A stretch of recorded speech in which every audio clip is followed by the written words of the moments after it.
No smoke without structure. No noise without receipts. This is hit and run. Chopper 1, visual contact, vehicle heading northbound. I walk through deserts with boots full of sand. Carry more weight than most men understand. Steel in my spine, cold in my chest. You test what we built, you better come correct. This ain't no gossip, this ain't no show. We don't chase clout, we chase what you owe. Stand on the line, never cross it for fame. We say what we mean and we mean what we claim. Seen men fold when the lights got bright.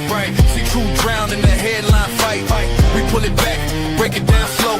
Facts hit harder when the ego go. I've seen too many lies dressed up like kings. Too many weekends pulling fake strings. So we step in the ring, no mask, no bluff. If it's truth you want, we call it rough. This is hit and run. Stand your ground till the job is done.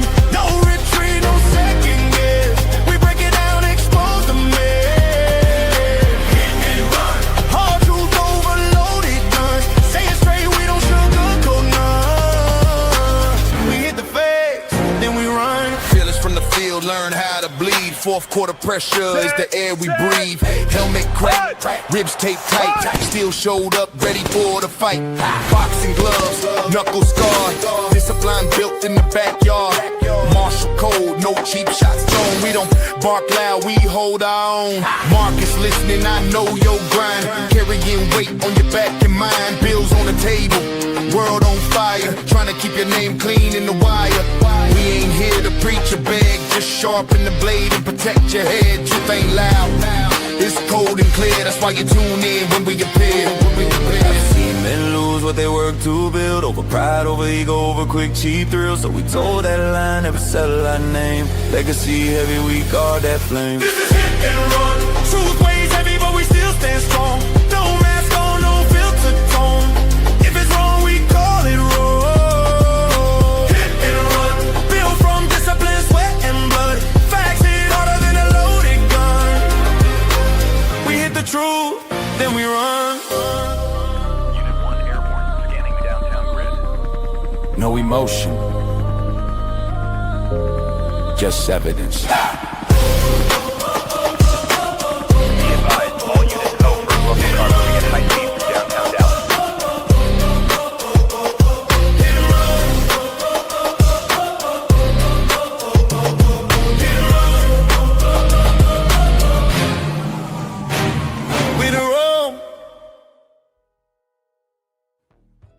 All right, man. Welcome to the show, brothers.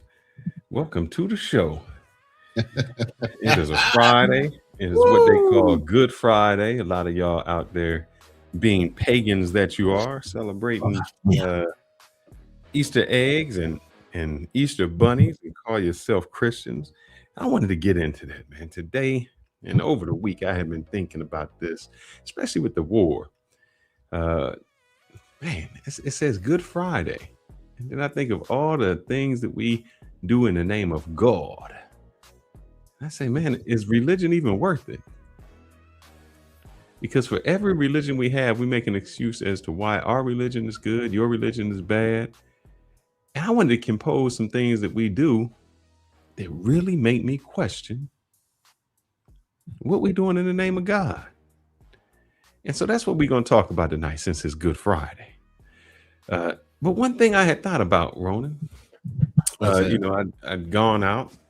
I did my pagan thing, taking a kid to find some colored Easter eggs and, sit with the bunny and things like that. And, how does that make you feel? People celebrate. Are you training your daughter to believe in some of the things that she shouldn't be? And as a father, isn't that your responsibility not to allow her to fall victim to some of the things that she's being taught by society? Well, I think, is that better than training my daughter to believe in the white Santa Claus and tell her that somebody's coming down the chimney to give her some gifts? I mean, that would be lying to her. I think I'm training her to be more of an independent thinker and not put judgment on any of that. I think that would be the best. Or I can train her that, I know that maybe you believe in ghosts or spirits that you see. So my question with that, you believe in ghosts, Ronin? Spirits? I believe in spirits. Yeah, absolutely. Now, when you see a spirit, like if a spirit came into your house, I'm just curious. Did you open the door for the spirit? Like if you went, no, I'm just saying, like if you went to sleep at night and you locked all your doors, you sleep with your door closed. How did the spirit get into your home? I mean, I haven't had any spirits in my home, to tell you the truth. Well, You know what I where mean? did you see him at? I'm just So wondering. I never said I saw anything. Oh, okay. You just You believe put in words in my mouth, right? I believe in them. you believe in things you can't see. Now, I've seen certain things that happen in churches when they do exorcisms. I went to those non-denominational Church of God in Christ churches where they believed in spirit, being spirit-filled and being able to cast out demons. And I've been through all that. I've been through a lot of different variants of what they call the Christian faith. Okay, and I've seen and witnessed, even as a young man growing up, you know, women having deep ass voices saying all kind of crazy shit coming out their mouths as they're being you know, preyed upon in the middle of a church during a midnight type of service. So You know what? I've seen that from my eyes. Now, whether that's a mental thing or whether that's a spiritual thing, again, that's up to the perception of the person and what they believe. So I'm glad you said that. I think 2 years ago, I was out, and man, that is crazy. Women with deep voices. I was out on the block. shit. I already know what you about to I do. was in Thailand, right? And I came across this Don't do woman. it, bro. Don't do it. Do not do it. Don't do it. And she had a deep voice, and it was a woman, and God had transferred her, and she had a penis. I don't know how she got it. It's a miracle. It's a miracle that she could just whip it out like that. Oh man, that's Crazy. funny. And when I was little, my mom, you know, I'm drinking Fireball tonight. For anybody who wants to know, I got Fireball. Yeah, and I'm sure that's cut. I'm sure that's cut as weak as Fireball. Oh, no, is. this is straight. This got the Okay. Look at you. Look at you. Because when I was young, my mom used to tell me she's gonna beat the devil out of me. Now I don't know if that would be something that they would say. But the reason I was asking that is I thought about this and I said, man, Oh man. it's Good Friday, and you said you see spirits, and I know people that say they've seen spirits. Just a question: if Jesus had died and he was inside of a tomb, and then the 3 days later he was resurrected, and the door of the tomb was open, right? Yes, sir. I'm listening. Why couldn't he, if he's a spirit, why didn't he just walk through the wall? That's, you know, I'm thinking, why did you have to have a tomb door open if you a spirit? I'm sure the representation of the door being open, whether he was a spirit or not, he could walk through it, was a representation that he was not there. So that signified that he was gone. Whether he needed to be able to walk through a wall, walk through, you know, the rock itself, I mean, possibly he could have materialized himself. I mean, we talk about that all the time. You know, if speculation is of, you know, angels and everything else, how do you know what God's technology is versus what man can even conceive of? Well, I know what would have scared me. Things aren't there. I mean, I've read the book of Enoch. He talks about portals. We don't have that technology yet. You know what I mean? So you tell me what is believable versus what is feasible are two different things. And that's the part of the religion that everybody gets into is faith. Everything's led by faith.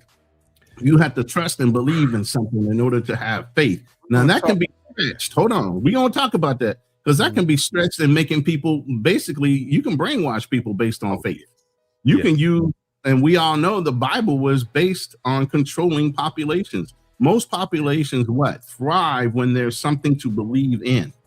So do these leaders, do these guys that orchestrate society use the Bible or whatever religion they in, whether it be the Muslim religion, whether it be Confucianism, whatever it is, and then they are the leaders, the thought leaders that control the population like Rome did all of Europe through the Catholic religion. Well, I want to, you know, tonight is in the name of God, because so many things I have seen that have been done in the name of God that it becomes scary. And I think what happens is we as people just take things as is. I mean, just when and it's very difficult for us to question. The reason I question that tomb is to say, well, if God can just walk through a wall, why you got to have a tomb? What would have really been crazy to me is, now I've watched some scary movies in my lifetime. He said scary movie. I have. I've seen some scary movies. Related to real time, like you've seen some scary things. You go on to movies. Now, you know what happens in a scary movie? If I seen like a Jason or Freddy Krueger and I got my gun and I shoot a dude like 10 times and he just staying there, that's scary to me.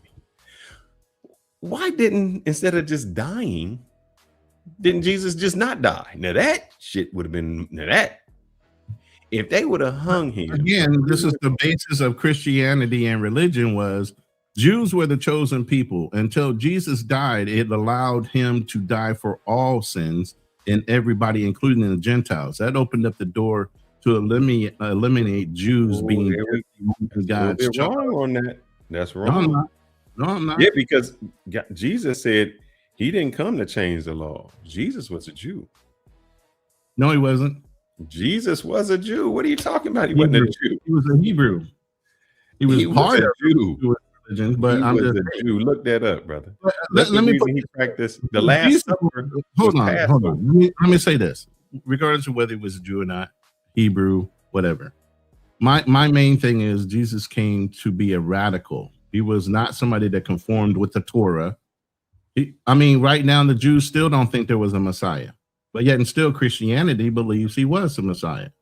That's the other twist. It's all perception. And when you talk about different denominations of the Christian faith, from Catholic to Protestant to non-denominational to whatever, a lot of these different ideologies within the same religion have radicalized it so much that they feel like their way of believing is the only true way. And you already know the Bible itself says, you're not supposed to be the judge of anybody on this earth, but yet and still religious people feel like they can judge you here on earth, and they use that Bible to do it. I've looked at the Bible and I thought some things were really off. One thing I want to talk about was in the name of religion. One of the things I think in the beginning of the Bible was Job. Now just think about Job. Job is just a man just out being who he is. And you know what God did? He destroyed his wife, his family, his livestock, just on a wager. Just him and the devil just betting, saying, I bet you can't. Now imagine it's a wager. But just imagine you got a wife, your girlfriend, you got your people, and God say, you know what? I'm going to, now you ain't did nothing, brother. Your girlfriend ain't did nothing. She's a good woman, a good wife to you. Your children are good children to you. And God say, I'm going to kill them just to prove a point.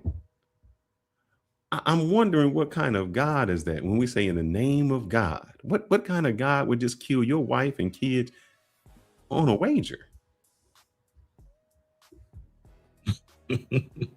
I mean, let's think about that. What kind of God? Again, you have to look at the Bible and say it's kind of violent. It's really violent. A lot of people are like, oh no, Christians said no. God had decimated whole people. I mean, literally wiped them off the planet. Because God, when he went and told the Israelites to take a land, he said, kill every man, woman, and child. I think we've said this several times on different shows. I'm glad you said God that's like a petty when it comes to take a life. There's a God that said, hey, just to prove a point, I can take y'all all out if I wanted to. Matter of fact, what is Judgment Day? What is the book of Revelation if it's not about a final judgment? I'm glad you said that, because there is a part in the Bible. It's the Amaleks. And so God basically said, I'm just going to read here. God's exact commandment was attack the Amaleks and totally destroy all that belongs to them. Do not spare them. Put death to every man, woman, child, and infant. cattle, sheep, camels, and donkeys. Do you think that that is okay? I don't have any reason why I would have a thought process about it either.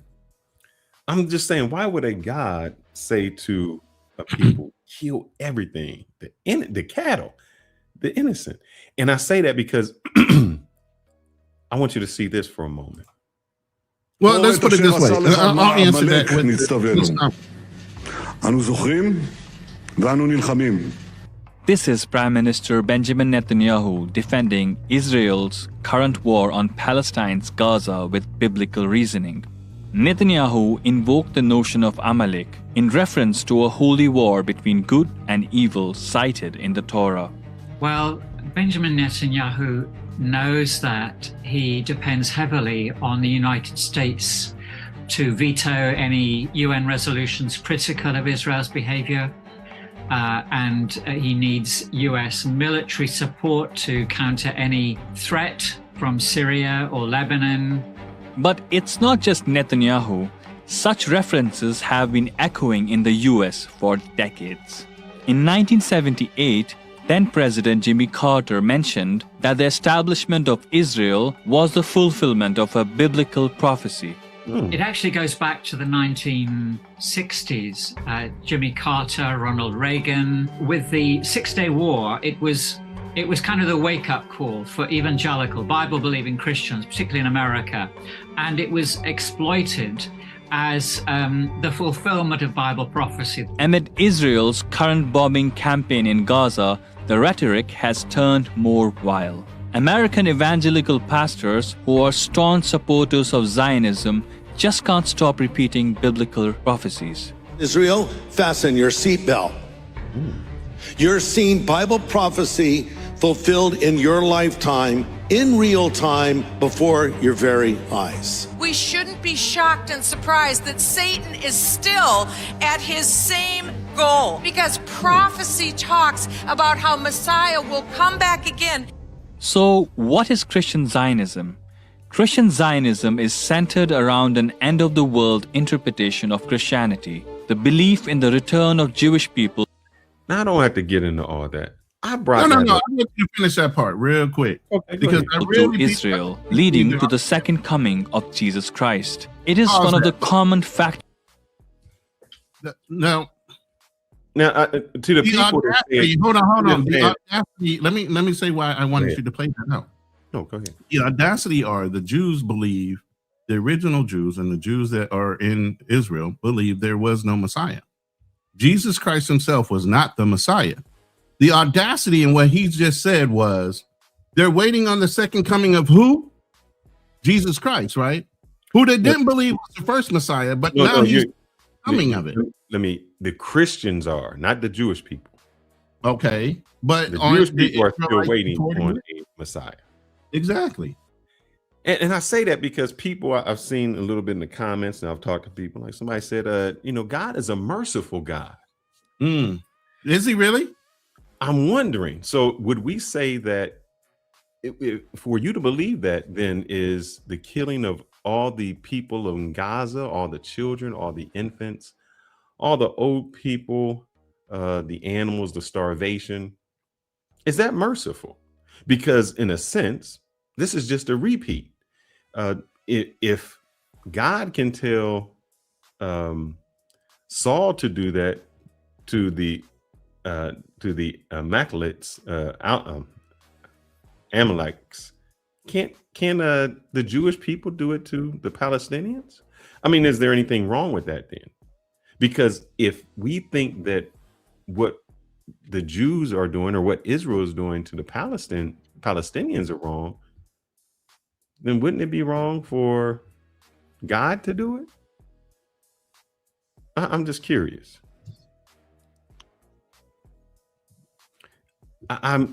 So what we're talking about tonight is everything that's in the name of God.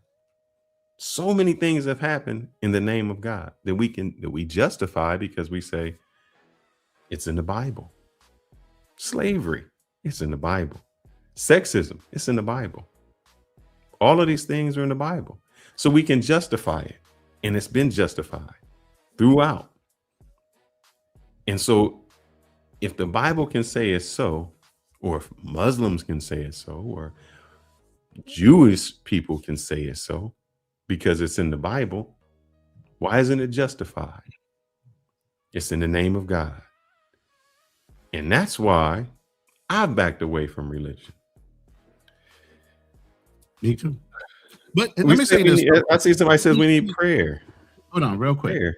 Go ahead. Well, we've got a lot of new people in the room, and we appreciate you guys spending your time to come in here to listen to our point of view.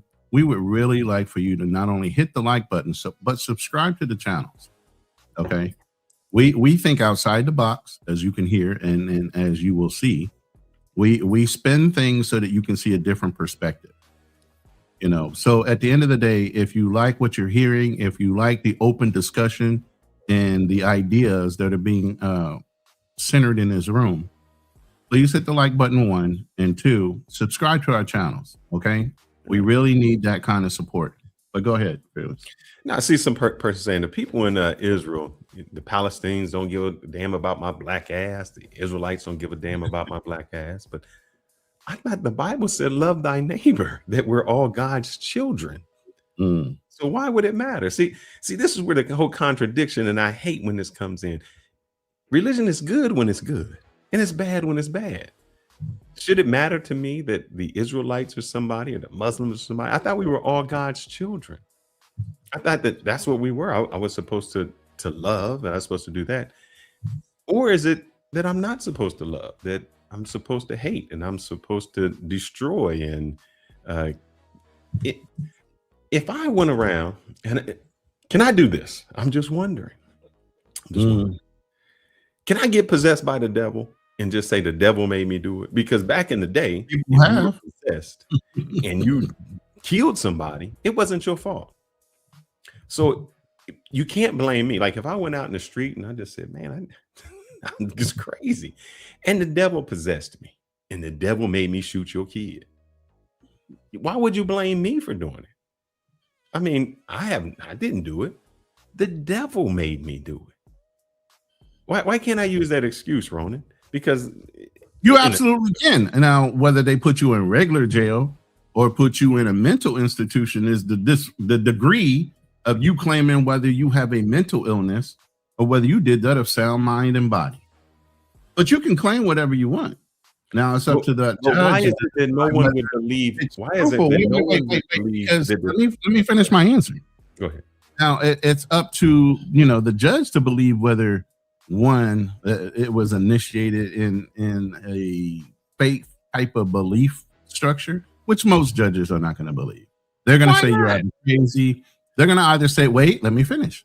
They're either going to say you're crazy or not. Why? Because you're an individual. Now, if a church or a statehood or a country said, go kill somebody in the name of God, then that's a whole nother level, because who controls judgment? Who controls society if it's not for the leaders of that country or that city? You get what I'm saying? No, I don't, because why not? I see so many tattoos that say only God can judge me. But when you get in front of that judge, individuals or those of state or church or of country, you can't be an individual and do a whole bunch of things. But as a country or as a faith-based type of situation is going on, you'll do it as the church orders or as the country orders, based on what your country believes as their religious basis of why they were established. What was America established in? Religious freedoms. Right, but isn't this a religious country? Tonality of who the United States is religious, the ability to practice religious freedoms of all types. It didn't even say which. It didn't say Christianhood. It said all religious beliefs. So you can't even limit it to Christianity. Now I know we're focused on Christianity as a starting point, but I have infographics that show this has gone on globally based on other faith base. Brother, we gonna get through. Look, I'm gonna tell y'all what we gonna be going through and some things I'm gonna be talking about. There's some things that we don't even question anymore. Example, human sacrifice. We would say that's crazy, but sacrificing animals, sacrificing people, all that was throughout the Bible. Circumcision. Why do I need to cut my penis off? For what? The difference in Christianity of being clean and unclean, but who said that? Why would I have to cut my penis off? You know, we're going to talk about that. Why would a woman have to have her clitoris mutilated? For religion? So a lot of things we do that we never question, and we just say it. We kill wars and we say those societies that support it. That's the other thing. You can't say individuals. This is a society that believes in these things. And that's why I said it's not down to an individual level. It's down to the overall group. Okay. And if a certain group believes a certain way, you either are apt to leave that group and go find somewhere where you can believe freely, or you're going to be subjected to those rules indirectly. You can't go to certain countries as a female and have your hair out. Why? Because that group of people believe you should always wear the hijab as a woman, to be respectful of what? Their religion, their culture, their thing. So they will force you to believe that way if you want to go visit in those countries. Now, because we're Americans, we can't conceive of those things, but there are places in the world that will make you believe the way they want to believe if you want to be there. And if you don't like it, pick your ass somewhere else and don't come there. No, I mean, I want to believe you. There ain't nothing about belief. But what you just said is entirely wrong. Okay. Here's why. Can you let me I just want to get this fact straight. Give me 1 second. Give me a second. Give me a moment.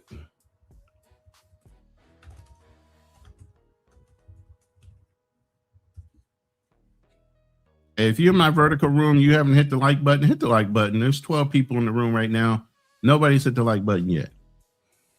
My question would be this. You said that America was founded. Say that again, if you on religious freedoms and things like that. Yeah. What was the name of the first slave ship? Slave ship. I don't care what the name of the slave ship was. The fact that, remember, you use that Bible to beat everybody about the head and body, right? So if a certain group says, hey, slavery was in the Bible, we can enslave a certain group of people, so let's go ahead and do that. So let's talk about that community agreement that they're going to go ahead and let that follow through based on what they believe. And right at that point, they're using that Bible to justify what? They can have slaves too, to help, break down the land and build it up the way they want to. Why not use slave labor? Why should we do it? Drew said that if I show up and they cut my penis off, that's bad. Well, in a sense, aren't they cutting a portion of my penis off? I mean, I was born with it. It wasn't. If you tell me why it had to be removed, you guys are having right now, but we can move on. I'm wondering why you have to remove it. For what reason? Why would I have to remove it? And think about this.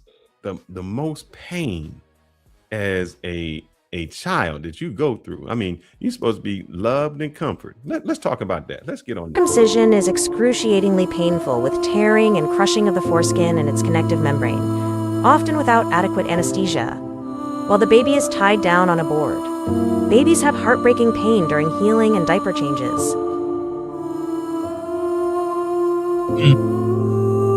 I want to show you this. Look at this. Let me see if I can do this one.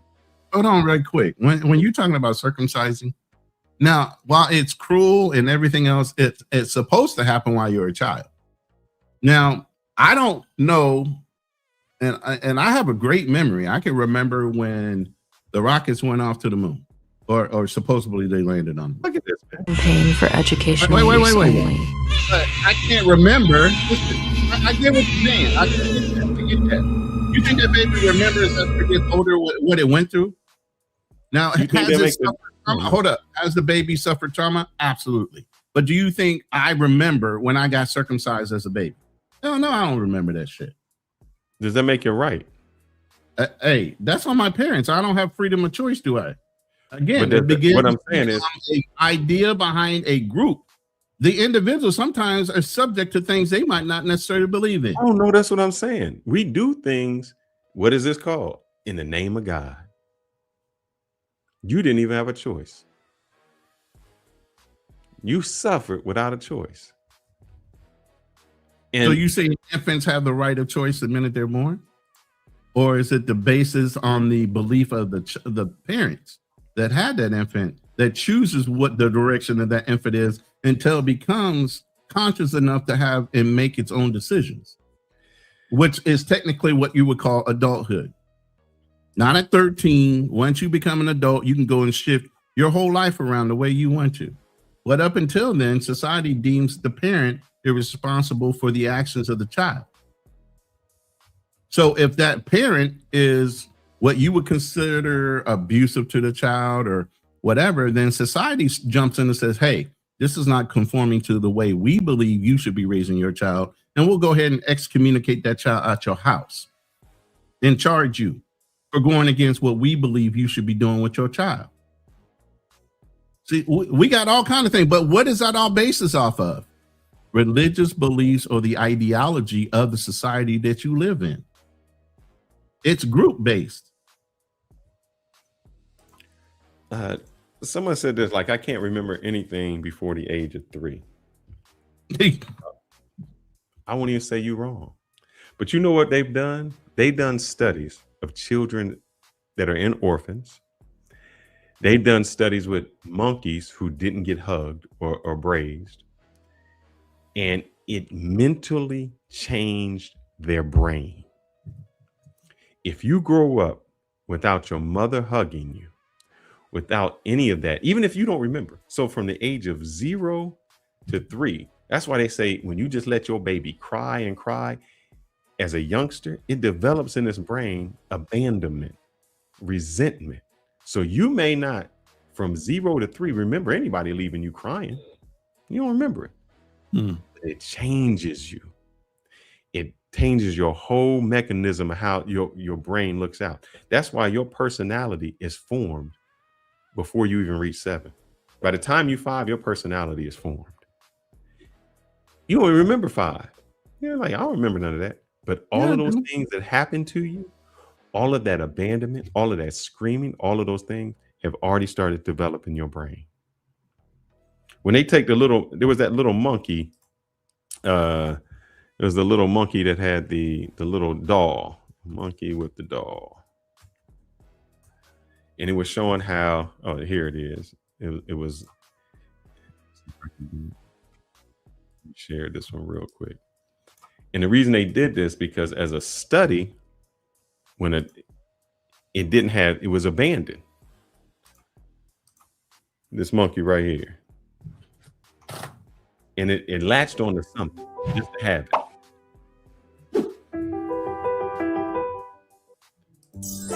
After months of being bullied and playing alone with his orangutan plushie, Punch the monkey finally has his happy ending. And I say that they do that because you need the companionship. We are mammals. And what happens is you may not remember anything. Your circumcision, you may not remember. But that pain starts with your neurons. It doesn't. And here's the thing, like you said, and I like what you said, Ronin. You know, you said, hey, man, I didn't have a choice.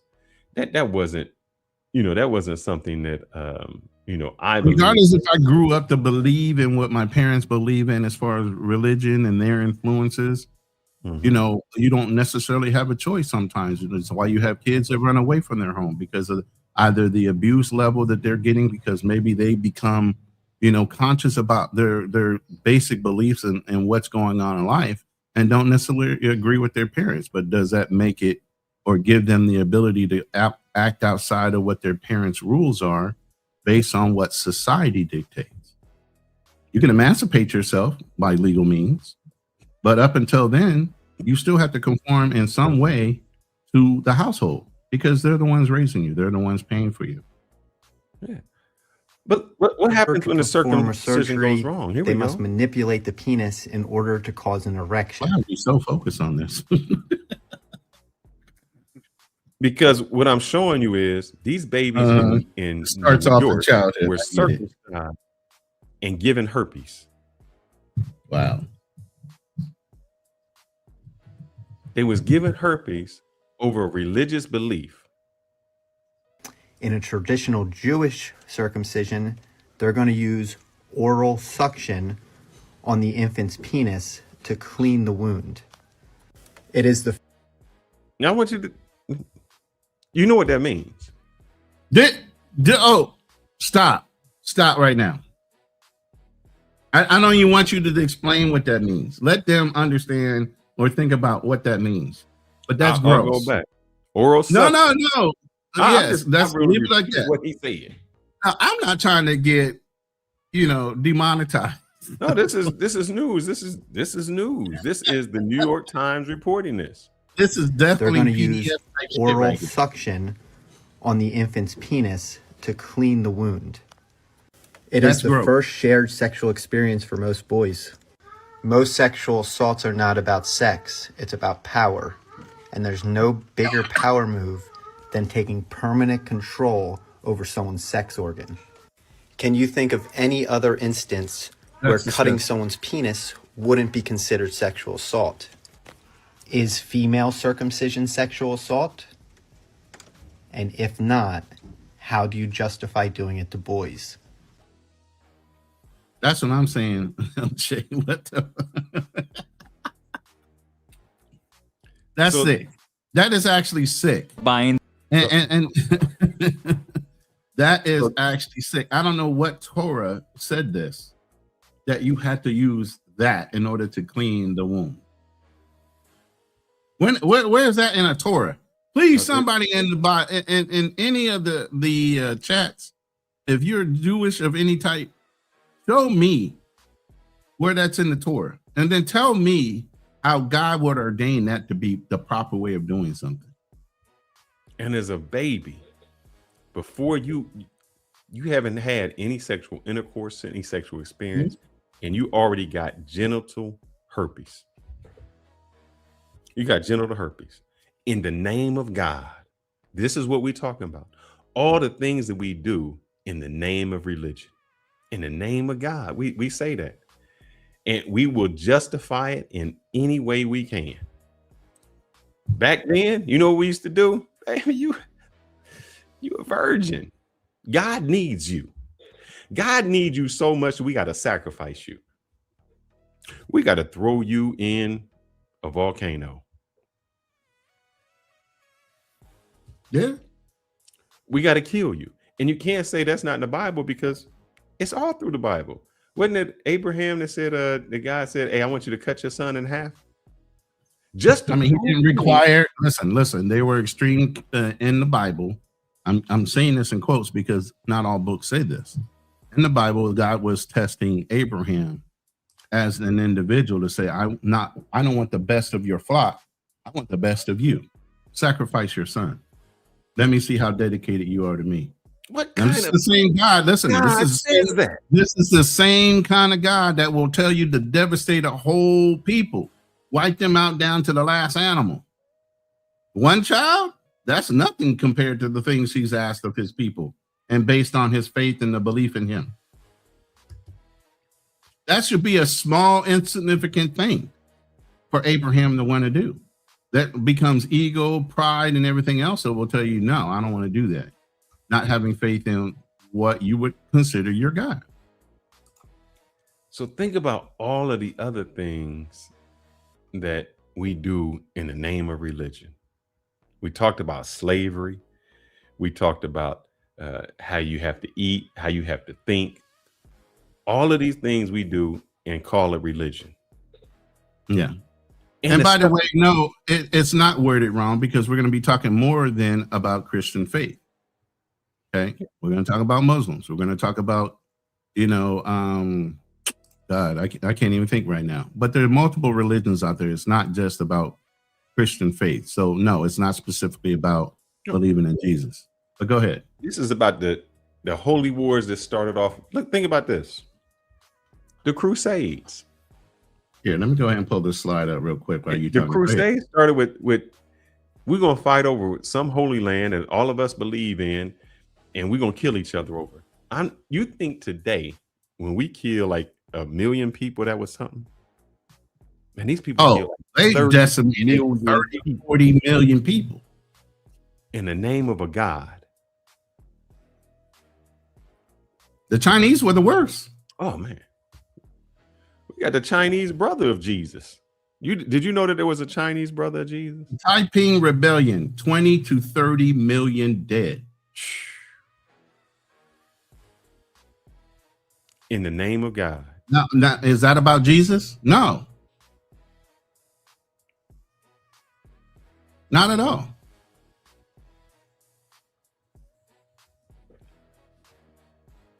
And here's the crazy thing. Half of these religions people say that they believe in, they don't even follow. They don't follow. They pick and choose what they want. That's the whole point of denominations. You know, how many of y'all went out and ate some shrimps and some lobsters? Had that swine, it's fine. Bacon in the morning. Some unclean animals. Let's get to it. Yeah. You're eating it every day. You're eating it. And here's my thing is, I don't care what you do. But when you start to use religion to destroy other people and say it's okay, how can it be okay? How can you follow anything that says anything like that? We don't even know the origins of a lot of stuff that we do. I mean, just simple things. I wanted to look up what the hell is the difference between a Protestant and a Catholic. And when you break it down, it's really not a lot. No, it's the rules. And you know how many people have died because of that? 1.9 million just on the Crusades alone. Oh yeah. Not including all the after effects of after you became a Christian and what you did in the name of your own country or your own society, but just the Crusades alone to beat it in your head. The Christian faith is better than what, the Muslim religion or the religion that you had in your society before the Crusaders got there. Oh man, I'm going to do this just because I'm a web person and I hate this, man. Let me see if I can get what he said, and real quick. Let me test this out. Now, everything we're talking about is based off of proven society historical accounts. This is nothing that's imaginary. You can say the Bible is imaginary or whoever wrote it. They touched the Bible. They absolutely touched the Bible, and I believe that too. That's when I started changing, how I believe, because I understood that they touched the Bible, and a lot of pastors are sitting there preaching out of a Bible that's been touched and not speaking to the truth of it. But you got something the dietary laws of the Old Testament were done away with. Man, see, this is the difference when a person is and I'm not talking about somebody, but when people fake their religion, and then when somebody actually said, man, I'm really wanting to learn about religion. And then you learn about religion. And the more you learned about religion, the more you said, oh man, what you're saying is absolutely incorrect. So let me show you here. Because this is what I said. It said, no, Jesus did not reject the Old Testament. He affirmed it. Matter of fact, I went down and asked another question. It said, do you think I have come to abolish the laws of the prophet? I have not come to abolish the laws, but I've come to fulfill them. See, when you read the Bible, it was not Jesus who did that. It was Paul. It was Paul. That's how y'all don't even know your own Bible and y'all say stuff. Y'all say, you said Jesus wasn't a Jew. Jesus was a Jew and an Israelite because they go in the same. That's why the Passover happened. Their Last Supper was the Passover. And most people don't know what the Passover is. Passover is about them being freed out of Egypt. Yeah, but think about this. Why didn't God just let them go? The hell? If you were God, you can say, look. Yeah, but see, here's the thing is teaching people a lesson. And God is, if God can wipe out or order you to wipe out whole societies, when his people disobey him, why doesn't he have the right to punish them as long as he wants? There's just a moment in time for him. For them, they're suffering for 400 years, 300 years, whatever. But for him, it's just a moment in time. So yeah, he lets people go through suffering to prove their belief in him. And the Bible's according to the way he believes. God is a forgiving God, but he'll put you through some shit before he forgives you.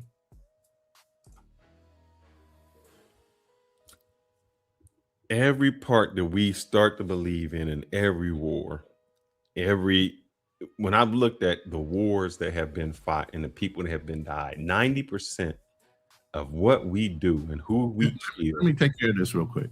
Has been a name. People are using ChatGPT to validate their points. Let me put it this way.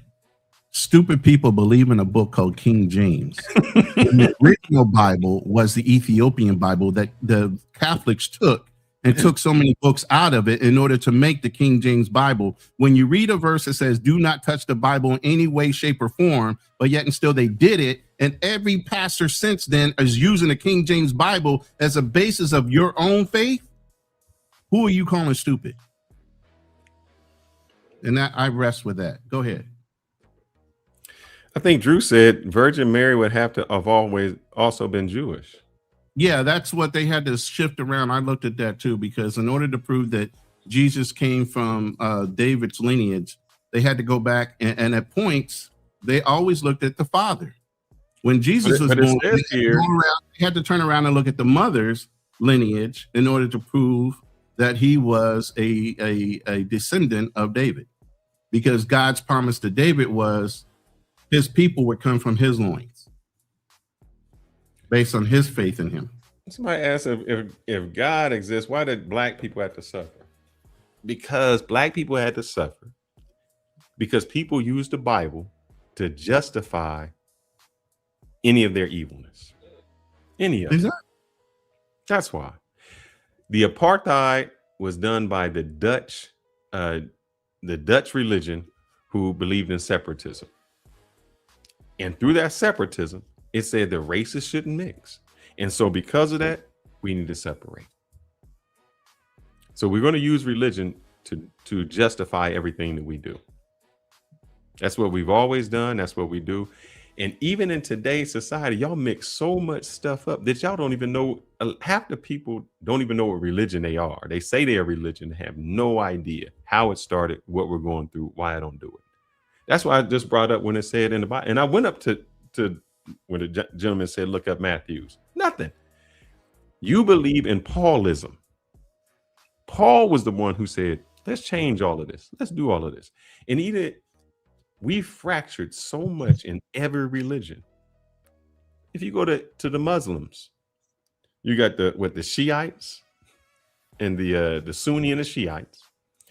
You got Orthodox Jews and non-Orthodox Jews. We've Zionist, non-Zionist. You even have Orthodox Christianity, which is basically based off of. Somebody said I'm going to a special place in hell. I want to ask you a question. That's good. No, because I'm going to ask this question. Because what we already said that Jesus was a Jew, right? Do Jews believe in hell? No, they do not. Right, so I'm just searching, so I want to say it. Yeah. So, we've had these off conversations. So the gentleman said I'm going to hell. So Jesus was a Jew, if you believe in that. I'm not. But let's say, what was it called? If let's see, am I share my screen? Let me say this real quick. At the same time Jesus was walking this earth, every one of the priests were against him. Now, he's supposed to be the Son of God. He's supposed to be giving the word in the way that God wanted him to give the word. But yet and still, the priests and the Sadducees, they had a problem with Jesus. Jesus was a radical when he was here because he had the audacity to question how they were administering the religion of their country, which they were doing all wrong in order to benefit them. and not the church and not God, but yet and still he was the radical. You are sitting here saying that you need to follow along with somebody that's preaching out of a Bible, and you don't need to go and do your own research. You don't need to read the book and interpret things for yourself, not allow somebody to interpret a book for you and tell you how you're supposed to believe. This is the problem with society. People are lazy. You will not go and do your own research. You won't do your own work, but yet and still you'll go along with the crowd like a bunch of sheep and be fearful of challenging or understanding what people are saying out of their own mouths. Because who's saying it? The church, the pastor. And if that pastor is not perfect, then you lose faith in the church, right? Because you hold the pastor up as your idol. You don't hold God up as the idol. You guys hold some of your pastors up as idols. I'm showing you this because y'all don't do research. Jesus was a Jew. How did Judaism come along? The 12 tribes, one of the tribes was the tribe of Judah, which becomes Judaism. Judaism, Jews do not have a single definite belief about hell. It is not like Christianity, Islamic. So that means Jews, of which Jesus was a Jew and followed all the Jewish practices, did not believe in hell. Did not believe in hell. There was no such thing as hell. So I'm going to ask this thing 2 questions. Do Jews believe in Satan? And where did Satan really come from? Because that one question to get you. Do Jews? Yeah, because here's the thing. If God had an argument with Satan, and this whole thing is because of Satan challenging that he could be as God. Satan was even smart enough to not say he was God, because God was his creator. He said, I can convince the world to believe in me more than you. This is the whole reason why you have freedom of choice. Not that the Bible is complete, not that every book and every word is to prove you without a shadow of a doubt that there is a God. Even when Jesus was walking on the planet and they witnessed the miracles, the disciples still had doubt on who he was. Adam and Eve knew that God created him and still chose to do what? Break whatever agreement and go and bite the fruit of the apple and then influence the man to do it. You don't understand. It's built into human nature. God already knew this was going to happen.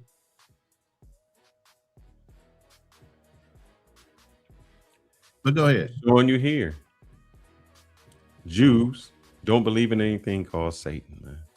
Satan was just an avatar there. It wasn't a hell. It wasn't anything like that. So you know how we get where do we get it? Where we But get our Satan Bible from? says Satan was what? The most beautiful angel in heaven. And Oh, was wait. Let's go there. Yeah. Who is Satan? Yeah.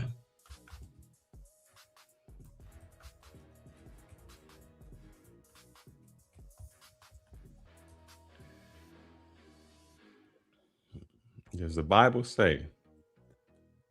Let's see. This is what it says. And this is all in the part. All of this comes afterwards, which wasn't believed. All of these came from, and you know where the whole thing from the devil came from? What was my man's name called? Hold up. Man. But here's the thing. Dante's Inferno. Yeah, I know what story you're talking about there.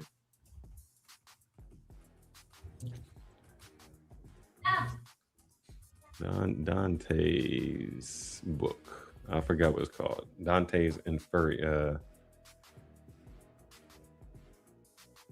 What is it called? Where is it called? Man, I forgot the name of that damn book.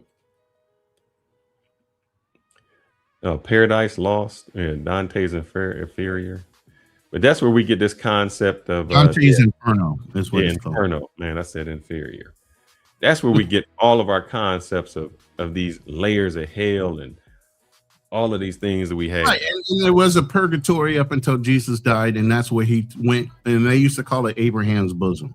Supposedly, after he had been killed on the cross, he went down to purgatory to take everybody up that was stuck in purgatory, up into heaven.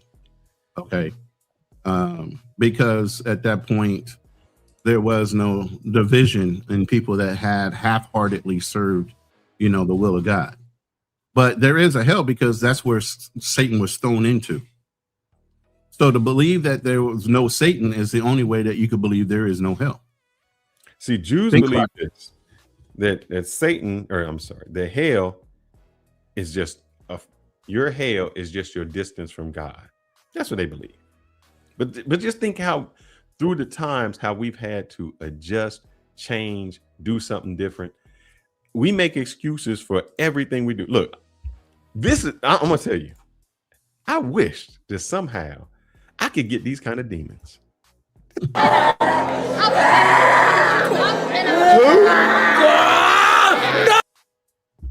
If you Remember, I believe told you I went to in church something like that. If y'all start to believe in some shit like this, I mean, come on. I've been in a church like that. What do you mean? Start to believe it. The spirit of porn in him. I got some spirit of porn in me too. I mean, bro, okay. I think we all got some spirit of porn. Say about all that. That's your belief. You can believe that, but I ain't messing with that. I'm saying this is what we do is we give an excuse to every bad behavior that we got. Listen to this. What are you doing to him? I am God! You're God. How did you get inside of him? Whoa! Barno! Ah, he used to be in lust? He loves me! I don't think he does, or you wouldn't be standing right here. Are you the only one in him? No! How many? 70,000! The power of Jesus can get rid of all of you. Is he done with looking at that stuff? Yes. Then when I touch him, all of you come out. No! Fire! All of you, all of you, all of you, all of you, all of you. Fire! All the way out of his body. All of it, all of it, all of it, all of it.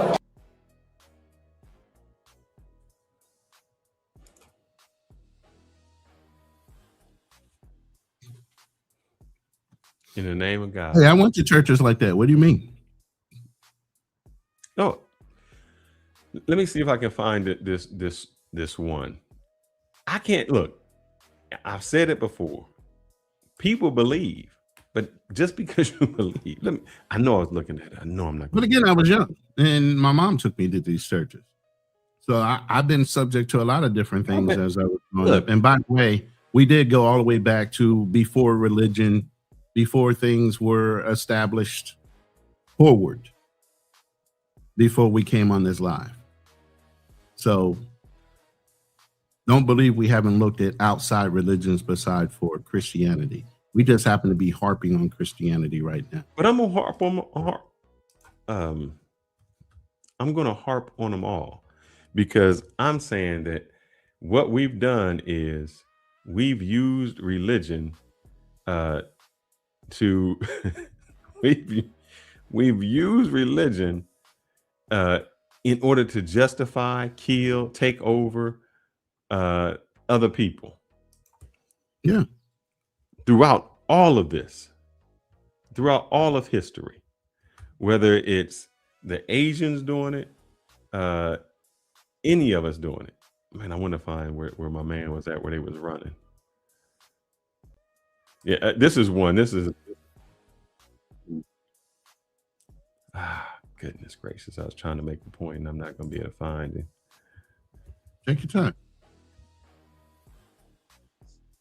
But like I said, while you're waiting, hit the like button. Hit the subscribe button. Appreciate you. This is what we have become. And I say this is what happens with us in religion. Because people believe it. We believe it. Not because it's true.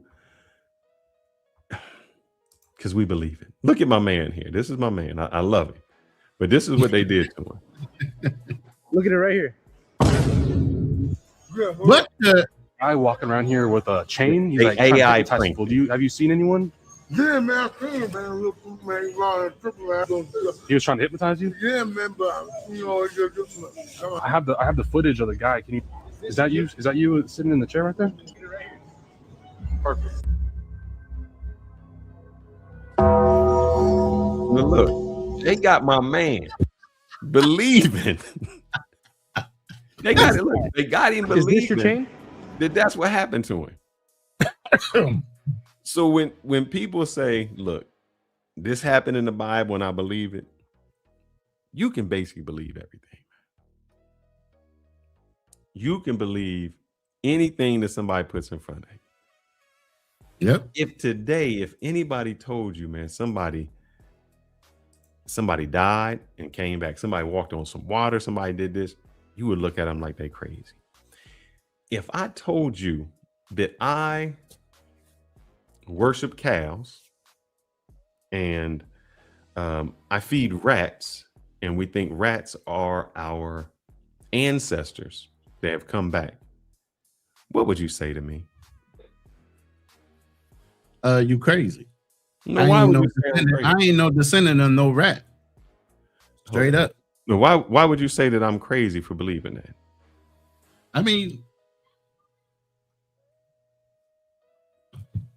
no, I'm saying it because to you that sounds really weird, right? it does. And like I said, you have every right to believe the way you want to believe. Don't mean I got to believe exactly the way you do.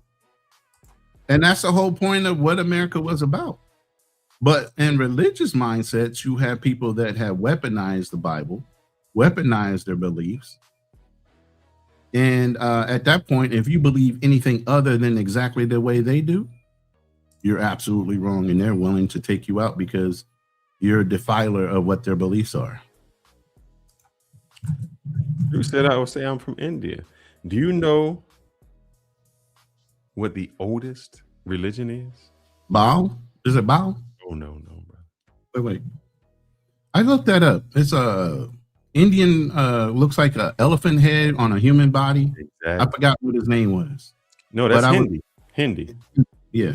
I think I forgot the name I wanted to say it was, but it's all Hindi.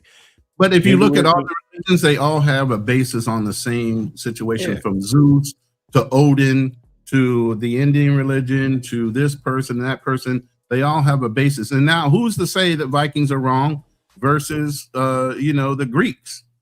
Odin versus Zeus and all these. That's even in the verbiage of the Bible. Thou shalt have no other God before me. Not that there were no other gods. Ganesh, thank you. But so that's an acknowledgement, even in the verbiage. Pay attention to phrasing and words. He's not in denial that there are not other gods. God is a jealous God.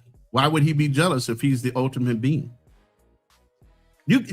Are you guys missing some of this stuff?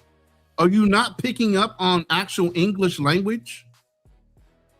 And the reason I'm doing this on Good Friday is, and the reason I asked you that question, that if I asked you something about rats coming back or cows being sacred, you would say to me that But that's the Indian religion. Hindus believe in that. Yeah. But if I told you, because they believe in reincarnation.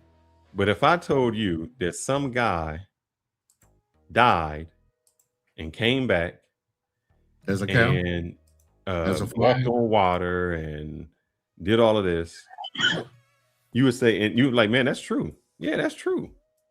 Because that's the faith I believe in, or the faith I was raised in. And again, who's to say whatever faith you were raised? Do you have a choice whether you were born Indian or whether you were born Muslim or whether you were born in the United? You don't have that choice dictated on where you were born. So Hey, again, you know like what? Listen, we've been going an hour. We've been going an hour. Yeah. I only want to go about another half hour, 45 minutes. Okay. People say we're ignorant. Open up the chat. Prove to me, without using the Bible, that there was a God or there was Jesus without the Bible. You can't use the Bible. And I want you to prove it to me. You want me to open up the chat? Open up the chat. All right, hold on one second. I'm in the middle of something right now. I sure will open up the chat.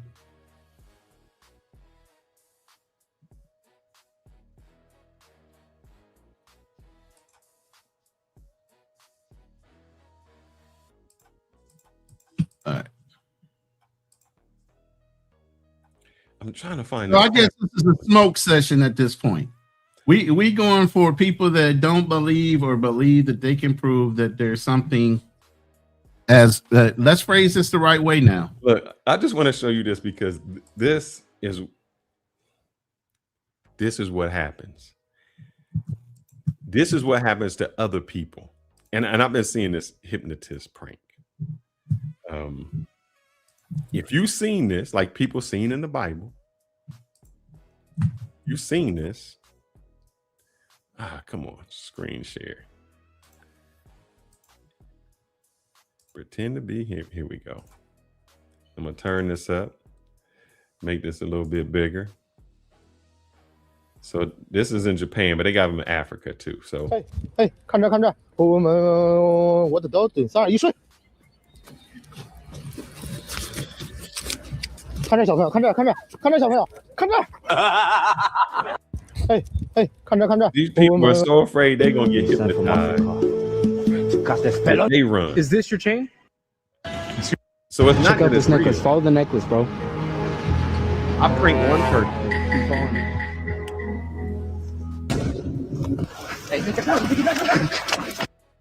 And everybody else is scared. That's what happens in the Bible, man. we believe something because one person said it, whether it's true or not. Do you know how many other messiahs, how many other prophets, how many other people was at the same time of Jesus? Yeah, there was quite a few. I got Drew G in the back. I don't know if he's up to challenge or to agree, but we're gonna welcome Drew G to the panel. Wait, what you doing? You moving? Oh, you moved something. I was about to push the button. Now. Hey, what's up, brothers? Happy What's good up, brother? Good Friday. Do that.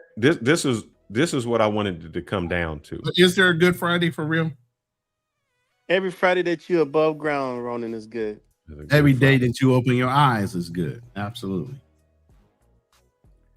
I wanted to show this because this is kind of what I wanted to get to of what we do. And when you have a belief system, and it's just not the Jewish people, it's the American people who believe this too. Tô aqui é para otário evangélico.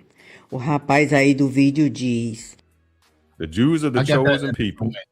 Yeah, I got that in English. Yep. And the Gentiles must learn the evangélico. I'll just read it. Their life is to fight and die for the Jews. I'm gonna pull it up in the English version so it brings it home for everybody listening. How these guys really believe you supposed to die for them. Who are their servant. God put them on earth and everybody has to die for them. And when you have something that strong in that belief system, we got wars like we do today, based only on somebody's belief in a book. I believe so strongly that somebody in a book 3,000 years ago said that this land right here belongs to me because of whatever, some sky god. And I can go, not only can I take it, I can kill the people on it. I can kill the people next to me. I can kill the people around me. I can kill every woman, man, child, everything in existence because of that. That is dangerous. Go ahead, Drew.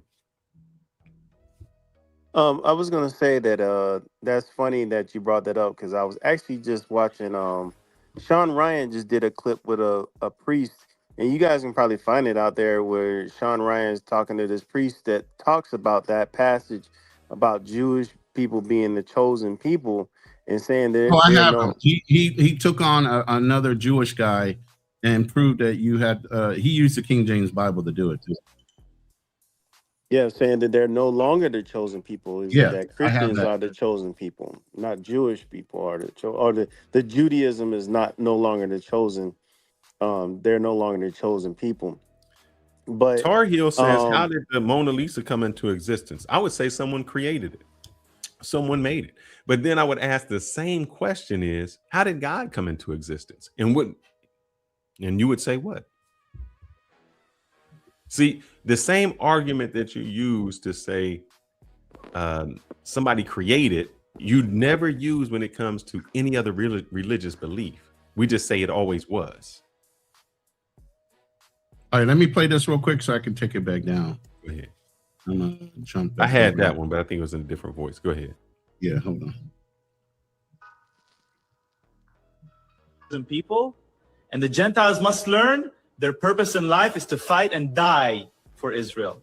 I'm gonna let it play again. Jews are God's chosen people, and the Gentiles must learn their purpose in life is to fight and die for Israel. In the name of God, we have killed more people. We have done more murders. We have made more excuses in the name of religion. Yeah, if you look through history, anywhere through history, more people have died because of either their religion or their politics. Those are the two. Exactly. And usually they intertwine. And more people have been controlled because you believe if I do this, there's something else waiting for me. When people say, oh man, he put his life on the line, man, here's a better place for him. Well, not a better place for him was right here amongst his people. That's, you know, if I sacrifice myself for somebody else's kid and they say, man, he's a hero because he did that. Well, what happens to my kid? What happens to my family? I'm no longer here. Was the sacrifice worth it?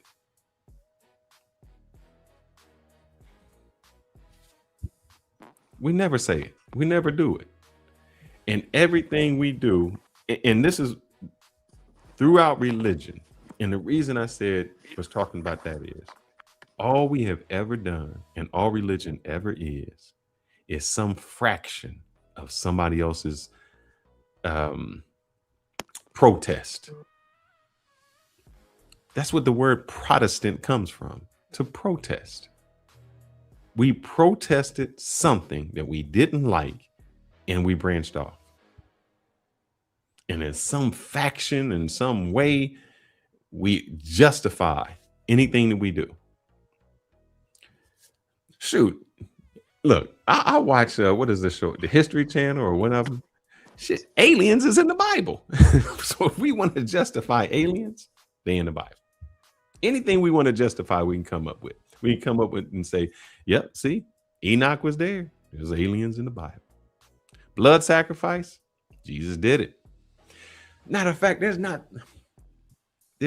should be only one God, but there's not one God because there's three gods. No, the three gods are actually one God because they're one and the same, like water and fusion. And if there was a God, why would he make it so confusing? Shouldn't it be simplistic? If he was able to show himself years ago, why couldn't he show himself now? If the devil seen God, I'm just going on what you say. The devil seen God and the devil had a choice. He had a choice to go good, bad, and he chose bad and he seen God. Then what's stopping God from presenting him? Why do we need to have faith? What's stopping God from just showing himself today? Meaning I have free will. If I see God, what makes you think that he's not presenting himself? Show me where. Right now in the Middle East, I would say there is no peace in that land.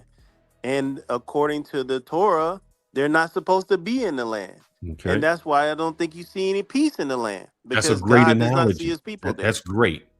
But I would say there was no peace in North and South America when the missionaries came here and killed everybody.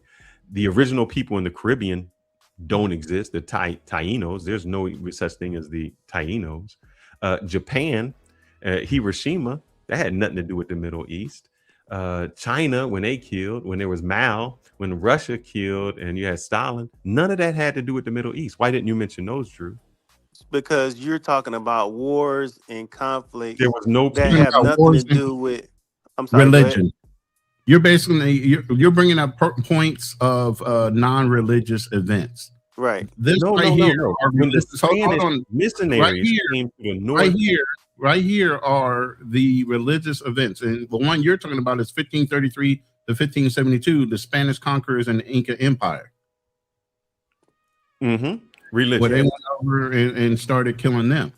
You know, Yeah, so that's why I made this chart. You can literally see what was going on over history in the name of God and conquering, colonizing. Yes. Yeah, The I think you're Spanish getting conquest colonization mixed up with. No. Hold up. In order, when you had people who set out from Europe, they set out in the name of the Pope.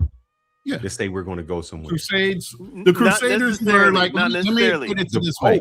It was Let me the Pope. put it this way. The Crusaders were like the Marines. Then you had the missionaries that went out and built the churches after the Crusaders went out and did their damage, because every place that Christianity went, they had to build a church in order to stabilize the region and keep religion flowing there.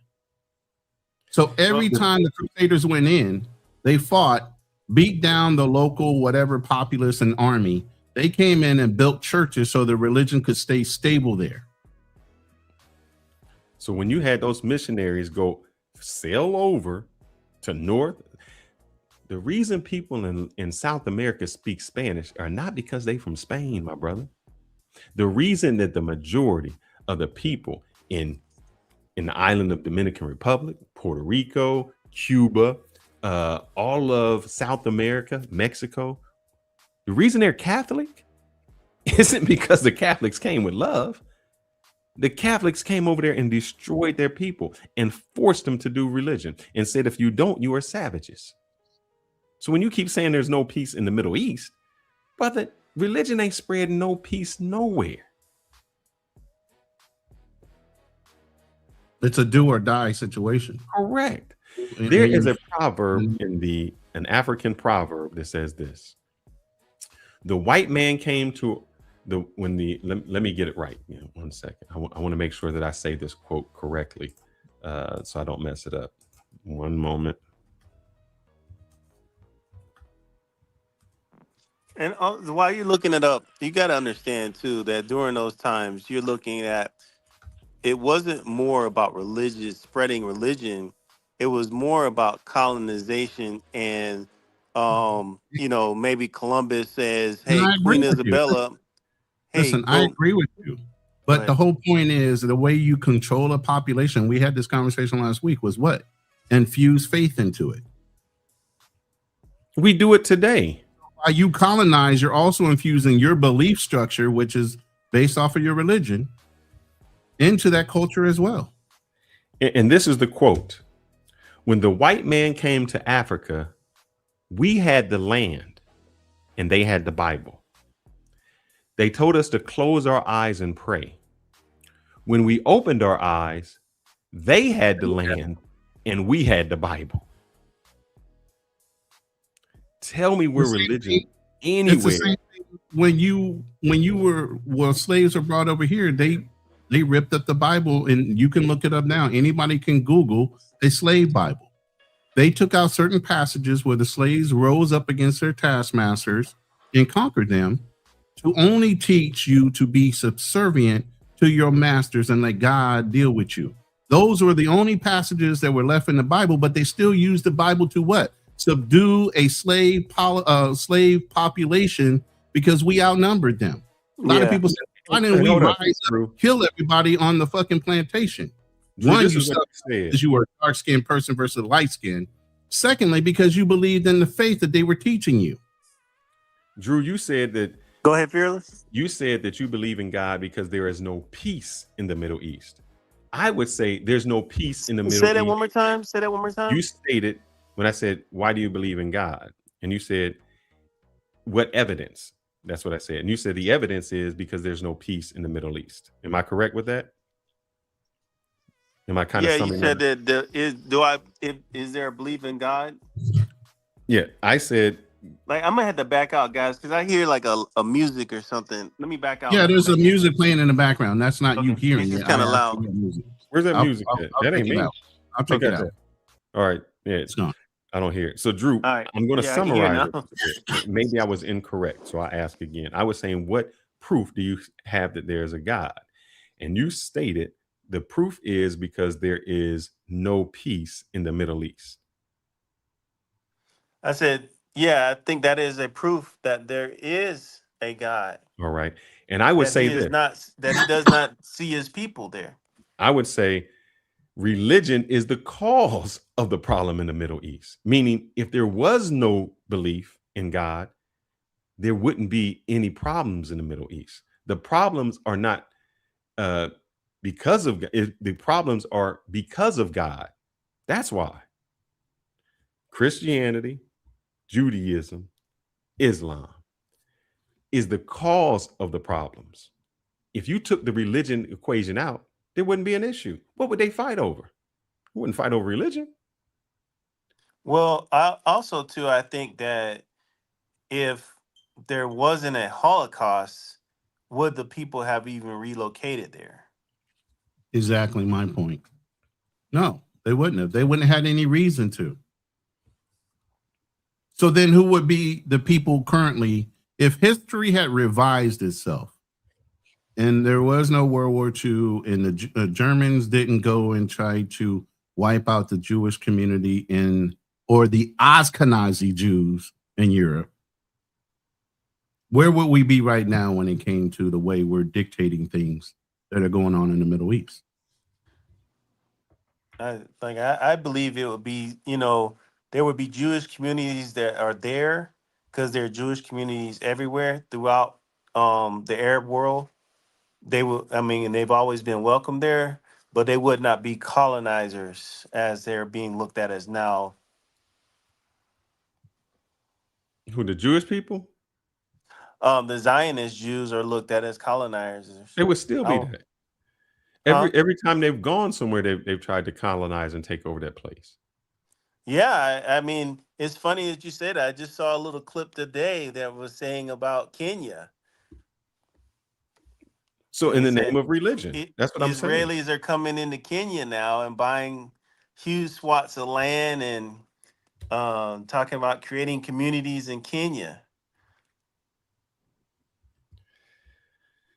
Oh, man. We are this. I want you to think about this. And also, I'm sorry to interrupt you, Fearless. Go ahead. Did you see about the Thais too? What? Like in Thailand, there's a. What's going on in Thailand? Well, in Thailand, there's the Israelis have been identified as one of the number one unwanted tourists that's there. Yeah, Israelis and Russians both, but yeah, Israelis most definitely. Yeah, and they said that they've what has happened is that certain parts of Thailand have been bought up by them. And that the other Thais are like, how is this happening? Because, this is Thailand. They're doing the same thing they did in Lakewood and Czechs. Well, that's a different situation there. Is it really? Yeah. Somebody That's said the first thing they do is they control the community, they put their stuff in there, and then they start reinforcing with a mass population. That's why they were kicked out of most countries in Europe. Immediately, if you look through history, Jews have wandered around, the Ashkenazi Jews, the Karish Jews, they have wandered around Europe in every country they ever settled in because they were money lenders. That's where the Rothschilds comes from. The Rothschilds comes from Europe. They figured out loaning money to countries and cities were more lucrative than loaning money to people. But that's where they started getting the countries upset, and they would wind up kicking all their people out or killing them.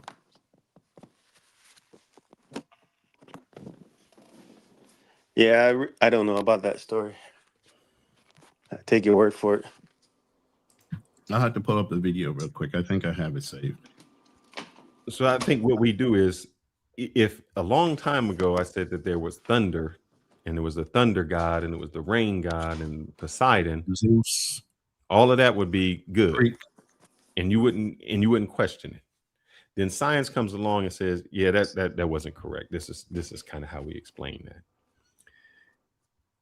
As science starts, what we do as people, anything we can't explain, we implement it with God, or we say this is what happened. Like the gentleman said, oh, the earth remains in this position, and that's why there's a God.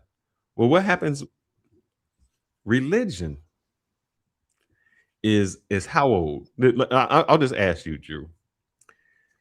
How old do you think Judaism is, or the oldest religion? Let's go with the oldest religion. How old is the oldest religion? I don't know what the oldest religion is. What is the oldest religion? Hinduism, 3,000 years ago. Mm-hmm. So I'm just gonna Google it so you can see. All right. Oldest religion in the world, and I'll bring it up so that I'm not so I can show you here. Share screen, entire screen. I think I'm there. So right here, I'll read this. Hinduism is widely regarded as the oldest surviving religion in the world, with roots dating back to 4,000 years ago. All right, 4,000 years ago. Now, my next question, this is like Zionism. That actually comes from Iraq. So Iraq had a religion that's older than Christianity. I'm sorry, Iran. And then you have Judaism, which is about 3,000 years ago. My next question to you is, when do you think the first human was on the earth that we could date back to? I don't know. 10,000, 100,000. Homo sapien. I'll ask. Over 10,000. Let's see. When was the first Homo sapien?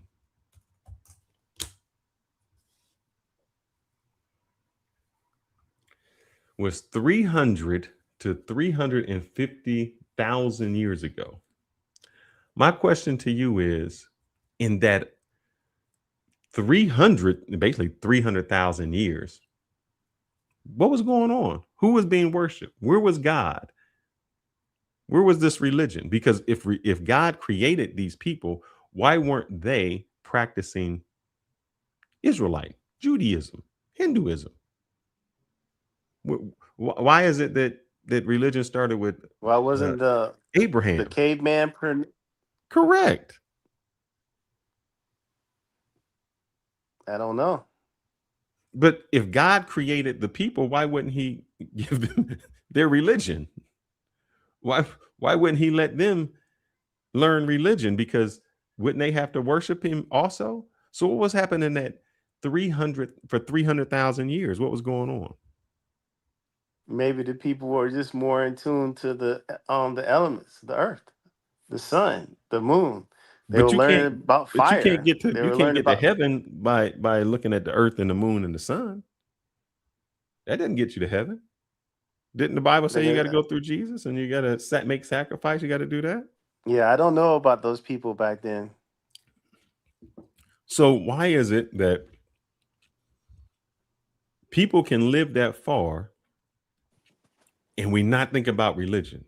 But all of a sudden, when religion became about, when we first started speaking and talking, then we say it's the all end all.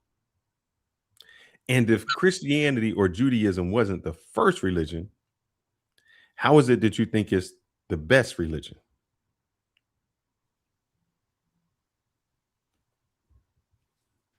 I just showed you that it wasn't even the first.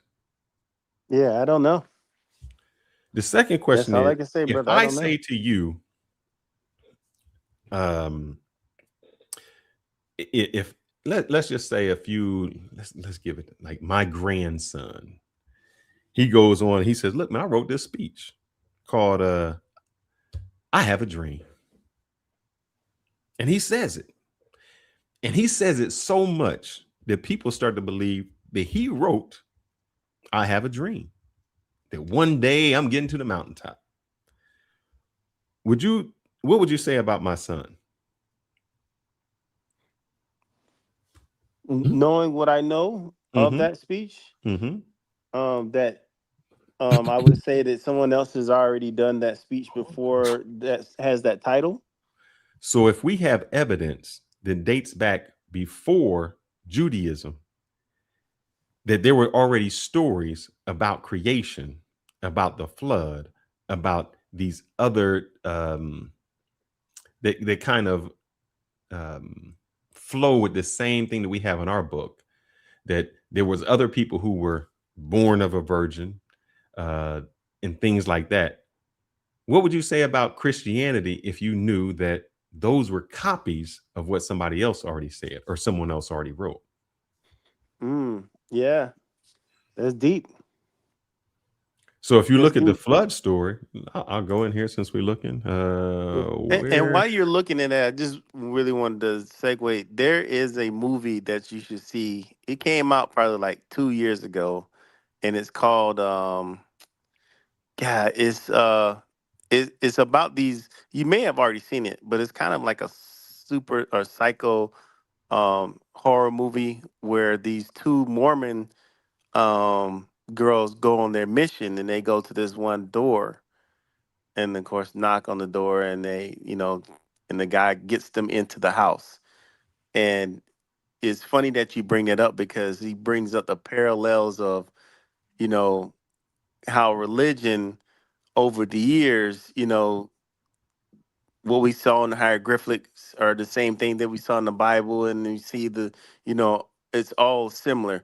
I'm gonna look this movie up, but you guys should watch this. It's actually it's a really good movie. Let me play this video real quick, about a minute of it. And this is where we get into the discussion on why Jews never had a home. Any interest rate is called usury. Usury is illegal. So in Christian nations, lending money for an interest rate was illegal. So because it was illegal for the Christians, who did the lending? The Jews. So there was Christians who could lend for 0% or didn't lend at all. And then these people called the Jews would come over and start lending money. They would start charging money. And in a couple generations, guess what would happen to the economy? The Jews owned everything. And then guess what the king did? Rounded them up and threw them out of the country. Then they go to the next country, and what would they do? Same thing. And what would that king do? Round them up, kick them out of the country. This went on for thousands of years. This is why the Jews in history have had no country, because the king would they would say no usury, no money lending, and they would start the money lending. They would start the central bank to compete with the king. The king would kick them out. They go to the next country, do it again. So this has happened over and over and over again, because this quote right here from Napoleon, he would show the compound interest tables, and he said in a very short amount of time, compound interest would eat up every piece of property in France. In fact, I'm going to show you how powerful compound interest is. Very scary thing. And there's a reason why it was illegal. Illegal. He goes on to talk about how the Rothschilds established themselves in Europe before they came over, and their name was something different than Rothschild. They changed their name since they came to America. Yeah, I had to check that out. That movie that I was talking about is called The Heretic. The Heretic, okay. I'm gonna check that out too. Hey guys, I'm gonna be going on a cruise. And I'm gonna look at The Heretic. I'm gonna bring that one up. I'm gonna go on a cruise, but my question is this, because I just booked it. Well, I didn't book it yet. I'm sorry. I will be booking it. It was supposed to be a thing I was supposed to do today. I'll be going on a Carnival cruise, and I was looking at what cruise I wanted to go on. You going on a Carnival cruise? It's yeah. Oh, Why don't you go? really You got to take your daughter, right? Yeah, we just taking a little. It's only because I'm about to say, why don't you go on Disney?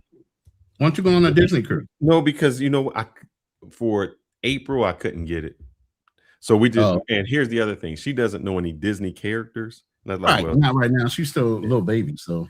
And so we took her to places, and she don't know anything. Yeah, I'm about to say, brother, if you going on that Carnival cruise, God better be on your side. Oh no, man! I've been on Carnival cruise. I just, if he gets on one of the bigger boats, just don't get on the smaller boats. Get on some of the bigger boats. Oh no, I'm a diamond member to Carnival and for Royal. I've never taken a Disney cruise though. I've never done that. Well, I mean, you're married and got a kid now. You didn't do Virgin Voyagers because it came out after. Yeah, you were already involved with the other two. But I looked up the world's largest cruise ship. Mm-hmm. and it holds 7,600 passengers. And I just want to see the world's largest ship. That holds 7,000. Before I came to the Philippines, before I started doing traveling, I was just going to do cruises as part of my traveling thing. But my first trip was a cruise about 3 years ago before I tore my knee up. The largest ship holds 10,000 people, and this is modern ships, man. So I'm going to look. Maybe that's that. How many people does the largest building hold? Is that a aircraft carrier? No, I think that was a cruise. Building hold. Oh. Yeah, aircraft carrier doesn't carry about maybe 5,000 to 6,000 because they need the space for the planes and everything. But if they didn't have to have the space for the planes, they can definitely house way more than that. How many people do you think it could house? 10,000, 20,000? What, an aircraft carrier? Yeah, 30,000. If they utilize the space properly, definitely at least 15,000 people. 15,000. I'll go with that. I'll take it. Scientists estimate there are approximately 8.7 million distinct animal species on Earth. About 1 to 2 million have been formally cataloged. 8.7 million. And you said the largest ship that we make today can hold 30,000. Right. How is it that Noah got all these people on this ship? All these animals? He didn't. He took 2 of each creature. Some creatures are small. This is listen, let me finish. Animals. Yes, I understand that. But let me say this. Mm-hmm. If you talk about insects, you talk about all these little minor things. Mammals. Well, animals, I don't know what their classification of animals are. Are they mammals? Are they what? That's what they was breaking down. I mean, because you got amphibian too. Did they have to save the ones that were already in the water? We got reptiles, we got birds. Right. We got what mammals. about the ones that could swim? Did they have to worry about carrying those onto the ark? No, because they could swim. But you think they were in the ocean that took all the freaking animals out of the ocean? Because let me say this. It didn't say that. Wait. It destroyed everything. Let me finish my thought. Because there's only 1/4 of the Earth's seas that have ever been explored. 1/4. 3/4 of the Earth's oceans have not been explored to their utmost. How many other creatures are even under the sea that have not been discovered yet? I understand that, but I'm saying there are 8.7 million distinct animal species on Earth. Yeah. If your boat can only hold 10,000, how did you get? I mean, even if you cut this number in half, in thirds, if we cut it in tenths, how did you get that many animals on a boat? I wasn't there. I couldn't tell you. If I told you that in some other way, that's it, man. I had a ship and I had 1 million people on that ship. You're like, man, yeah, right. But we believe that because it's in the Bible. If I told you that I was out, man, I was in Hawaii. Didn't you go to Hawaii, Drew? But let's wait. Let's predate this. At the same time you're talking about Noah, do you realize there is also the part of the Bible that talks about the Nephilim? Yeah. At the same time as Noah, the children of that were born of the mating of the sons of God versus the sons of men. I had sex with a few angels in my lifetime too. Hey, some beauties, baby. All I'm saying is it was a whole other race that was also a spin-off of the human race, which were the Nephilims, and that was all around the same time before Noah. No, but think about that. Now what we're saying is, I mean, I want y'all to think. We're saying some angels came down and had sex with the women here. Yeah. And that's in the Christian Bible. So if you guys are saying that that's crazy and I don't believe that shit, it's in the Bible. If I told you in Hinduism that one of the monkey gods came down and had sex, no, I'm just telling you. If I told you, gotta be a monkey though. No, because they got the monkey gods, they got the elephant gods, they got all that. If I told you that the monkey god came down and had sex with the people, and that's how they got the northern Indians, you'd be like, man, that is the craziest stuff there is. In if I tell you in the Greeks, because that's how you had what they call, you had the You gods had and demigods. You had demigods. demigods, correct. Right. And the demigods, if I told you, man, Zeus was messing around, and he came and seen them beautiful people. He got one of them people pregnant, and that's how you had like a Hercules, and you had these other people from demigods. You would look at me as though I was insane. But if I tell you this, depending on how you were raised and how you believe, like I said, since childhood, it's correct. easier for you to absorb that story than somebody else's that grew up in a whole nother society with a whole nother group of beliefs, whether it be Hindu in India, whether it be Muslims out of Arab nations in Africa, whether it be Christianity out of Europe. Depending on your environment as you're being raised, it makes it more believable. You get what I mean? And So what I'm then saying, it's all our about what? beliefs, Global man. perception on who's right and who's wrong, and who gives a hell. Our beliefs are dangerous. Our Dangerous. convictions are dangerous. You can believe whatever you want. It's how convicted you are to try to enforce that on other people that makes Not it even dangerous. other people. I'm gonna show you two things. One is this dude. Let's show you this dude. That's Southern religion. They believe in snake handlers. Now this dude gets bit. No, this is what it is. Look, Yeah, the here's ones a that get religion. bit off the goddamn time. Yeah. Yep. The snake handlers. You better have that snake anti-venom sitting right there. I guarantee you they got tons of it sitting there. But they believe that they could conquer the serpents. Hey, Tariq, Tar Heel, you're welcome to come up. And I told you all you got to do is The prove link is already pinned. I already pinned the link, so I don't know why. If you guys they just got talk in the back. So it never is proof. So here's the thing: these people believe that, and this is what I'm saying that becomes a problem for me. When you start to do this, when you say, "Man, I believe in the snake god, I can do this around," and this is when it gets scary. Cooper 360 weeknights at 8 and 10. Herbert and Catherine Scheibel are charged with third-degree murder following the death of their 8-month-old son Brandon this spring. Instead of caring and nurturing him, they ultimately cause his death by praying over his body instead of taking him to the doctor. Like the people in the audience, what they're going to say is, instead of medicine, like the guy says, science. Instead of science, you believe in the science of men. These people here did not believe in the science of men. They didn't believe in it. They believed in God. And what they believed was, God will heal my child. God will save it. I will save my child by prayer. I will pray around my child. And do you know what happened to their child?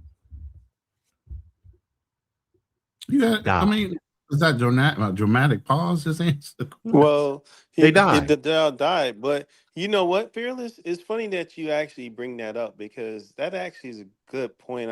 It actually made me think about the community that we talked about last week that was in New Jersey and New York. And at the beginning of this, or sometime during this, you guys were talking about circumcisions, and then someone passing on a STD to these children, and it just popped in my head that if you're not in a community like the one we witnessed to those two communities that we talked about, who has their own ambulance services, their own medical doctors, those stories don't get out. Yeah. But we're not in, these people are not in a Christian community that doesn't have, that is just bound by, like I said, or they're not Orthodox Christians. They're in the secular world. They depend on the services of the state or the services of the county or wherever they live at to provide for them. So they had to go through the system, take their child to the doctor or not take their child to the doctor. And now this is what they got. But in those Orthodox communities, let's say this did happen. Would we have heard about it? Would there have been a news story? No, because they would not even talk to the press. They would have buried that child and they would have been what it would have been. That's it. Exactly. But this is what I'm saying when it's dangerous. When you say that I am not going to believe in any science, I'm going to pray for my child, and your child dies from pneumonia that could have been saved because you do this. Religion becomes dangerous when you're going to fight a war for it. It becomes dangerous when you put your children in certain circumstances because you believe in something else, and that is dangerous.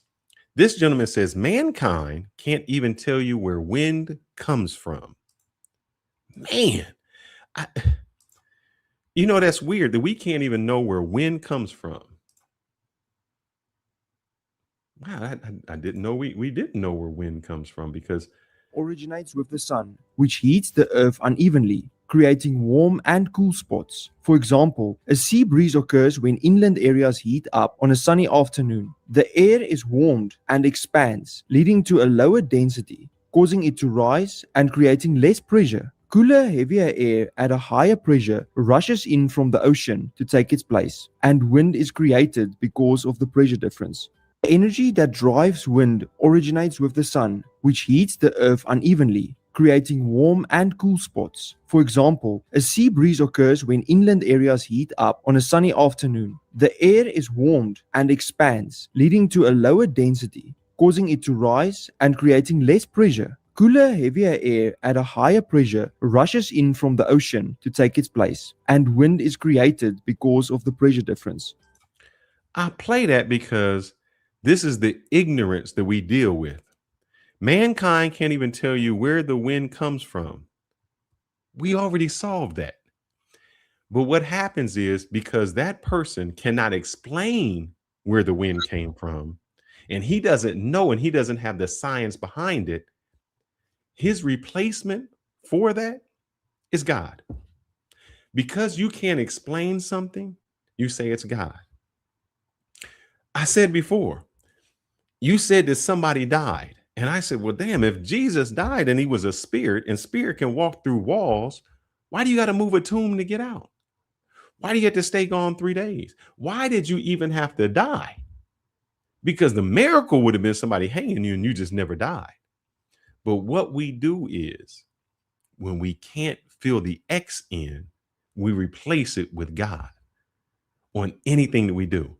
And so, because our ignorance, like this gentleman's ignorance, they can't explain, like they say, I don't know where the tide come from, or I don't know how the wind, we know how that operates already. But because you can't explain it, you replace it with a being that you can't see.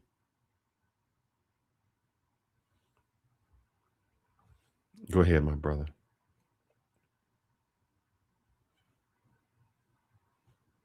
You frozen? Oh, I ain't frozen. Am I frozen? You frozen? Nobody's frozen. Oh, okay. You were sitting there so still. I was like, my man, my goodness. That's because I'm listening to something, trying to get to a point in an interview with Tucker Carlson and Huckabee. And here's the thing. I want you guys think that we divide among everything. It's not just religious fights between Muslim, Jewish, Christians. We battle ourselves to death. When you had the Catholics and the Protestants fighting, there were 30 million people killed, and that's interreligion. The Shiites and the Sunnis, interreligion. The reason right now that Iran seems alone is because they're one sect of Islam, and Saudi Arabia and the other surroundings are another sect.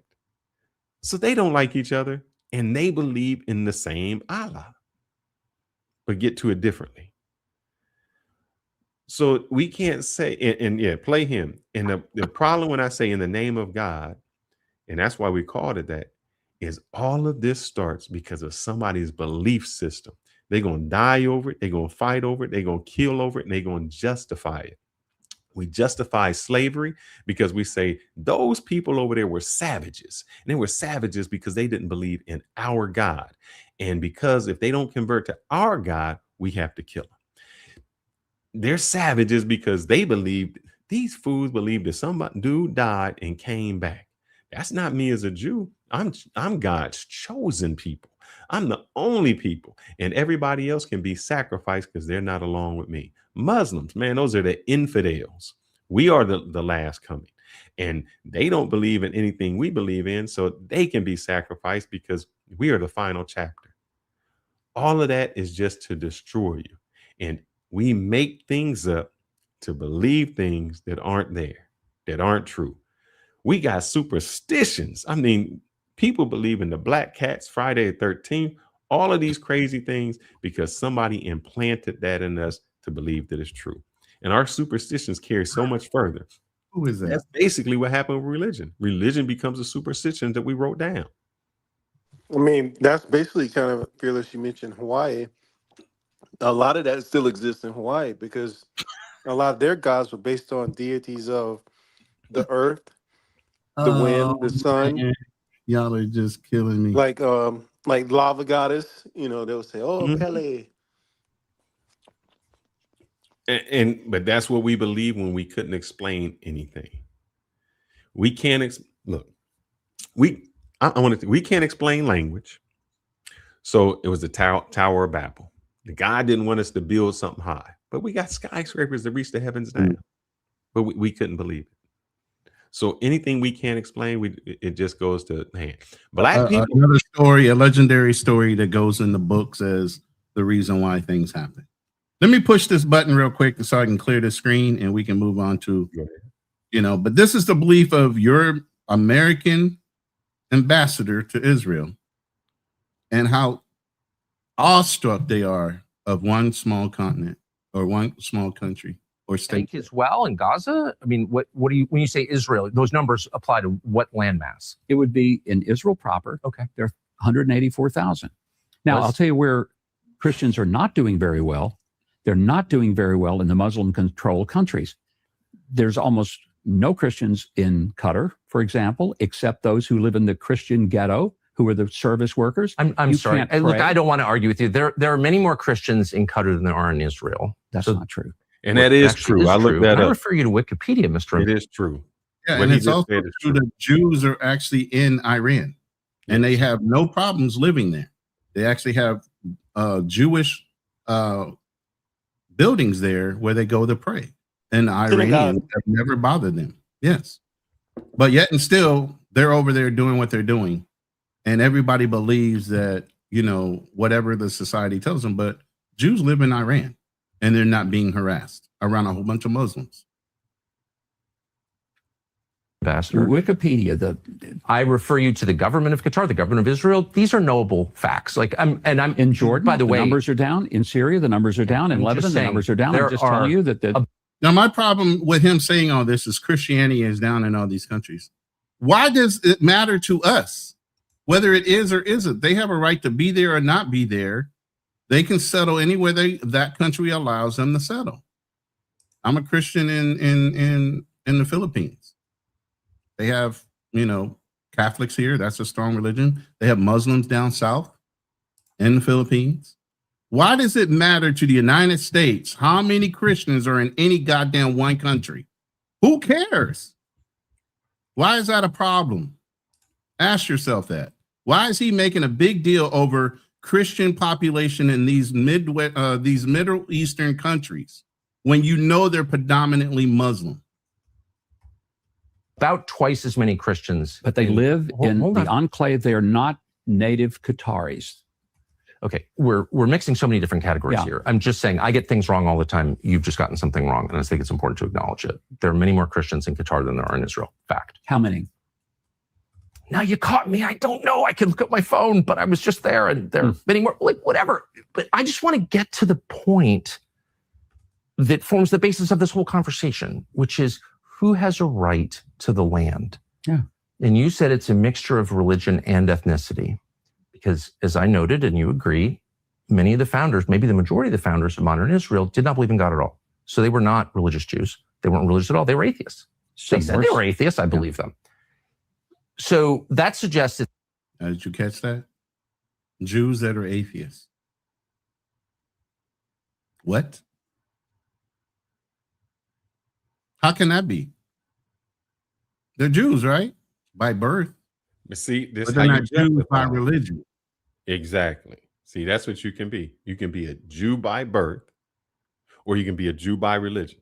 So you and can the say most that God of the people gave you in Israel right now are Jews by religion, meaning they adopted the religious practice of Judaism while they were in Europe. and went to Israel based on World War II and the establishment of Israel in 1948. 47. You can say that I am a Jew that doesn't believe in God, but God gave me this country. And Huckabee further goes to say he don't care what Israel does, and they can take all the lands that were given to them by God, ordained to them by God, all the way up to whatever borders it is that's considered the land of Canaan. He does not give a hell what Israel does. This is your ambassador to Israel.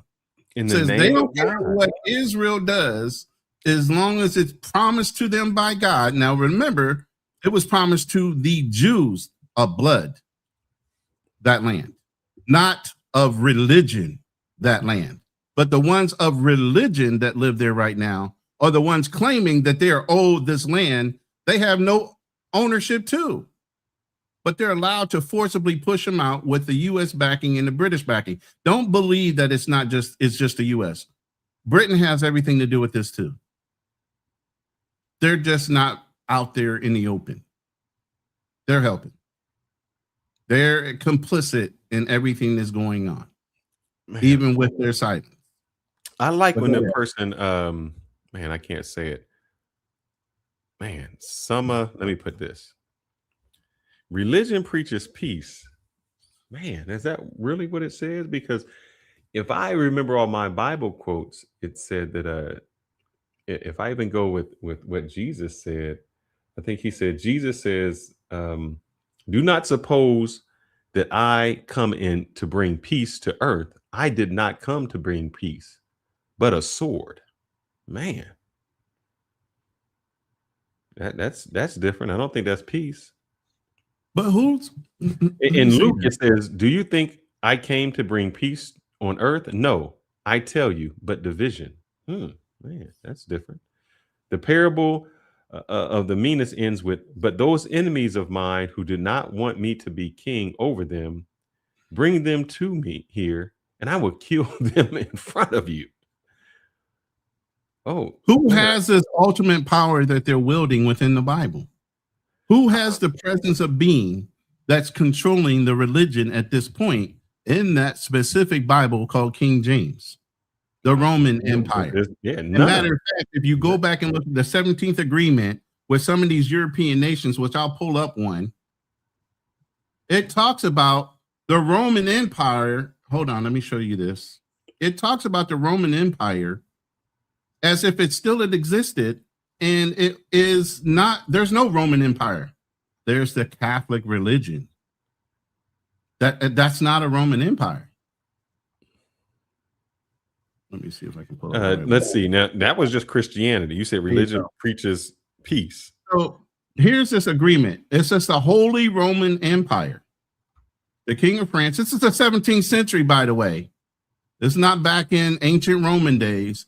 This is during, European and everything else, the societies that have been established. How is there a Roman Empire? Who is the representative of the Roman Empire? But the Pope. The Pope still had the King of France, Spain, England. Everybody still had to bow and kiss the fucking ring. What do the Israelis make you do? Go and kiss the fucking wall. The Pope made you kiss his ring. But the Israelis make you what? Go kiss the wall. Is there any difference between these two? And what are they using? They're using religion to control you, control your mind process, control how society works on a global scale. They have that kind of influence based on your faith and your belief in a book that was rewritten multiple times for an advantage of somebody. Who's the advantage going to? Go ahead. No, I just contradict what he says when he says it preaches religion, because even in Deuteronomy, which is in the Torah, rules of war offer peace at first. If they refuse, kill all the men and take the women and children as plunder. Man, that's peaceful. In the cities, promised lands in Deuteronomy, do not leave alive anything that breathes. Man, how can this be peaceful? man, and in Numbers 31, you know what Moses did. Moses ordered the killing of the Middleite men, boys. By the and way, nice day on the Rob Woodson lookalike. And no, and the non-virgin women. But virgins, you get to keep as a spoil. That's what I'm talking about, baby. I mean, religion tells you, kill all them hoes. Kill the men, the boys, and them hoes. But shoot, any virgins, we get to keep. Where is peace in that? Where did peace come from? And the reason I wanted to talk all about this was today, because it is Good Friday. And because of Good Friday, we say this happened and this happened and this happened because of us. None of it we can prove. None of it that we would say it would be ridiculous if I told it to you today. But we believe in it and we say that it's right and it's righteous. But a lot of things that we do in the name of religion is horrible. It's horrible. And if we followed the book to a T, it would even be worse. If we said to a woman, you're an adulterer, go get them stones and start throwing at her. Oh, we would say that's bad. We would say that would be horrible. You know, if you really think about it, even the Romans that were there in that land when you know, you must see how Jews and Christians and and Jesus was there, those Romans were not even Christians at all. They were not Catholics at all. Huh? Oh no. They were just there. Here's what the Romans said. I know we get mad at the Romans. Romans said, look, man, we don't care what you believe in. Matter of fact, you can believe in whatever you want and we will help you. All you got to do is pay the taxes. That's it. We don't care what you believe in. Pay us our taxes and don't be coming up with all this stuff. And the problem was that when the Jews started to rebel, it's like, bro, now we got to shut down rebellion. That's really, Jesus was not killed, if you say killed, for anything else but just causing a ruckus. But even Jesus said, give unto the Romans what belongs to the Romans, give unto God what belongs to God. So even Jesus said, just give it to him. What's the big deal? You think too, Jesus' crucifixion was based upon them deciding between him and Jews. Yes, Barabbas. The only reason that people were Barabbas. crucified was this. It had nothing to do with religion. It was if you went against the state. If you went against Rome. If you did something against Rome, that's why we crucified you. Nothing to do with religion or what he believed in. They could care less what you believed in. You just got to pay us our money.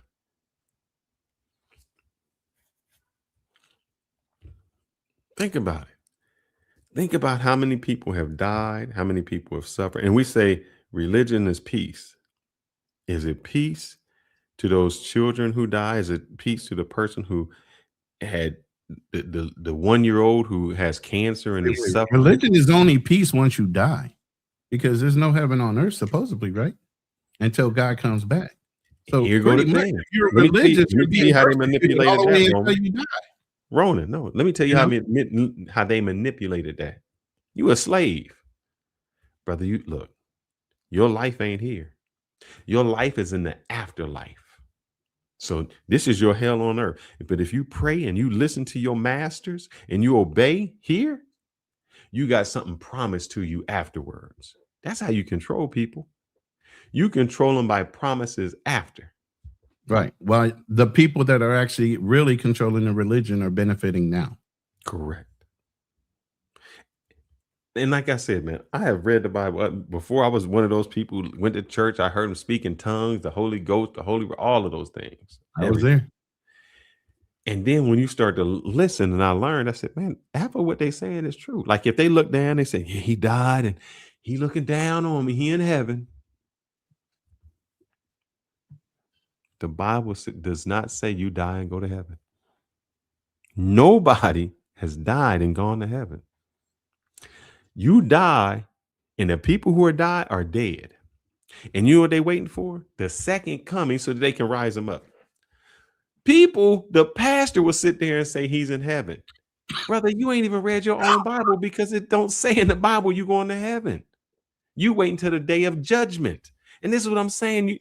Half the people who think they are religious They aren't even religious. Half the people who think they know the Bible, they don't know the Bible, because if you read the Bible, you would say, oh my God, what the hell am I reading? And that's why you can read the Bible and get multiple different meanings from every damn scripture that you read. Because it's not black and white. It's up to interpretation. They say that all the time in church, right? What is the verse that everybody uses? He that have an ear, let him hear what the scripture says to his people. If I am a you God, can read the scripture and not understand it. If I'm a God, why would I write something that would be interpreted? Because he gives you choice. That's what their religion is based off of. That's what Christianity is based off of, is faith and choice. And through your faith and your choices, I should be able to reward. If the you know why the FBI, the police, the judges, all of that can arrest you, or they shouldn't arrest you, or whatever it would be. If you write a law that is ambiguous, that's the worst thing you can do. If it can be interpreted in a certain way. And that's why you have to go back and when they say, no, this is not written correctly, we can't understand it. We have to write it so it is interpreted. So like if you say thou murder, oh, it's murder in first degree, second degree, all of these things have to take place for it to be a murder in the first degree, murder in the second degree. Because what we want to say is we don't want you to interpret the law. We want it in black and white. If these elements of the law are there, that is when you're guilty. Now you're going to tell me that the highest creature, the most profound person, the most intelligent thing that we have couldn't write something that would not be up for interpretation? It shouldn't be. I shouldn't read the Bible and say one thing and you read the Bible and say something else. We should come to the same conclusion. There should not be an interpretation, because if you are a person of the Bible, you can say, man, this can be interpreted incorrectly, or they can say this and they can say that. And it doesn't matter. You can't say it's about religious or reading, because you can have people from eons, since the beginning of the Bible, or the Torah, or whomever, that they read it. And even in every religion, scholars that are in the Torah, they sit and still argue about what it means. Christians argue about what passages mean. Muslims argue about what passages mean. How can you be a person of infinite knowledge and not write something that is crystal clear? It should not be up for interpretation. That's the problem. And if you're telling me that there's a God that has written something and it's up to me to think about it and fluctuate it, or not believe it, or not have it, come on now. That's man doing that. Bingo, T-Mac. I know that verse, and that's the one I use all the time. Your body is what holds your energy to this time and plane in this place. The Bible actually says when you die, you are instantly with him. That means judgment has already happened. Pass or fail, buddy. And that's if you believe. If you don't believe in that, I mean, like I said, I believe I'm energy. So at the end of the day, wherever that energy dissipates to, it's going to dissipate to. Your body is a living battery for what? Your spirit. Your spirit is the energy. That's why even in scripture it says your body is your temple. The church is within you, not inside of a building and not with a pastor. But yet and still y'all will believe a pastor, and you'll hold that pastor up as being a godlike, a demigod in your eyes. But it says right here, you say that the final judgment, the Bible mentions the final judgment, the end of time, where all will be judged according to their deeds. So how can it be when you die if it says there's a final judgment, the end of time? I just said it's already been done. You've already been judged. The only thing holding you to this time and plane, if there are multiple planes, and even in Enoch, it talks about walking through one portal to another and looking at multiple different things all within the same day. Okay. Nobody likes to talk about this stuff. But if your body is energy and you are dead, you are not held to a time and plane on this earth. You're instantly where? With him. That means you've been judged. Now, whether you've been judged correctly and you went to heaven or hell, that depends on where you land. But your body is being, your spirit is being held in time based on your body, nothing else. And that's what I believe. And I believe this, man, that religion has been the cause of more suffering, more deaths, more people not getting to a certain way than any other thing that we have. Any other thing. Your beliefs, man. I mean, we believe in things that we can't explain. We don't do it, and we just say, "Oh, that's God that'll take care of us." Instead of saying, "Look, man, I need to take care of this," or we give an excuse. I can kill somebody because God told me to. I can kill somebody because their faith is different than mine. My kid suffers. Well, that's God doing that, and it was in God's will. God wanted that to happen. Disease, famine.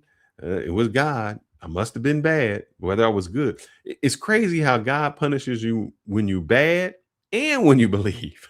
You believe, you get punished, and when you bad, you get punished. It didn't make any sense.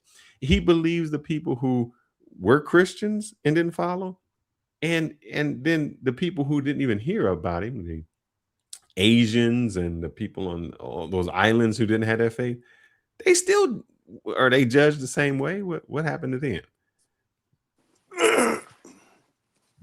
It's exactly how we do things. So it's you damned if you do, you damned if you don't.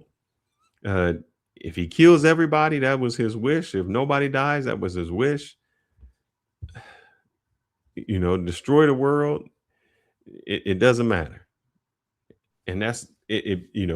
I'm a God. I can create things, but I'm not going to create things. I knew that this was going to happen, but I'm going to kill y'all anyway. I'm a spirit and I can go to hell when I die, but I'm not going to walk through a wall.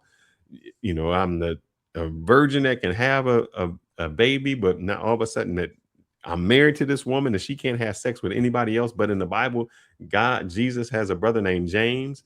What the hell? I mean, come on, y'all gotta get it can go deep like that. I worked with this guy one time and he was saying, well, if, what's his name? I can't think of his name. Who betrayed Jesus? Judas. Yeah. So it's like if Judas, if God, made Judas, he was born, why did he allow him to kill his son? Like this dude would say, this has all been planned out. You think God doesn't know when he created? Yeah, that's what I'm saying. When he created Eve, you didn't think God knew when he created Eve, Eve was going to be the first one to bite of the fruit. He didn't. You didn't think he knew that Satan was allowed into the Garden of Eden in order to tempt Eve? And why would Eve believe some stranger over the man that created her off of a rib, supposedly? The logic and all these things don't make sense when you start twisting it around and really looking into it deeper. You're like, well, why would God put the tree in the middle of the Eden anyway? Right. Why would he even allow them to be tempted? What was the point of it? Because of choice. This is the whole reason why the Bible is written in certain ways. It's because he says he gives you freedom of choice, and that's the basis of your faith. And whether you do or do not believe in him versus whatever else is being told to you. And you're talking about a woman that was literally fashioned from nothing, still had the audacity to challenge her creator.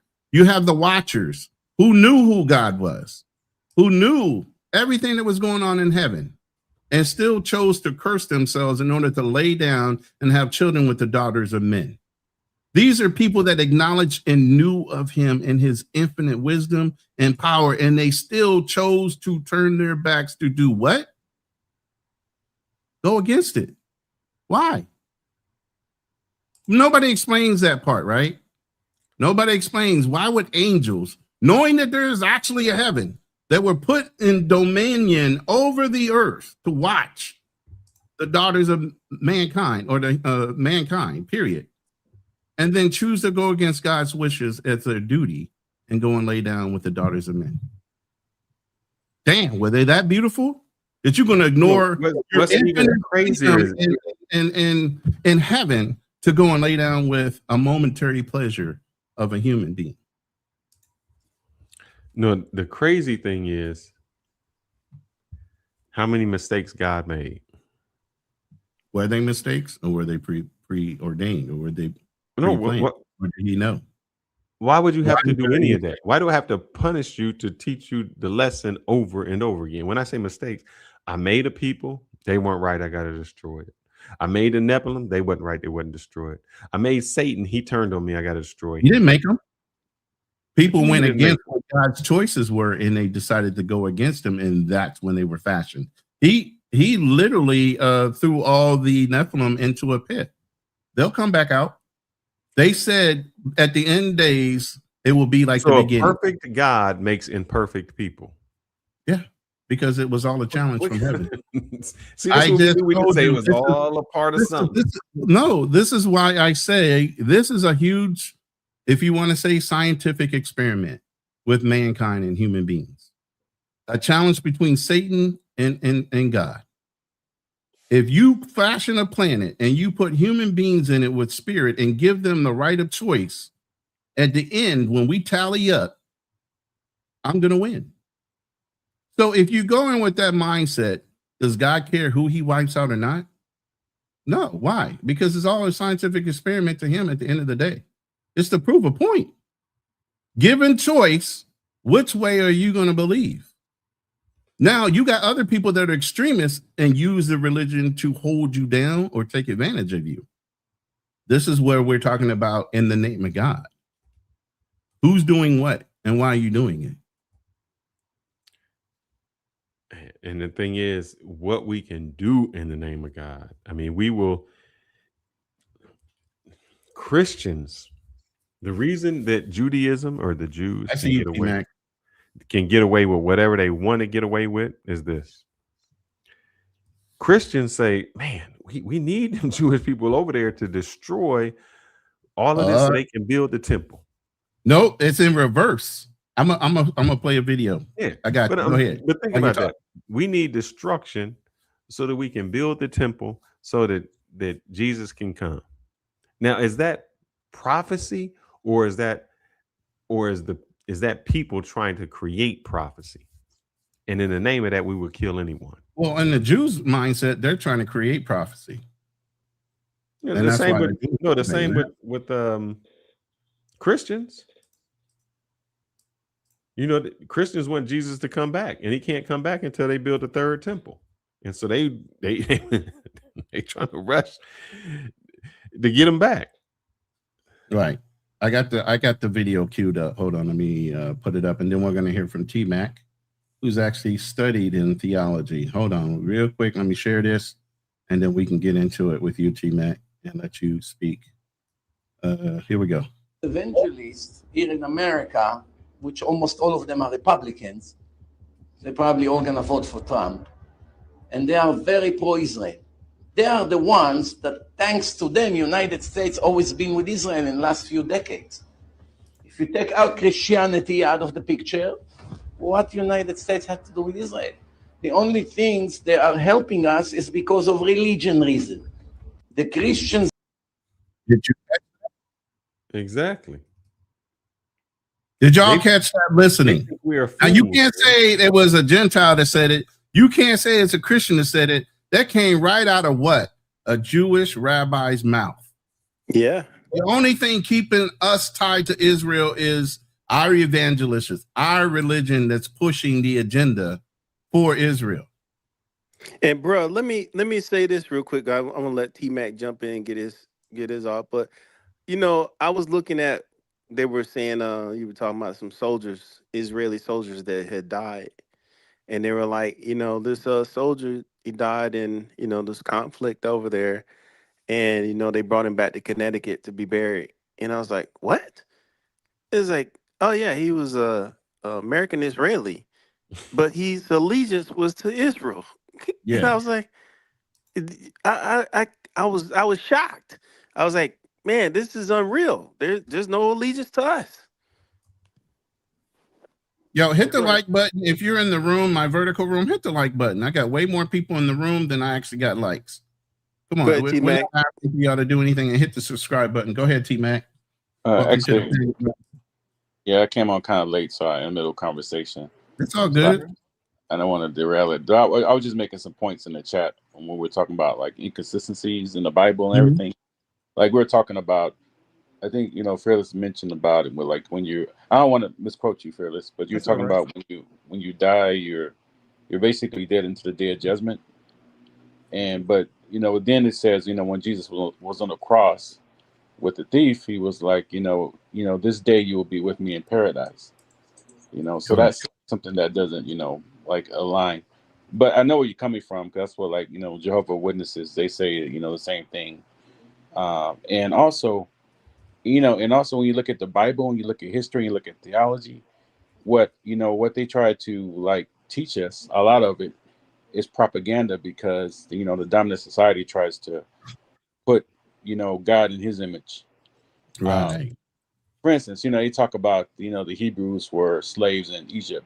The Egyptians documented everything, and they didn't have not one record. Now, one recollection of some million people leaving there. And they even have records of like them paying Egyptians to build the pyramids. How much they paid, how much, like, in food, like and stuff like that. And thousands of years before there are people who actually call themselves Hebrews, there were on the temple in Luxor, there was it's called the 42 admonitions of Ma'at, right? And it has every commandment on there. So all the 10 commandments are contained within the 42 admonitions of Ma'at. And one more point I want to make is that people say, okay, so my question with that is, I'm just going to quiz you a little bit. Okay, go ahead. I know you may have came late, but I said if I had a grandson or great grandson and he came around and later on he said, hey, look, I got a dream and I've been to the mountaintop and I wrote this. This is how it is. And he said it so much that people started to quote him and said, that comes from Fearless's, grandson. He's the author of it. Does that make it true because he said it that much? And if I was able to go back and say, well, no, I think MLK, some guy named MLK said that, a few hundred years before Fearless's grandson said it. He may have just said it a little different. Like, instead of I had a dream, I had a nightmare, I've been to the hilltop, I just changed a little bit. How would you feel about my grandson saying it when you find out that MLK said it a few hundred years before Fearless's grandson? Would you believe it? I would say it's not, to me, if I understand what you're saying correctly, if it was like two, if it was disconnected and they came up with it separately, then that's the difference between knowing, and it's still there on the temple, written down, the 42 admonitions, and it's like copied, it's plagiarized, and it's changed to fit a narrative. I'm not sure. This is what I was saying earlier, with even the Catholic religion taking what I believe is the Ethiopian Bible and taking it apart and writing or making the King James Version out of the books they decided to keep in, so they can easily explain some of the things that are unexplainable in the Ethiopian Bible. We say that the religion is what is controlling the society. Exactly. That's why they came up with it. That's why Constantine actually adopted, Christianity, because he saw it as a way of, controlling the people, putting them together, and controlling, the way that they thought. In fact, Constantine, even though he started the Roman Catholic Church to the Council of Nicaea, and a lot of those books, they knew about the existence of those books, but what they would do is they would put the books on the table, and then and in the morning when they come back, the books that were left there, they would say that these are God inspired. And they did not allow they dismissed the African scholars, right? And St. Augustine said himself that they're repackaging a religion that's been in existence for thousands of years. Right. And the reason I asked that question, just so we can, is because you understand theology, right? So you understand why history, they did these things. Why now, in current religious beliefs and current doctrine and current black churches and other churches, are they still preaching the King James Version instead of reverting back to the complete Bible and teaching the right way? They are in knowledge of it. They acknowledge it and they teach some things out of it. They don't necessarily tell you how to get it in order to give the message. But why don't they tell the whole truth? Why are they still withholding of everything about the Bible? They are withholding. No, because what they state they're not is confirming that it's true. no, because what they state is this: they state that a lot of, and I'm not in the religious realm, so don't get me there. I'm just stating what it state. They state that a lot of those books were written far after the original text was already established, and a lot of those books are written to explain things that the original text did not explain. So they're saying those are not really inspirations of God; those are inspirations of man trying to explain. Who are they to say that? But here's the thing. Let's get out of the they. Wait! Before you guys interject, I want to hear why Scholars. I would say scholars, the religious I scholars. Hear how with T-Mac's experience in theology and being taught it, why do they continue to omit it? Well, see, that's what I wanted to say. Reintroduce it. Why do you have to go with they? Why don't you just search for the truth for yourself and just read it yourself? I understand that, but if you're a thought leader, if you're a pastor, if you're somebody that understands the theory of the theology of the religion, and you know because of preferences or racism or whatever, they didn't want to include some of the truths that came out of a specific book, and they wanted to adopt it as their own. Why now, with knowing history and knowing that people are revising history, and history is written by what? The victors. Right. Why, theology-wise, T-Mac, are they not going back and saying, look, we want to acknowledge these things are true? So the churches and the parishioners that are going to the churches are aware. It's exactly like you said before, man. It's a way of like controlling people, controlling the narrative. In fact, and a lot of these ministers and priests, they're taught like the same thing that I mentioned in theology school, right?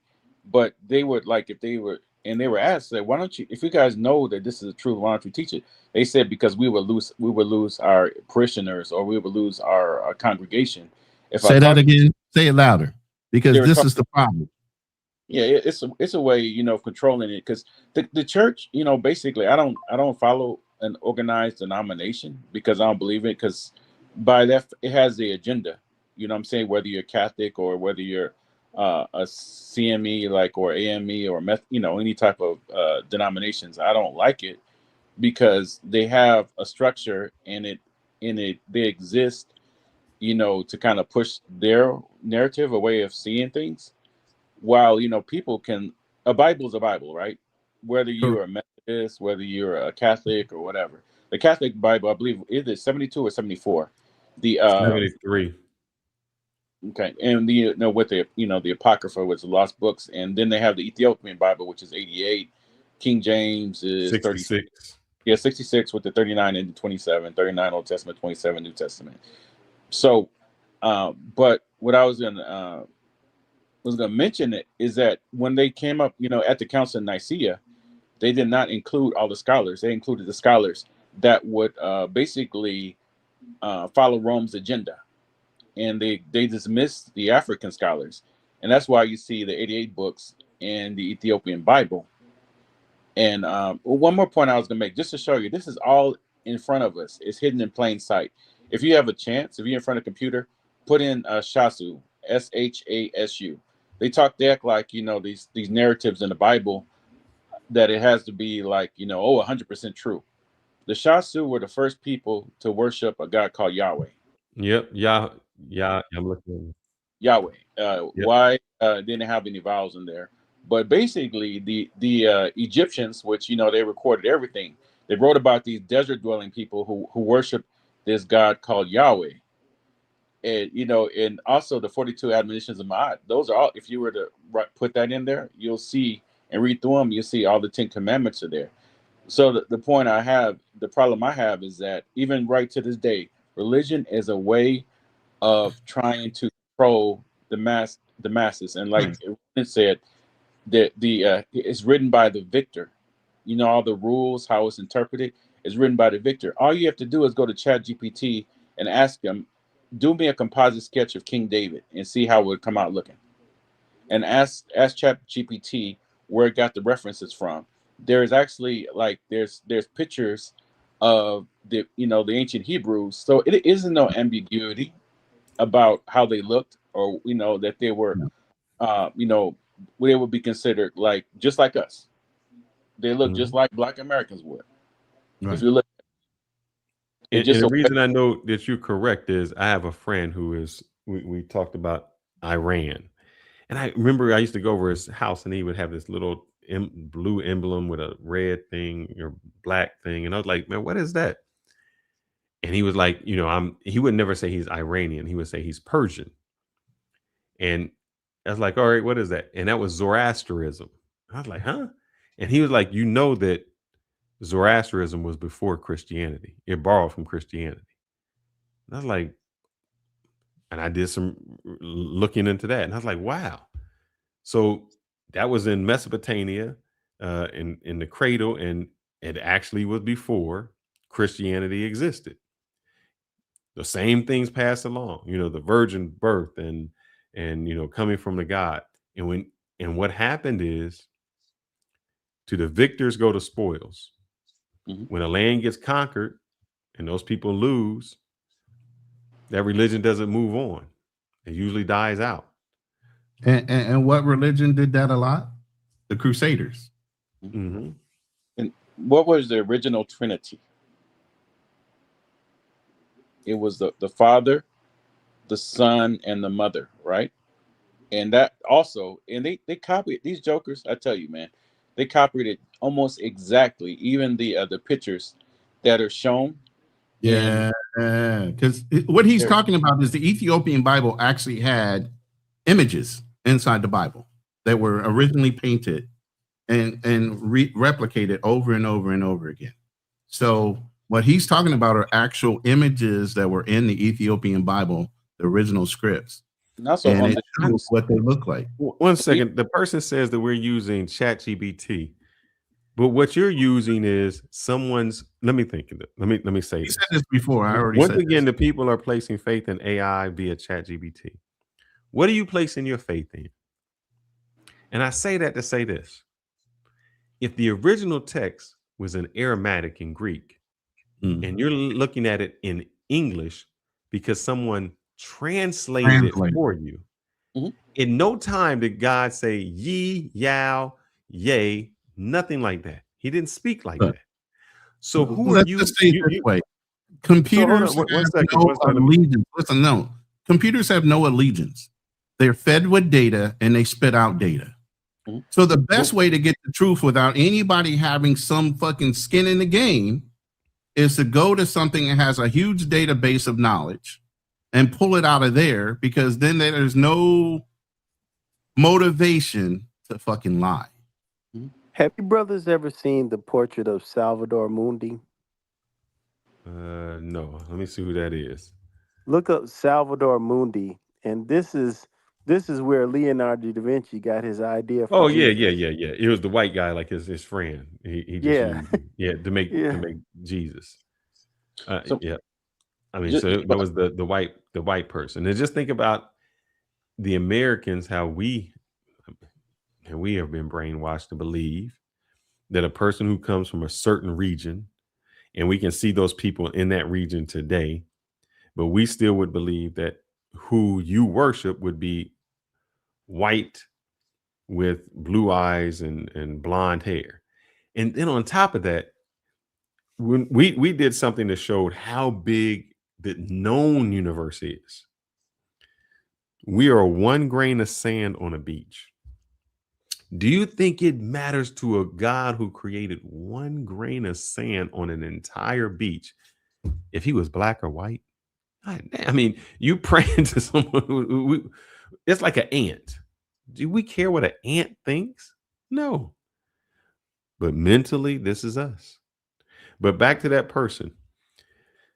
You saying we're trusting something via ChatGPT. Where's your faith at? You're believing in something that was interpreted, that you have no ways of knowing it was interpreted. And then when something comes out to supersede that, such as the Dead Sea Scrolls or some other manuscript they found, or you read your own Bible and your own Bible makes a reference to a book that isn't even in your Bible, who are you believing? Can I say something about chat?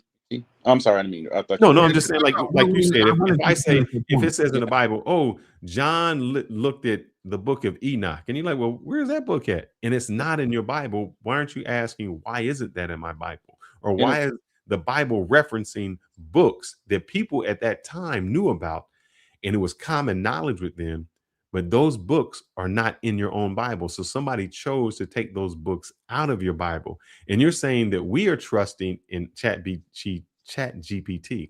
Well, And sir, my question is, what are you trusting in? Yeah, so I never said we're trusting chat. No, GPT. not you. This Okay. is somebody in the chat. No, somebody in the chat is saying it, but I wanted you to finish your point, T-Mac, because Yeah, I want to make a point about chat. That's just an aggregator. So to oversimplify it, I saw the comment in the chat about ChatGPT. It's an aggregator. It just it's the quickest way on it, since we're talking to each other, to pull the data, because it pulls it from all these sources, right? So I'm not trusting in ChatGPT. I hope nobody else trusts in ChatGPT. But for a quick discussion, we don't have time to just thumb through different references to try to find it. So it's better to use aggregator. Agreed? Correct. So for the gentleman in the chat, it's not that I'm trusting in ChatGPT, but it's just a way to quickly look at different sources. And then, the Council of, Nicaea is where they decided, what books to put in.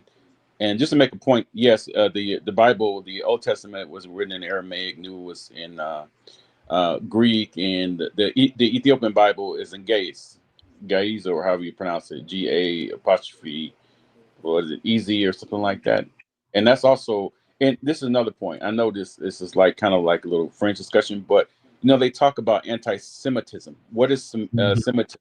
It's a Semite, and it's a Semitic language. It's a Semitic language, including Arabic, Yep. Hebrew, Aramaic, and Gais, and also all these. But they use it as a term to say it's disparate group. Right. It applies to a much larger group of language class of people. So that was just the point I was trying to make. Yeah. And that's what we say something is.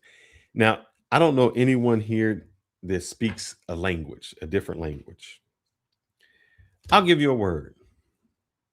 Tell me what fuck means. Give me a definition. Oh, depending on where you live at, it could mean a whole bunch of different things. No, just English. Give me a definition of fuck. You're screwed. No, because I want to fuck you. I'm going to fuck you up. Fuck you. Man, that girl fine as fuck. Now, I just use the same word. I just use the same word in 10 different ways.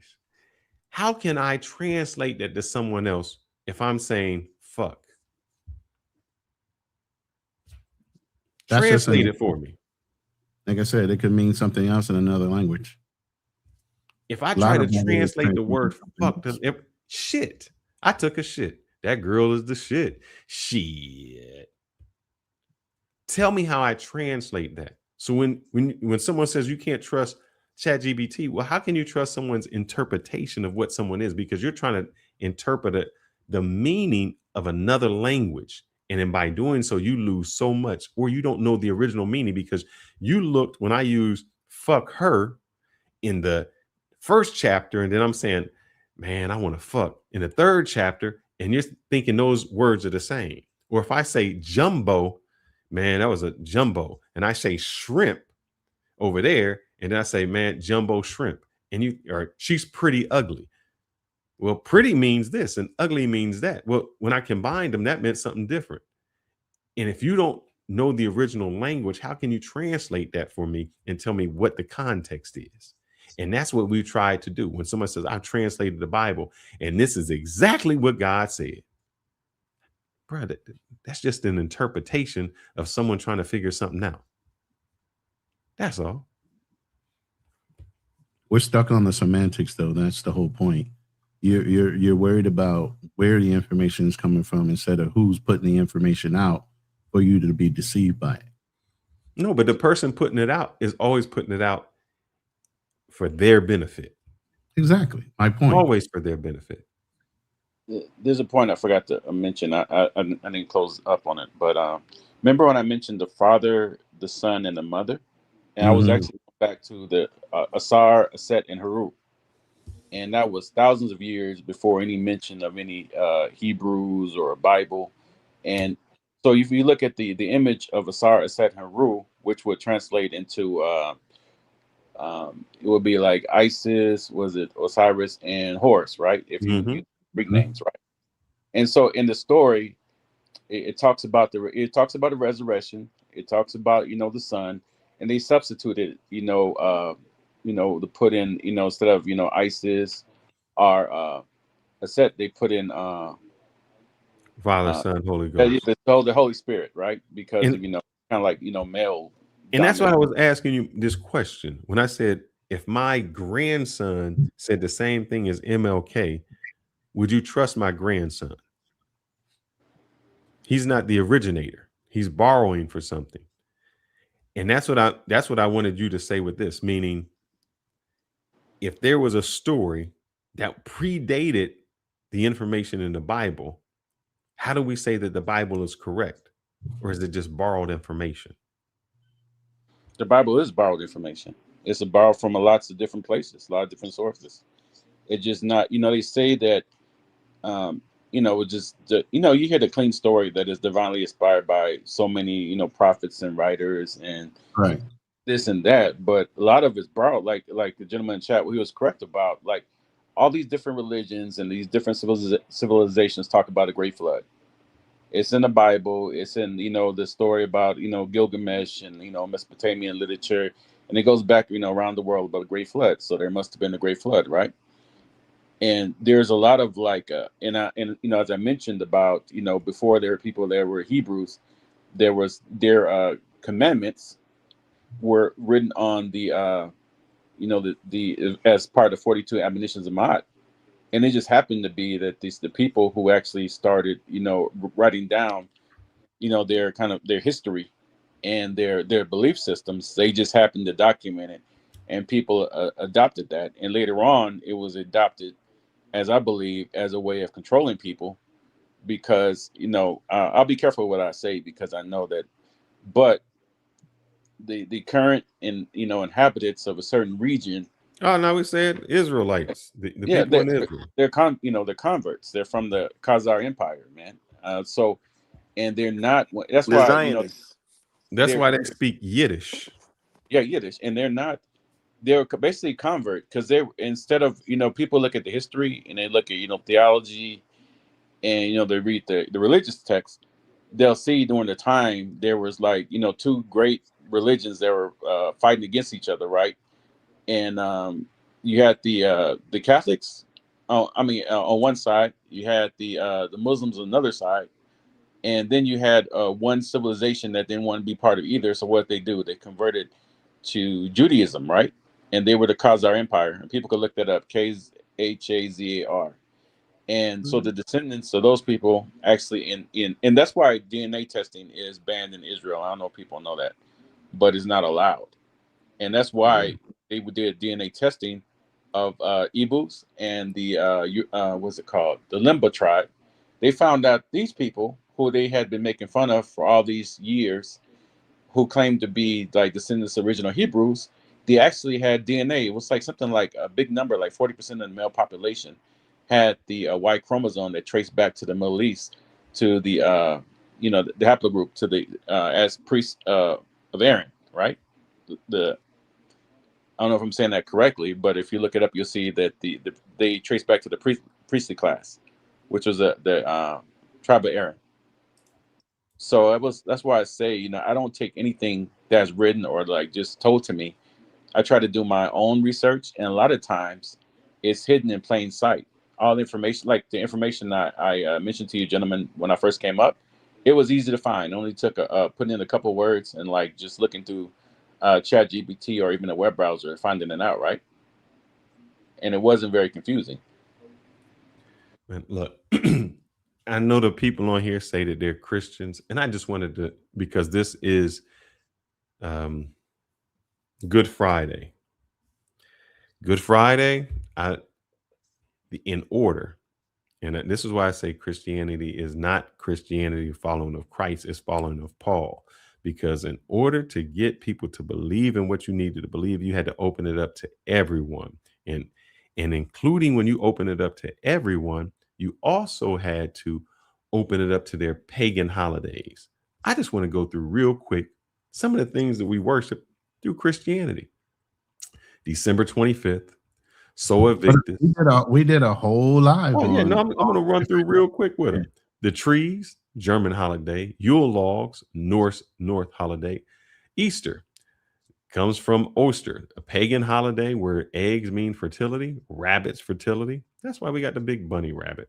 Halloween, we worship on Sunday. Early Christians didn't really worship on Sunday. They worshiped on Saturday because that's the Sabbath, but it was changed because of the Roman culture. The halos that we give around there, that's actually from Greek gods, Roman emperors, and sun deities. So when you see someone and they have that halo around them, that does not come from Christianity. We got patron saints and pagan gods, ritual practices, whether it's incense, candles, anything that we do like that, all of those holy water, that's parallel with the purification of ritual skills. When we do sacrifices, we say, oh man, there were sacrifices with people who didn't have anything to do with religion. And, we sacrifice animals and you got to give your first thing. People were sacrificing humans that had nothing to do with that. So way before that, we meshed it together, put it together, said, how can we make this work? And then we started creating holidays around it. Even the calendars that we use have nothing to do with Christianity, the days that we use. That's why we can't say when Jesus was born. We don't know if it was 4 AD, 3 AD. We don't know exactly when he died because we change things and we mesh it all up to help it benefit us and all of that.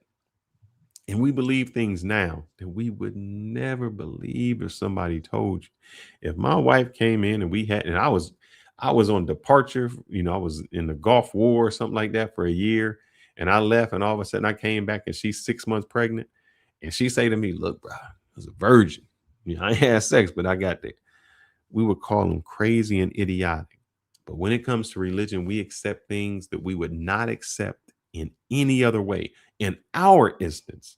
But if somebody else tells us about their religion, we would say that they are nuts and crazy and couldn't believe it. Buddha, Hindu, gods in the sky, pray to astrology, you got to be out of your mind. But because we are raised with it, we believe it without question. That's facts. Yeah. Go ahead, brother.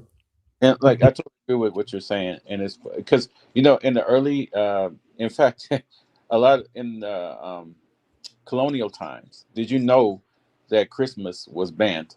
Did everybody know that in the early colony? Because they knew religiously wise, it was not a religious holiday. That's been brought up through paganism and also, when the Germans came over. Yeah. Because Saturnalia, before the Germans, when Martin Luther came up, with the, the celebration, it was they put it on top of a pagan holiday, so it would be adopted, Saturnalia. And even before that, it goes before Saturnalia, that same time period, it goes back to in Egyptian time where they about the birth of Haru. I think even with the equinox, which was they considered like the birth of Haru, or in Greek. So it's a lot more complicated than what a lot of people think. So I agree with it. A lot of, I believe everything you said. I agree with it. And also another point I was going to make it. Where did the name Jesus come from? Because that was never his name or not how he was referred to. His name was Joshua, and if you say it, there was no J at the time, so his name was Yeshua ben Yosef. It was Joshua, son of Joseph, right? If you were to say it with the J.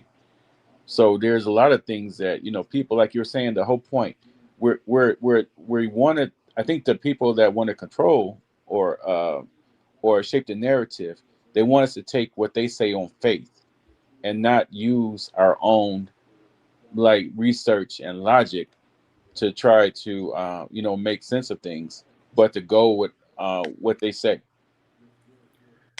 My question to the chat is, please tell me a time in history where religion was good.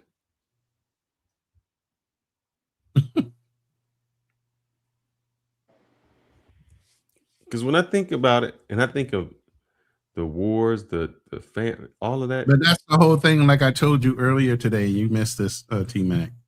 It's all on perception on where you were born globally, on what religion you are, what your belief structure is, and whether it is good or bad, depending on if it's being forced upon you against your will, or if it's something you're readily accepting of.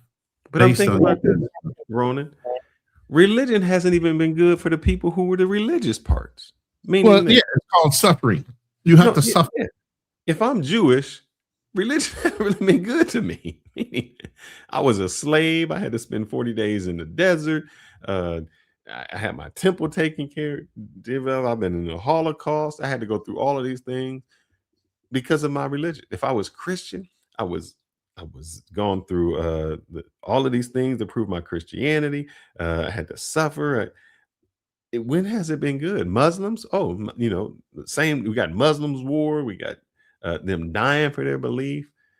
When has it been good for anyone? You know, because to me, it would be like, man, I'm religious. I have faith. But my faith kills me. My faith puts me in war with people.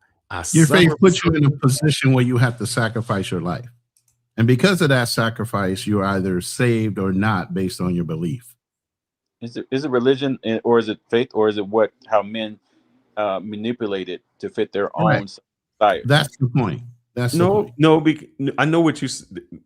I kind of agree with you, and then I don't, because when you say faith to fit, but in the Bible it says God said, "Kill every man, woman, child, everything breathing." In some instances, not at all. That's God. So that's not saying my faith does it. That comes exactly from the word of God. God made a flood that killed everything, destroyed it. Go ahead, T-Mac. Yeah, I don't mean to interrupt. I was just bringing the point. That's the old covenant, right? Mm-hmm. And there a new covenant. If people went by the old covenant, man, there would hardly be anybody standing, because, like, you know, who were, you know, some. You know, I mean, chicks out there committing adultery. Oh man, they be stoned every day. No, they were strict, man. You know, brother, there was, you know, strict. So people have always kind of picked and they picked and chose what they would do, and mostly they did it to suit their own kind of, like, you know, their own selfish desires. And I don't think, you know, I want that. I just, like, you know, that's just my belief. But there's not. You can't just say, you know, to me, I don't have anything as absolute, 100% good or 100% bad. There's good things in the, like it talks about. I forgot the exact scripture. Is it 1 John 4:20? It talks about how can a man say that he loves a God who he has not seen, but hated a brother who he has seen. Mm-hmm. Liar. So I'm paraphrasing that. You know, to me, that's like a beautiful scripture, and it's good because it would totally bust a narrative of how, like, you know, black people and others have been treated in the United States. How could they say? But to your point, even with that, T-Mac, I brought up earlier how Eve knew that God fashioned her out of a rib bone of Adam, and still chose to disobey him and listen to Satan and bit of the fruit. I talked about how the disciples were right next to Jesus and still had doubts while they watched him do and perform miracles. So even when you see it with your own eyes, you still want to doubt it. Look, I've seen things where they reverse it and they say that God was the evil one. God was the evil one because he didn't want you to have knowledge. And he said, if you ate of this tree of knowledge, you would die. They said, what kind of God doesn't want you to have knowledge and would kill you for giving you knowledge? What's the theology behind that whole point, T-Mac? Why would God put that fruit of knowledge in the middle of the Garden of Eden, knowing he did not want Adam or Eve to partake of it? Why put the temptation there?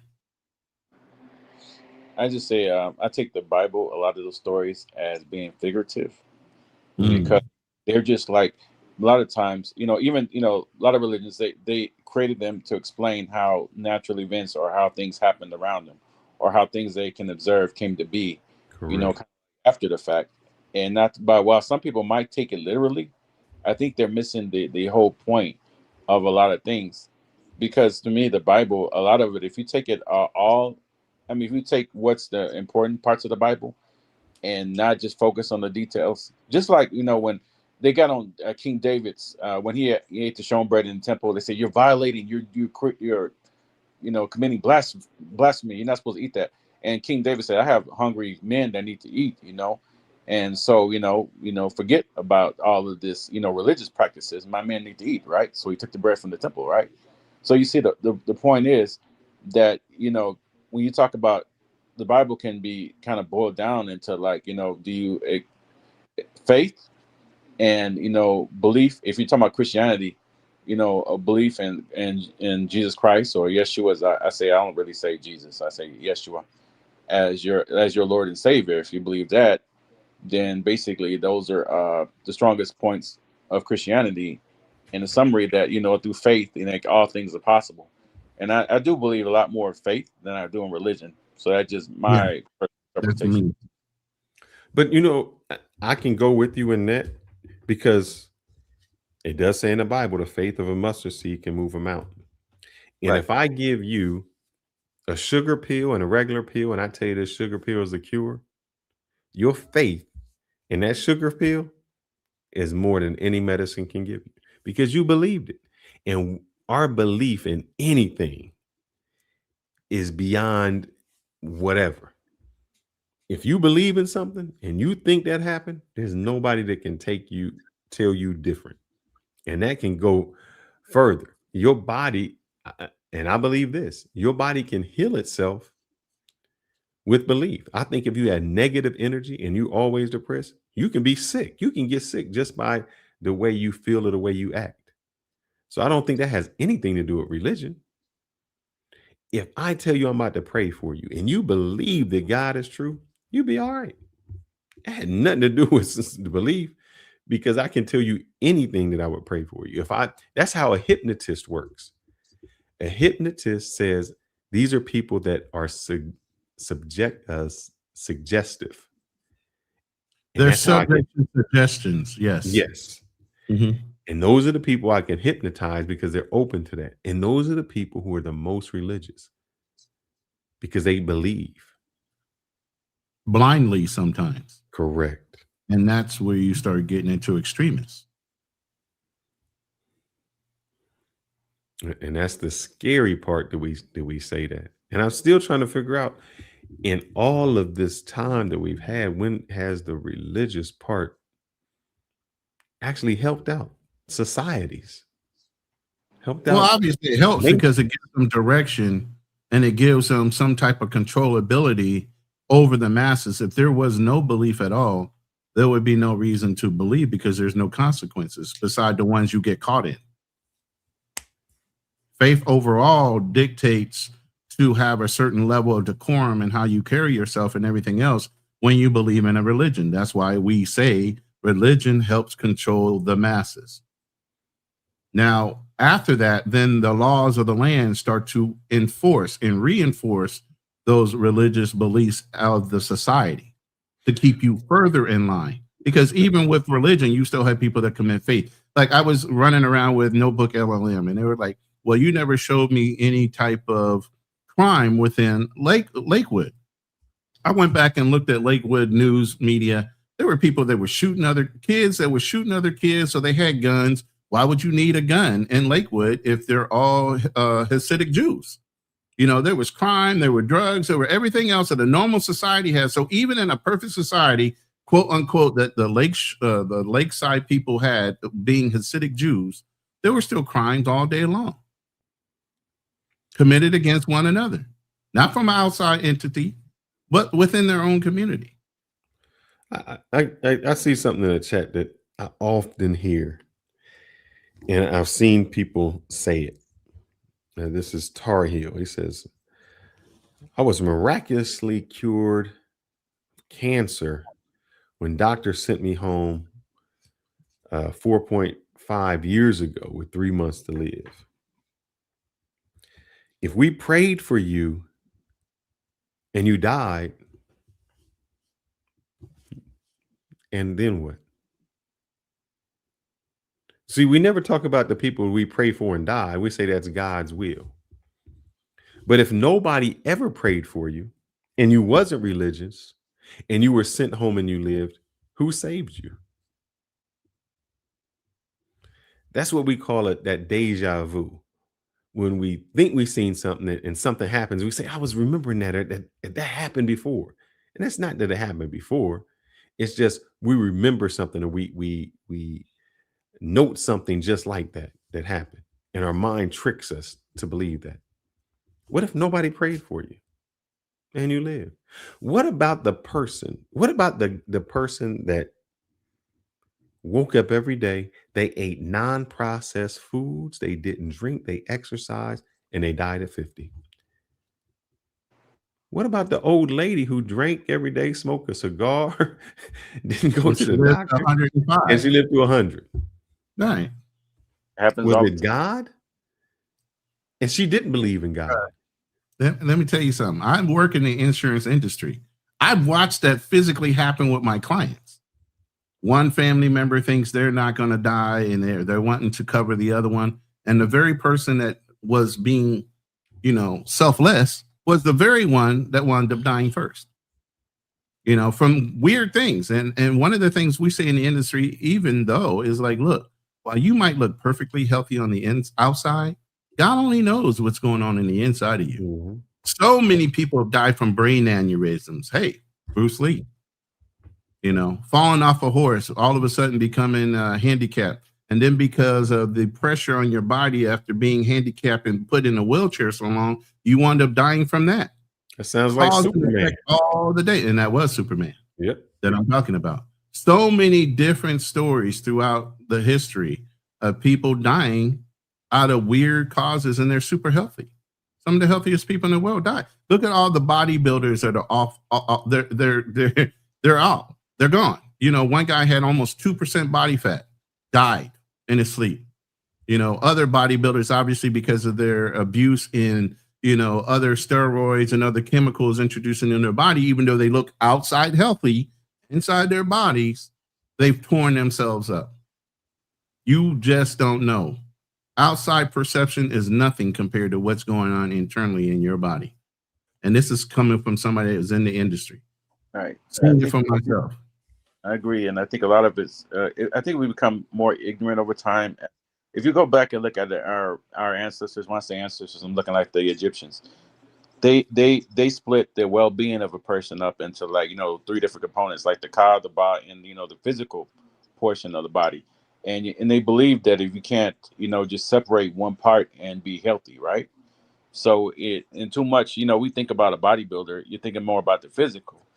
And you have to have a combination of all, the spiritual, the physical, and the soul itself. So I think it's that's just my beliefs. I'm just saying what I believe. I believe it's a combination, because a person can they had studies of people who there was a guy in a refrigerated train cart, and the refrigeration was off, and he died because he had in his mind that he was going to die because he was going to freeze to death. Look, I've seen, and not to cut you off, I've seen people who were shot in non-vital areas like the butt and died.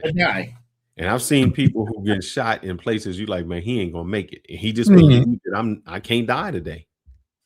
And he lived.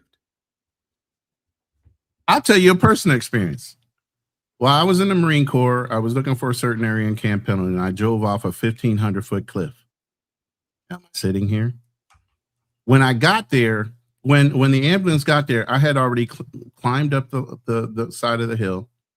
Trucks at the bottom where there's an SOI unit that was sitting in the river right as they saw me flying over the fucking cliff. There was a guy laying or sitting next to me. He knew to duck because his whole side, because he was on the passenger side, had been crushed in. I'm sitting on the side of the road with my partner. The ambulance drives up and looks at me and says, "Hey, are they still in there? Last time we seen somebody crash like that, heads were cut off." And we're looking at him like, "Yo, we were in that." What? How are y'all even walking? I barely had a stiff neck. You just don't know when your time is going to come. And you don't know what it's going to cause. It don't matter what you're involved in. So again, it doesn't matter how good you look. It doesn't matter what you think you're going to do. You don't know. You don't know if you're going to wake up tomorrow. And I never said I didn't believe in a God. Yeah, and it's I what said God. I'm not religious instead of that. And So if he yeah, says God only knows. understand I'm not an atheist. I didn't come from a fucking amoeba. I know something had a presence in order to create us. Okay, whether that's the one in the book or something else, we'll find that out later. And just because he said God only knows, that means nothing. When you say goodbye, that's a form of saying God, because that came from God's speed, which means have a good journey. So our words just come from that. So it's just a form of communication. But you Bible thumpers in there, please tell me a time the religion was good for whom? I don't know whom.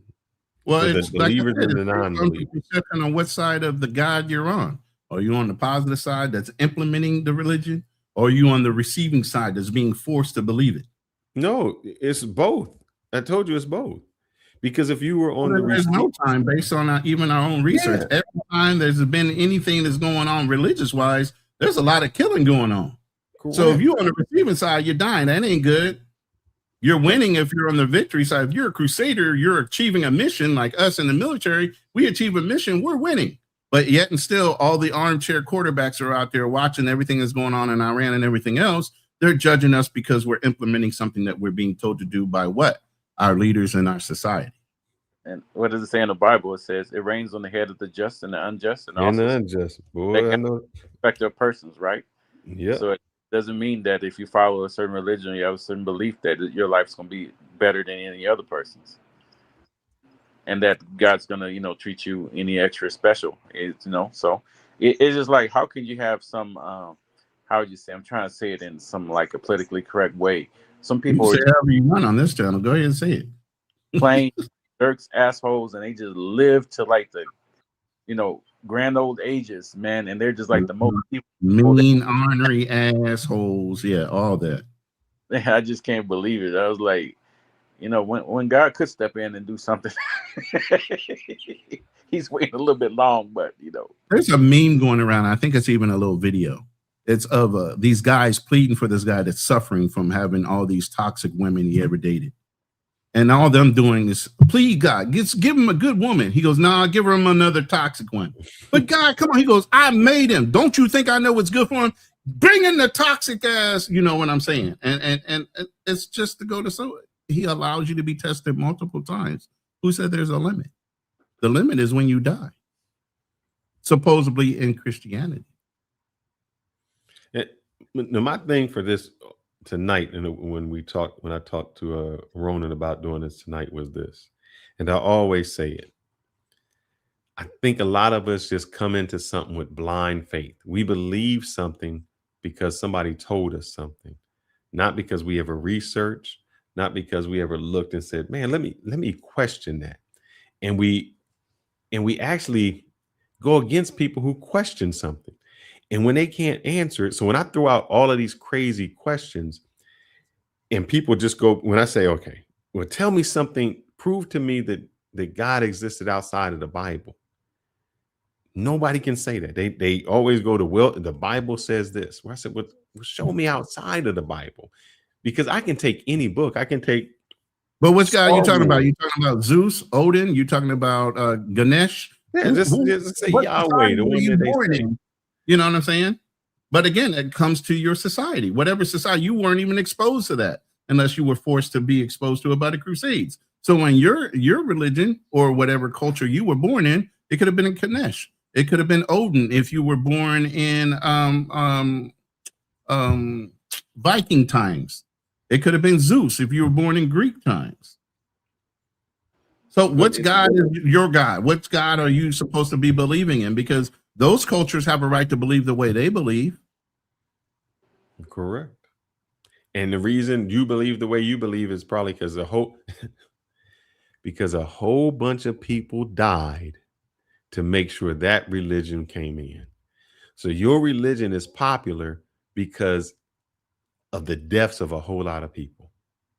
They were forcible submission. Let's put it that way. Yes, they were conquered. They were taken over. They were done in. And now that it's a global phenomenon of Christianity, now it's a standard. Mm-hmm. But before, your ancestors fought against it. Obviously, that's why so many died. They didn't necessarily believe the same way, and they were willing to die for it. And but God because the other people won, now you're forcibly told to submit to it. If you don't, I think Calvin Brown says, if you don't believe in Yahweh, you're lost. So my question is, Yahweh, most powerful being and created everything. Why is it that when the missionaries came from Spain to the New Americas, they didn't know anything about Yahweh? Why would the creator of this universe, the creator of everything you have, why couldn't he give that knowledge to people who just wasn't just overseas a little bit, just over the Atlantic? I mean, they wasn't like on a different planet. They weren't like in a different universe. They were just a sea away, just one little voyage. Why, when they went there, they had no knowledge of this Yahweh? And what happens to those people who had no knowledge of a Yahweh, of a Jesus, of any of those people? So are they destined to die because they were never exposed to that? And I think there was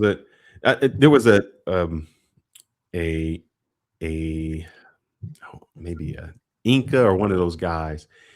They were going to put him to death, and they told him, they said, look, if you convert right now, we won't kill you. But if you and he says, well, what happens if I die? They said, well, you'll go to heaven. And he said, well, will you be in heaven? They said, yes. He said, well, shit, I seen what you do to me here. I don't want to go where you're at. That's how it's always been. So why would the people who are killing and sacrificing me, why would I want to go to heaven where they're at? So when that person says, if you don't believe in Yahweh, you're lost. So at one time, how much of because you're only talking about the Middle East. That means 75% of the world was lost. What kind of God would lead you to be lost just for not being born in the Middle East? You were in Australia, you were in China, you were in Russia, you were in Japan, South and North America. What kind of God damns you for knowledge that you had no idea existed? The one that people make up, when they make up a religion to suit their own needs, right? And not to get technical, but there were the Europeans were one of the last groups to make it to the Western Hemisphere, right? Mm-hmm. There's writings about mosques and even synagogues being over here, and there was knowledge, of people in Africa about the existence, and they have been trading here with the Americans for long before any Europeans set foot on this, the soil here. And even some of the earlier settlers, they were talking about how could these people know languages from like Europe, and we just set foot on these lands. So I didn't want to derail the conversation because I know where we're going, but I just want to make that point. No, the point is made. Calvin, brother. You know who believes what you just said? Who's Calvin? It's not you. It's somebody in the chat. He says he went to the countries. This is where he parted to. Man, this is what the Church of Latter-day Saints preaches. Brother, it's just some stuff they made up. What are you talking about? He says that the people in the Americas knew about God and Jesus and all of that. Well, I'm not Well, talking about totally separate from that. I'm talking about archaeological no, evidence. I know what you're talking about. I'm Yeah, saying okay. this guy is saying, "Oh, they knew about it," and I'm like, brother, this is what So we do. my Is when we ancestors are Indians, and my ancestors prayed towards the god of the heavens, the winds, the earth. They prayed to those gods in order to have benefits while they worked the land and while they roamed the land and do all these other things. So were they wrong in that belief? Were they still praying to a god that was similar to the one that was forced upon them later with Christianity? I will say this though, at least if the people in Africa came to the Americas, they didn't kill them over religion. They kind of worked with them, No, they just took their shit from them over religion and ownership and entitlement because they discovered it. How you discover something that already belonged to a people? This person believes in Again, historically, you're looking at people writing history so that they don't look like the bad guy while they're implementing things. At least in the Bible, when they tore some shit up, they didn't go back and lie about them tearing the shit up. America, though, they'll go tear some shit up and make it look like they're the good guys. No, we fuck the shit up. A Marine will tell you straight up, we go to kill. We kill them all. Let God sort them out. That's a phrase we use. Aya. We have Aya in the chat, and he says, he or she says, the Book of Mormon, the prophet Nephi had the gospel and gave and revealed to him before Paul. Sir, I cannot, as a black man, believe in the Church of Latter-day Saints, because what they're saying in that is I am cursed. That my skin makes me cursed, and because of that, I can't get into heaven, and I think in the other world that because the people of color didn't believe, we had to come down and we were is some crazy shit, so yeah, but the why whole thing would is, I, if as you're a not black that man, religion, you're instantly damned. That means the majority of the planet that's not within that one specific religion is damned. So everybody else is self-existing just to die for no reason but to self-exist, while your one religion is the only one. Cool. See how He's not Mormon, but I'm just saying as far as the Mormons believe. But I want to say how crazy something is. Right. To justify their reaction with the rest of the people they interact with, right? Yeah. And this is crazier too. I said I could not be a Mormon because I am cursed because I'm black.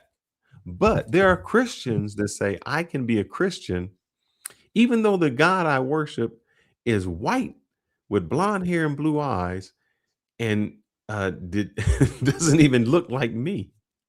I mean, at least Buddhas look like them, and Hindus kind of have their place, and Muhammad was Arabic, but as a black American, we don't even worship people who resemble us, which is even crazier. Yeah, but we run it up on it too. We run it up. We chose the images that the slave master had, shown us. Go back and you look before the Renaissance, and you look even at the Russian icons. What does the Russian icons show? They show black lives matter, right? Go back all the other. If you look in the Ethiopian Bible, the images in there. If you look at the images, even going back in Syria on the temples, when you look at the images there, they would look like any black American. Correct.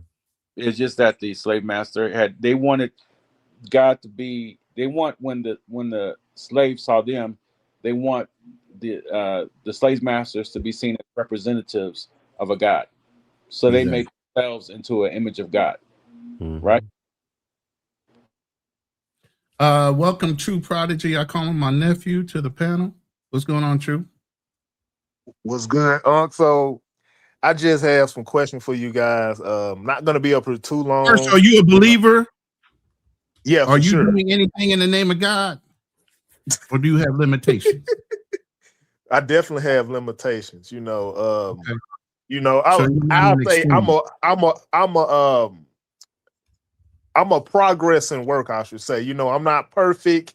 God's still working on me, but I am a believer, and I try my best to adhere to the law, statutes, and commandments of the most. I try to, you know, I'm not perfect, like I said, but trust me, I'm a lot better than what I used to be. 1,000,000%. I'm keeping it real on that. But I have some questions. Yeah, but I got you. So, do you guys believe in a higher power? You know, do you guys believe in like the spirit realm and demons and all these different things? Like, have you ever had a spiritual encounter? I do. I do not. I think that's hocus pocus. I've had spiritual encounters which I could not explain. Exactly. Me too. Yeah. What about you? Drew, what about you? Real quick. Unless he's asleep over there by now. I don't know. I don't know if he's back in Hawaii or not. I don't know. I do not believe it. Just because there's something I cannot explain, I'm not going to give it to a spiritual realm to say, oh, I can't explain it, so it must be a demon. That dude is talking crazy, so he's speaking in tongues, or something happened that I don't know why, so it must be God. Hey, Fears, I can tell you a few stories. I'll tell you a story that happened to me maybe about 6 months ago, right? So I was consistently suffering from sleep paralysis, right? Consistently, right? Demons attacking me in my sleep. I'm just being real, right? So yeah, exactly. So it was a situation that happened to me to where I prayed, it was the last time it happened to me was 6 months ago. I prayed, I said, God, Jesus, whatever name you adhere to, I'm scared. Can you protect me, right? And after I said that, I went back to sleep. But when I went to sleep, I had a dream that my dad and my stepmom was sleeping in the bed, and I woke up to go to the bathroom, right? And I was like a 10-year-old boy. I woke up to go to the bathroom, but when I was going to the bathroom, I still was feeling my life draining from me because I was still in a state of the sleep paralysis because I was being attacked while I was in my dream. But my dad called my name. He called me by my middle name. He was like, I'm not going to say it on here, but he said, such and such, come in here. And then my dad told you, what did I tell you? He said, such and such, my middle name began, because my dad called me about it. He said, such and such, I told you to start praying. And as soon as he said that, I woke up and I started praying. And then when I was praying, right, when I started praying, it never happened to me again after that.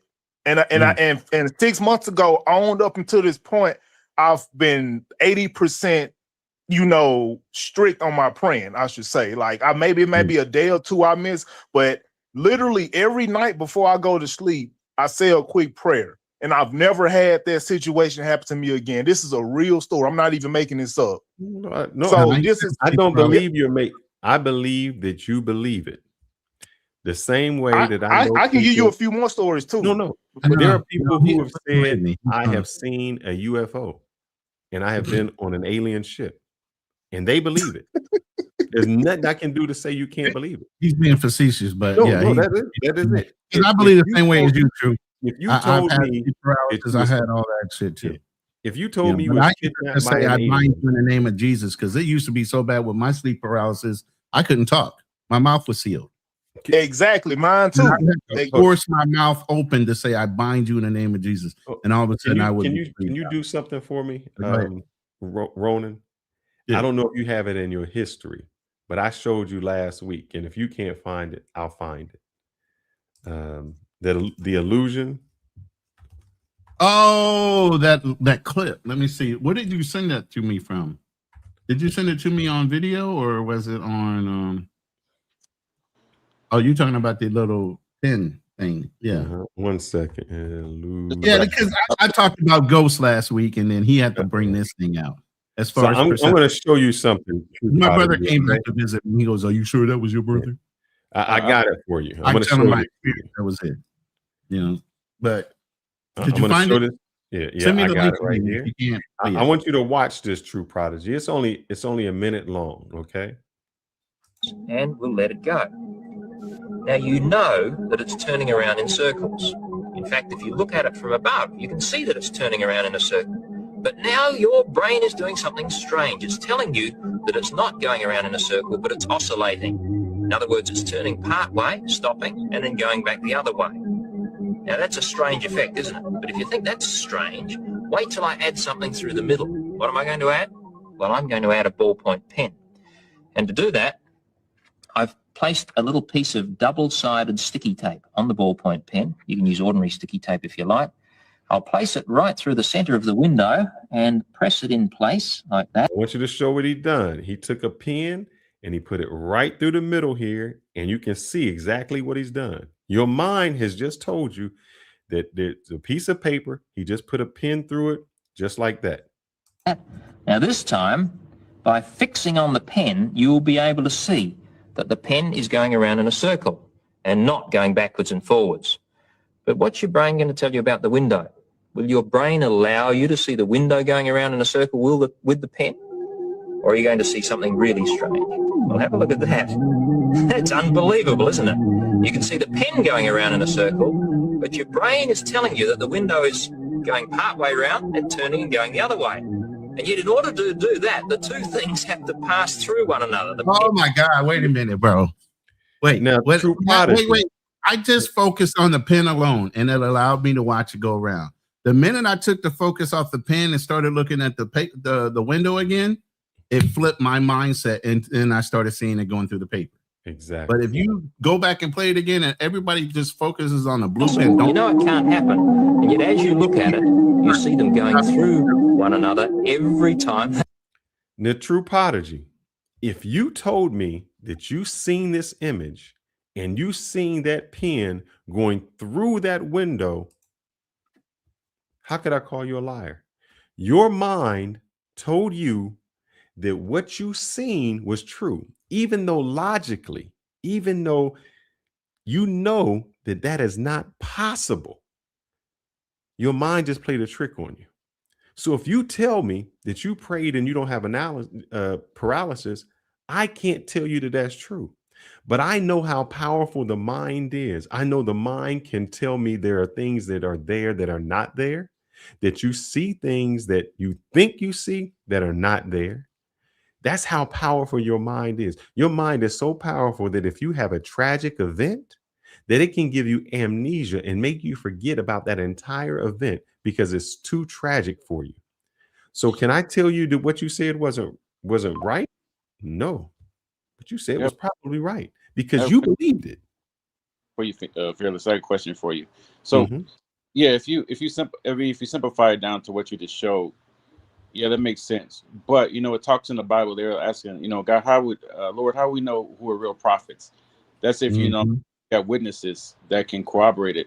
So, meaning, let's say you have three people who had witness experience, but they weren't together, but they're able to tell the same experience. That would negate a person's illusion, when you say. No, because then I would say, how can you develop the same thing at the same time in two different places and the people never met? Right.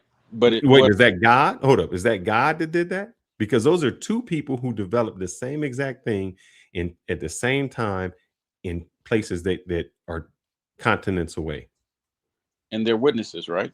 To the same event. No, I mean, they developed the same thing. How do you explain that? Develop what? What are you talking about specifically? Because I mean, I've witnessed something we have witnesses who had no possibility of knowing about an event, yet they retold the same exact incident. So I'll give a little bit of my background. I don't go into much detail, but I used to be like a deacon in the church, right? And I was like very, how would you say it? I was to the point where I was kind of judgmental and all that kind of stuff. Yeah. But one day I had a spiritual experience and I kind of walked away, right, from the church. I just drove up to it, and instead of going in, I just like turned around and went home because I know nobody will understand. And then I was like, you know, I thought about it when somebody told me, you know, it's like if God is real and, you know, then he shouldn't mind being questioned, right? And if God is real, then you'll come back to him, right? So my spiritual beliefs, I came full circle because despite any like, you know, so the spiritual experience took away my doubts. And so my interpretation, or I should say my experience about what God, I can't say that the Bible answers 100% of what I experienced, right? And that's my dilemma in life. So what I'm saying is that with the illusion, yes, I studied about something like this in school, like, you know, how things called schizomas, where your brain is kind of like it starts filling in the blanks on things, right? When something doesn't totally make sense. But I do believe in, like Brother True was saying about his experience, that it's within the realm of possibility, because I've experienced some things, and my background, I'm very analytical. I'm an engineer, right? So that's based on science. So I see things through a critical eye, and I research everything. I used to get in fights because people, I wouldn't take their word for nothing, man. I would just always just go research it, and it would piss people off. But I've, you know, despite all that, I came back to the belief that there is a higher power, that there is some type of energy, whether we want to call it angels, demons, or whatever, or positive or negative. That's just my belief. Why? Why? Because I've experienced things that could not be explained, and they were witnessed by two other people who had no possibility of knowing about the same exact incident. In fact, I recounted it to, she was a minister. She had walked away from the church, and I started telling her some things that she could not. She said, "How the hell you know that?" And I just knew it, man. I had no doubt about it. But yet, she, as the interpreter, and there, you know, the Apostle Paul wrote about spiritual gifts, right? And one of them is prophecy, right? Right. My mom had. Right. So I believe in prophecy. There's teaching, there's exhortation, there's discernment of spirits, there's different exhortations. So so for me, I mean, I don't expect everybody to believe it, but as a person who've like dealt with science and, you know, have more of an analytical mindset, if it comes back that, you know, despite all that, my spiritual experiences have shown me that there's more beyond things that science could not explain. And when to other people, if it was just me experiencing it, then I would have said, "You let Fearless shake you up." I believe the same way as you, T Mac. You know what, brother? Can I show y'all something? Can I show you something? I hear you. Tell you all that. I We've hear gone you. around and around on the back end, T Mac. Sounds great. Same You know way. what happened to me? I'm as analytical as any of them. Show you this video here. Let me see if I can just play a little bit of it. Here you go with the fortune teller. Nobody was ready for this. As they say, this was not in my cards. And not only did she predict it, she made the correct prediction. This made me rethink the whole fortune teller aspect.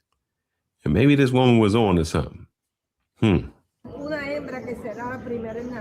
Girl. A girl. ¿Cuándo? Estados Unidos. Texas. Eso casi se puede decir que ya. Yeah. You know what this woman from Cuba predicted to me? Daughter. She tuition said maybe was a guess that I was going to have a baby girl. And I did. She must be a prophet of a God, because she sat there and she predicted that we were going to have a little girl, a little baby. What the hell does that mean? Does that mean that she's a God, that she's a prophet, that I should believe in her? That she has some cards or some tarot cards and she shook something up and said, "You're going to have a baby girl"? Could she have a spiritual gift? She could have. Hell no, she ain't got no spiritual gift. She got a spiritual gift that I give her a tip when she tell me to read the crystal ball. No, she's got a spiritual gift she got. No, that's not it. She has a gift. You were just she got a gift of shake these cards, blow in his hand, put this tip in my jar, and I'm gonna tell you something that you want to hear. So how did she guess everything correctly then? If you want to be so dismissive on her having because a she gift. had a 50% chance to predict that when you ask a question. The same reason that people say, "Oh, I predicted," they ask other questions about you to get something else about you, and then because here's the thing: if she predicted wrong, it wouldn't have mattered. I wouldn't have remembered it. That's all. It's just when somebody predicts something, and it's if I say to you right now, I predict that we're going to be out of Iran in 2 weeks. Okay. And it happens. Does that make me a miracle worker? Or did I say 10 other things that was incorrect and that one thing came to be correct? I can make it ambiguous for anybody. Let me say this real quick. As a believer of some of the information that comes out of the Bible. Okay. When the Watchers supposedly laid down with the daughters of men, they cursed themselves first, not to tell on each other. I want you believe.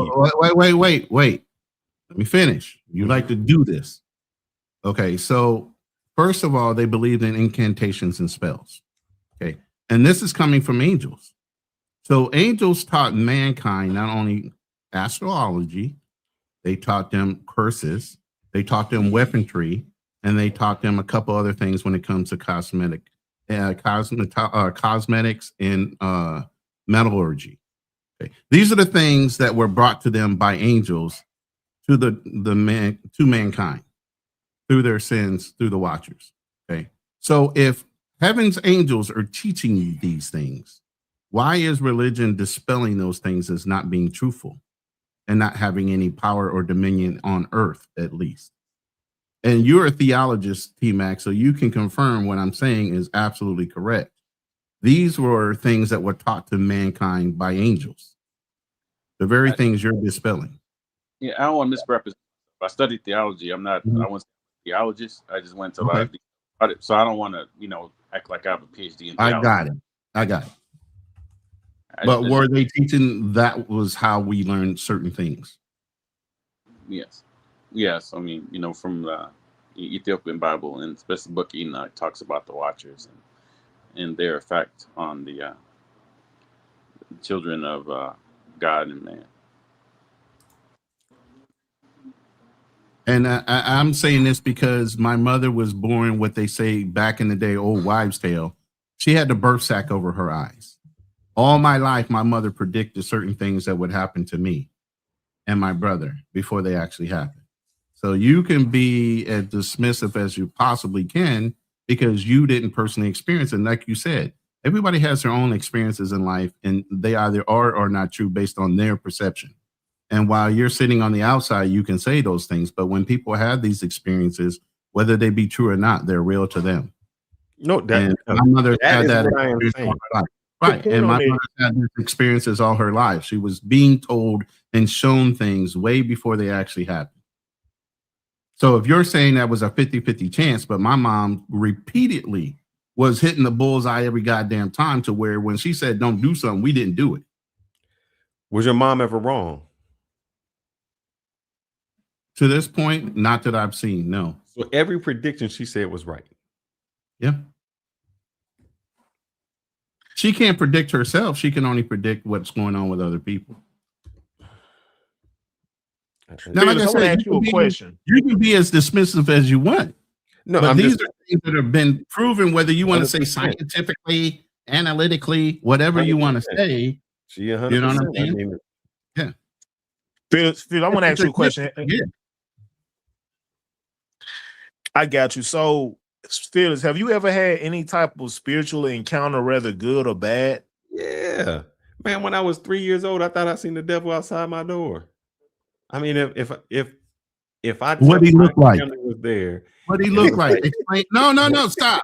Explain what he looked like at 3 years old to you. It looked like a being that was there. Now mentally, it might have just been somebody outside my door. I need to know, identify him as far as what he looked like. Oh, not it looked like an evil being that was outside my window. Like, did he have red horns and a tail? No, what did none you of that. None of that. Just the being. Just the being. That's it. Now, mentally, when you grow up, you say, yeah, that wasn't it. That was just something that my mind alluded to because I couldn't. And why did you have the idea that he was the devil and not just a spirit or a demon? Why did you think specifically he was probably somebody implanted that, said that to me, something I relied on, some movie. But he could have just been a demon. You specifically said the devil. You chose that word. Nobody else put that word in your mouth. I said that at this time. At that time, I probably didn't have a recollection of what it was. Something scary. But we do that because I couldn't explain it as a young kid. That's what it was. So you dismissed it. No, it's not this. At that time, it was, oh man, this is that. But you dismissed it as you've gotten older and more intelligent. Yes, because you dismissed that action as something that was put in your head, not that it really happened. You know what can be put in your head? And we've talked about this, brother. We have talked about women who have told their daughters that they were molested by their fathers. So much so that Ivania Van Sant had a show where they brought the daughters, the mother, and the father on. They gave a lie detector test to the mother, and they questioned her, where the mother said, yes, I lied. I said that you molested your children when you didn't. The father said, see, I've told you, I've never touched my child. The children, after they had been told that for 20 years, they still believed it. They still believed it. Yeah. And they could encounter and tell you actually acts that happened. This is what happened to me. This is where my father touched me. This is all of this. And it never happened. It was just somebody putting that in their mind, and they thought that that's what done. And it was repeated over and over again that they believed it, even when they found out the truth was not there. When they were showed this was a lie. You just So if you're played the gonna video. tell- Wait, so you to your can't tell point, you me- just hold played up. the video that You explained the same thing. To your own knowledge, you knew that pen was spinning, but yet and still, when you looked at the pen, it was still going through the window. So Exactly. even though you know what's going on logically, by somebody making the suggestion over and over again, we know in psychology, you repeat something 3 times, what does it do? It takes from short-term memory to long-term memory. You continue to repeat it, it makes it true, even though it's a fucking lie. That's what I'm saying. So a lot of times we believe something. Logically, we know that this is impossible. It doesn't happen.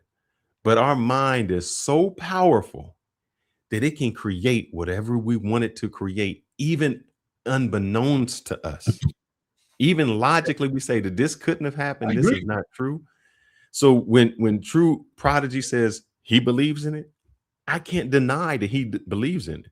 Now, scientifically, I can say, bro, that was not happening. That didn't happen that way. It was your mind telling you something to help it get through something or delete something. That's what your mind did. But can I tell him he doesn't believe in that? No, because just like I showed you with that panel doing it, you know exactly what is happening, but your mind just tricked you into something that happened. If you ever look at the spiral, where it's the spiral black and white, your body starts to move because you think it's spinning. It's not even spinning. It's there. But your mind is so powerful that it gives you the illusion that something is spinning. Can I tell you it's not? No. Because that's I can give you another one. But just this is a question, Brother Fearless, for you to go on. So why do you say by science would say that when Albert Einstein says he said he believes in the existence of God because of that energy cannot be created nor destroyed. So when we die, this is of souls, I should say, in souls. Energy cannot be created nor destroyed, correct? First law. He didn't say nothing about a soul. He just says energy. I'm sorry? He didn't say a soul. He's just talking about energy. Wait, soul. Yeah, soul is soul is no. Let's get it right. Let's you going over. Yeah, let's look at it. Energy would be this. If I have a log and I burn it, I didn't really destroy it. The log produced fuel. So that's how it's not being destroyed. It's produced. Let me give you a better insight to this. And it goes along with what T-Mac is saying, and I say it all the time. Positive transference of negative energy. Somebody could be upset, angry, blah, blah, blah. They're sitting there talking to you. You're calm, you're happy. They start to talk and trauma dump on you. They turn around and say, hey, I feel great. They get up and walk away, and all of a sudden you fucking have the doom and gloom on you. That's positive transference of negative energy by him telling you and suggesting that he's had this bad situation, or her, you taking on all that negative energy from what she experienced. Now she feels better, even though nothing physically has changed besides them communicating with you. But you're using the word energy incorrectly. Yeah, it is energy. No, I don't think I'm using it correctly, because right now we're producing about 25 watts of power just right here, just by existing right now. So when we die, that stops producing, right? But energy can't be created nor destroyed. That's the first law of thermodynamics and the conservation of energy. That's what we're taught as engineers. That principle, which is the same.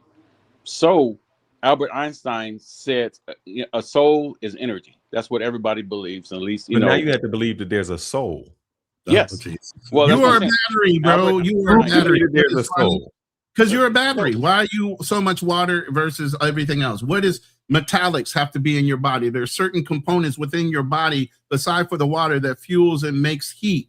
Heat runs what? The spirit that's inside your body that keeps it functioning. Yeah, I invoked Albert Einstein's name, right? A respected scientist, right? In history. That didn't prove that there's a soul.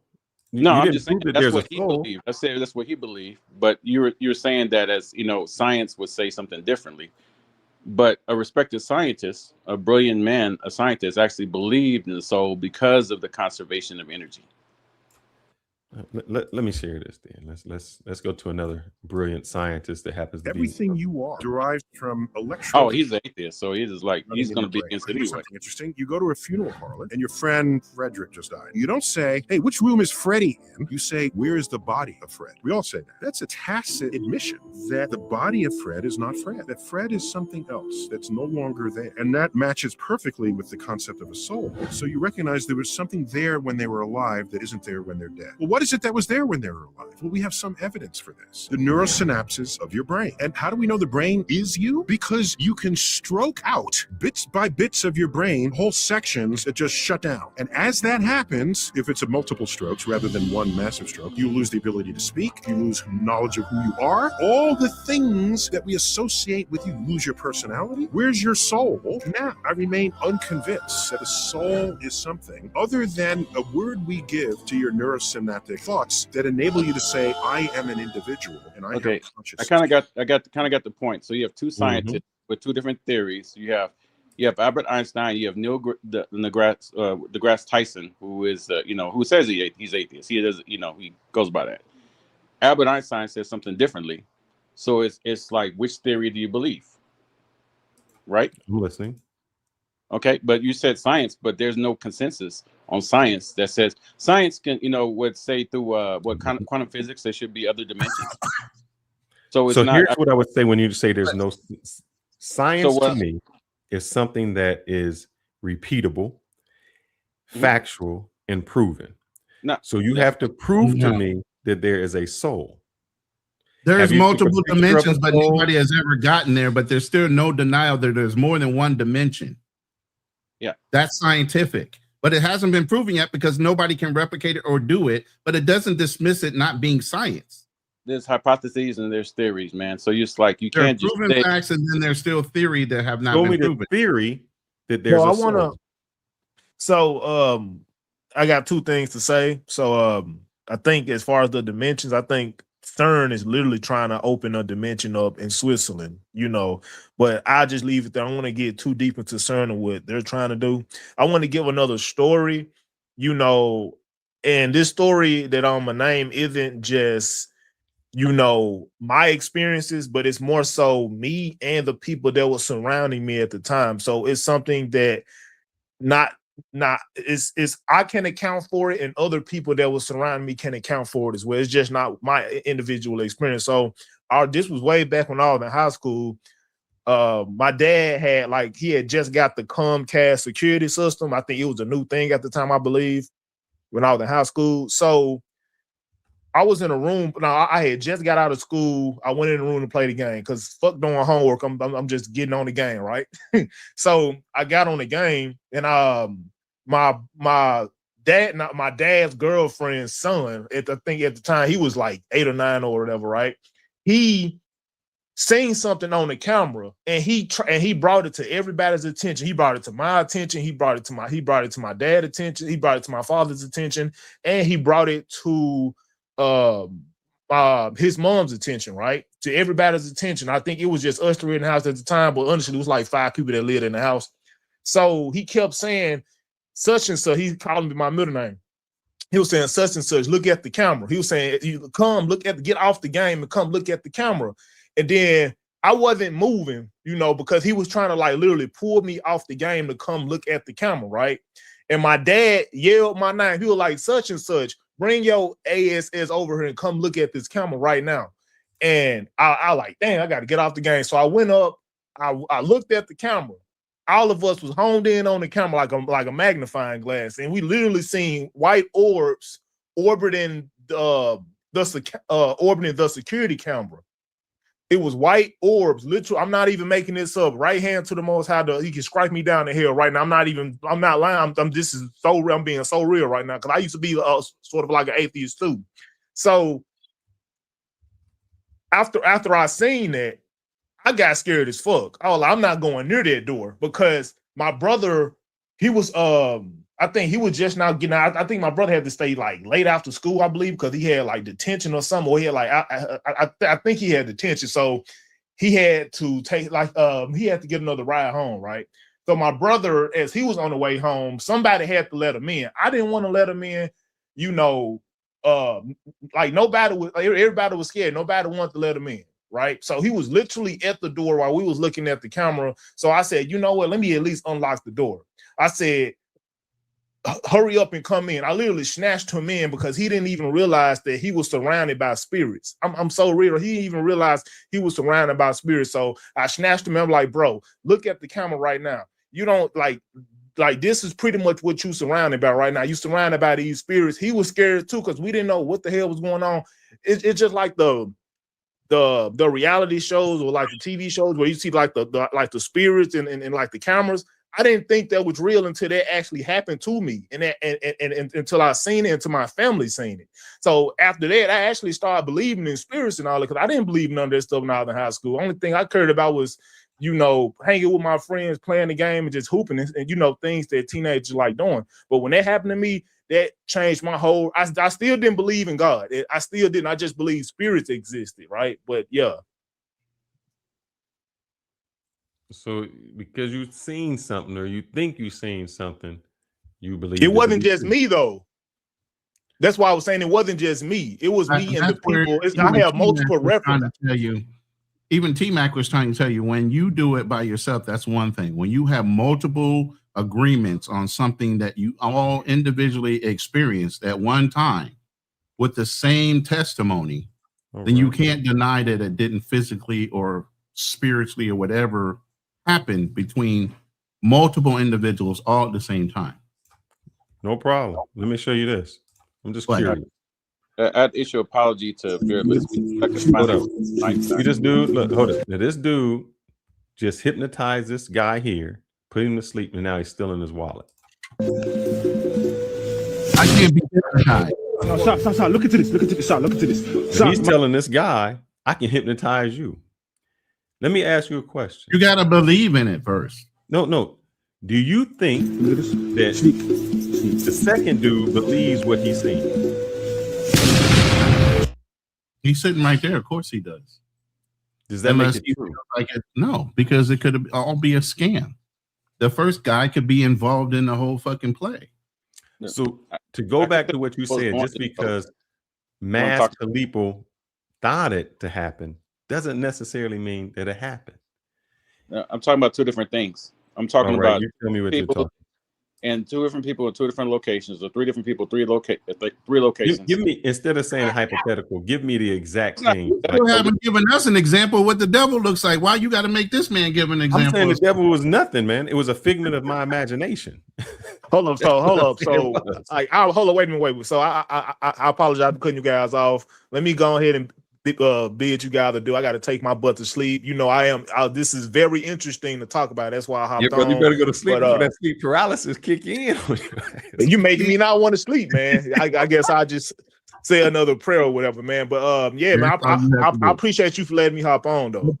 Shit, man. Yeah. So I holler at y'all. Peace. Yeah, the reason I'm not specific, like if it was offline, yeah, I'd probably be more specific, but want to do it like in the give me something that maybe not that, but something exactly how that could have happened. Okay, let's say let's say I'm right now in Medellin, Colombia. Somebody's in Los Angeles. Let's say we have the exact same dream and it came true.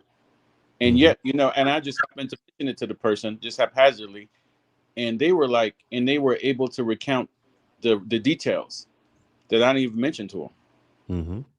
You see it? So the experience I'm mentioning is something like that, and except it happened with 3 people. So and How like many I said, dreams have you had in your life? lots of them. So if out of those dreams nobody remembered them, it didn't mean anything. But if somebody had a dream similar to what you had, now it becomes No, that must have exactly. happened. It wasn't similar. It was filling in blanks that I could not possibly know, or they could not possibly know. That was what got me, and that's what shook me up, because that was like, as I mentioned, my background is like. Do you have a girlfriend? Say again? Somebody you spent some time with. Yeah, the person was my girlfriend, but we weren't together. Anybody, girlfriend, friend. Have you ever completed their sentence? No. You've never completed someone's sentence?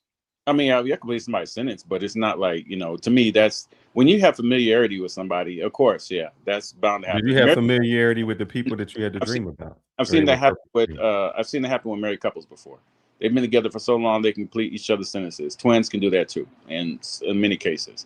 But does that mean that they spiritual, or it just happened that you? But there's a lot of things that happen that like I could design things that work, like, and there's no touching parts.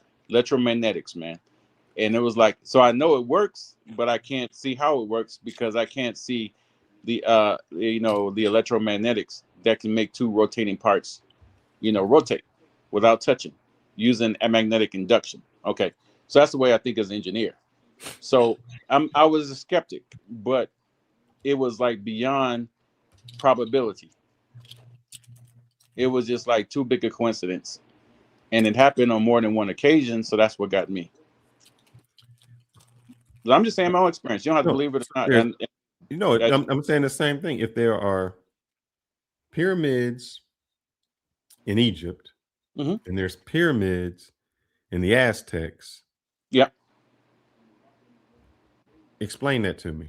Okay, I can. In fact, if you read a book by Dr. Ivan van Sertima called "They Came Before Columbus," okay, you can he has some lectures on YouTube, and he talks about that. And actually, they have they have remains. This was in the Smithsonian Magazine .org, and it was like they have remains that are like 50,000 years old that predated the crossing of the Bering Strait by like 40,000 years. And when they did the analysis and DNA testing of the remains, they showed as like a Negroid type people, right? And that's like, science. And he was like, he was he had several PhDs, right? And even though he had another like professor say that, his theories had merit, he was kind of, because you know how it is. We live in a racist society, and the U.S. wasn't going for that. This is what I try to tell him. He don't understand. There's certain driven factors on why people either substantiate a theory and make it a fact versus ones that avoid to substantiate it, so it's not a unknown fact. And he didn't even come up with it. He was a skeptic. He came onto it to disprove it about the early presence of African people in the Western Hemisphere. It was Alexander van Woudenau and Leo van Wiener, based upon archaeological evidence. And he just happened to do it based upon some remains that were in South America. And there was even a European named I forgot his name, Well, anyway, look at the Raw 1 and Raw 2 boats. They showed that within 3 weeks, you can, using the trade currents, you will get from Africa to South America just by the trade currents alone. And the first Europeans to write that there was Africans that were coming to the New World was you know who that was, right? Christopher. No. It's in his journal. And his I think it was son, somebody before him, but go ahead. when there was before Christopher Columbus, there was also other people who had experiences. There was Francisco Balboa talked about seeing Black Africans that were fighting with the the red natives. And there's also in some of the Mayan pyramids, it shows some like the red natives, Black people, and also lighter people all fighting each other. well, they weren't fighting each other. The blacks and the red natives were fighting. So you can look this up yourself, or I can send you some links if you want.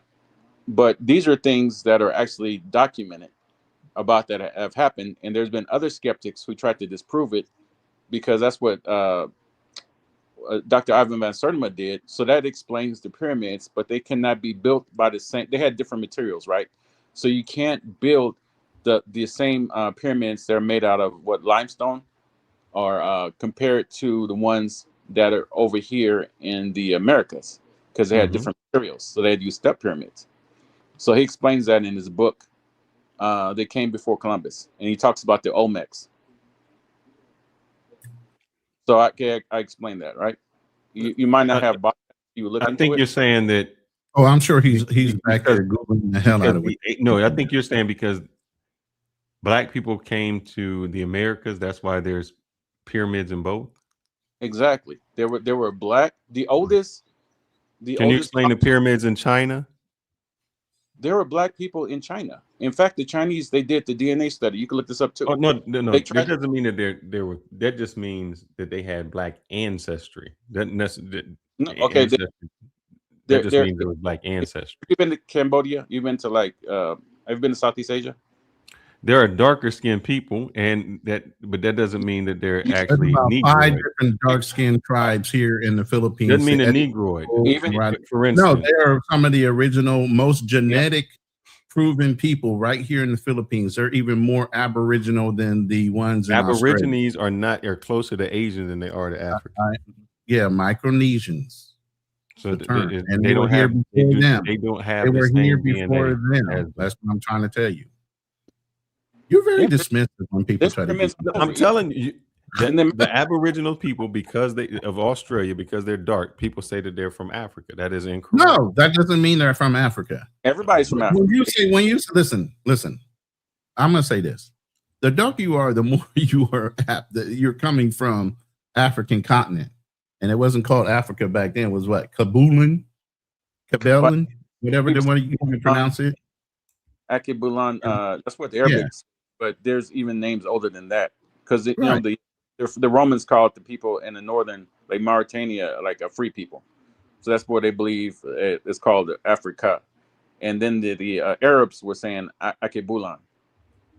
But anyway, but going back, there's pyramids all over because there were black people all over. And before Columbus came to the Americas, where did he stop at? What was the first place he stopped at? It was in West Africa before he took the trade currents over to it. And he didn't even know about it.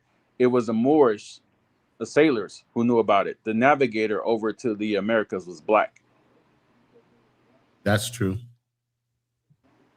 You know, the Moors, they ruled 780 years in Europe. And it's not just Spain either. Because if you go over to a place called, Augsburg, go to Augsburg. It's one of the oldest cities in Europe. It's over 2,000 years old. It was Roman trading port. Is north of Munich, called Augsburg. And if you go to the town, you'll see all of these black statues everywhere and black pictures. And I thought it was like the Swedes just erected a statue acknowledging that black people set up their society. So, and they're the whitest, blonde-haired, blue-eyed people you can possibly imagine.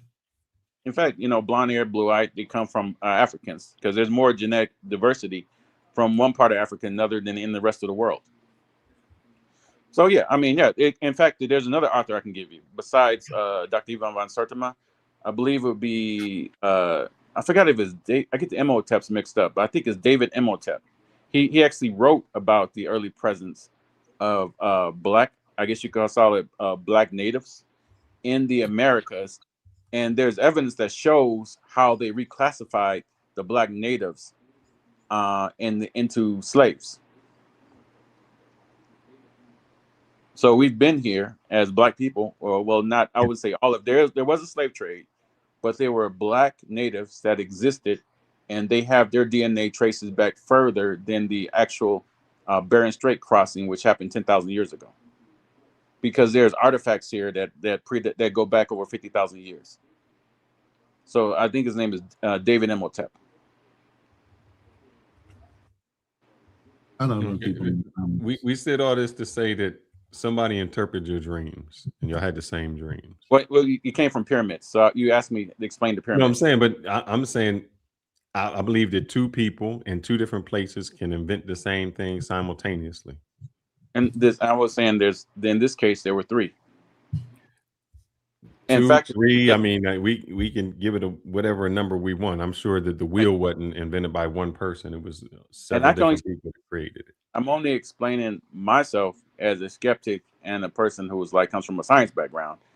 That to me, it shook me to my core, because to me it didn't make any logic. And I'm not dismissing you.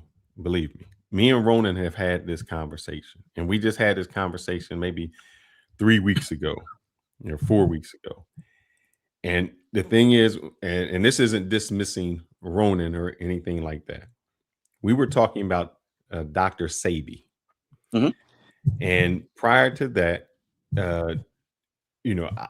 I'm coming from it to say, man, he says he's a doctor, but half the stuff he says is just cuckoo. Mucus this, mucus that, and you got to drink your own pee and some crazy outlandish stuff.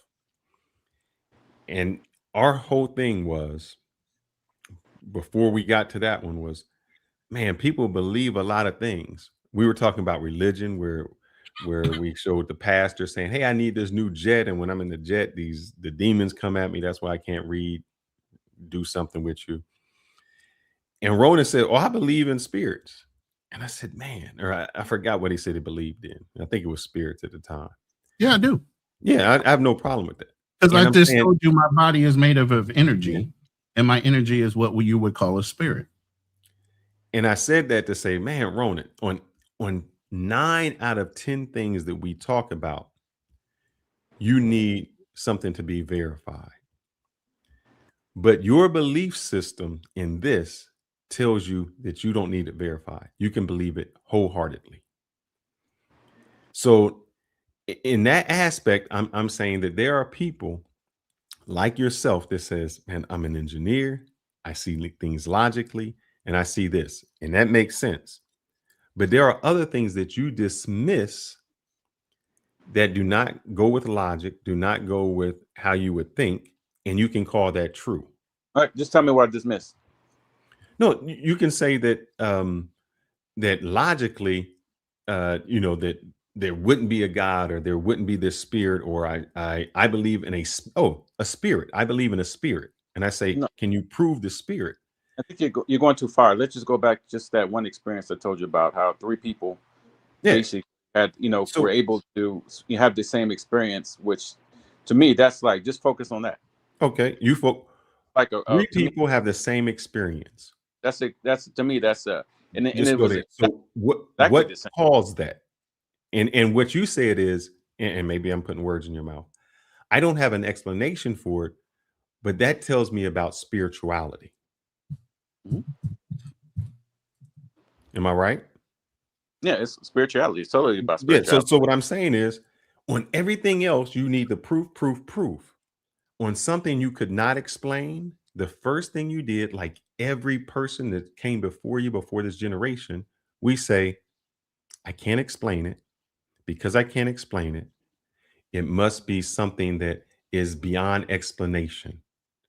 Because it's beyond explanation, that explains God.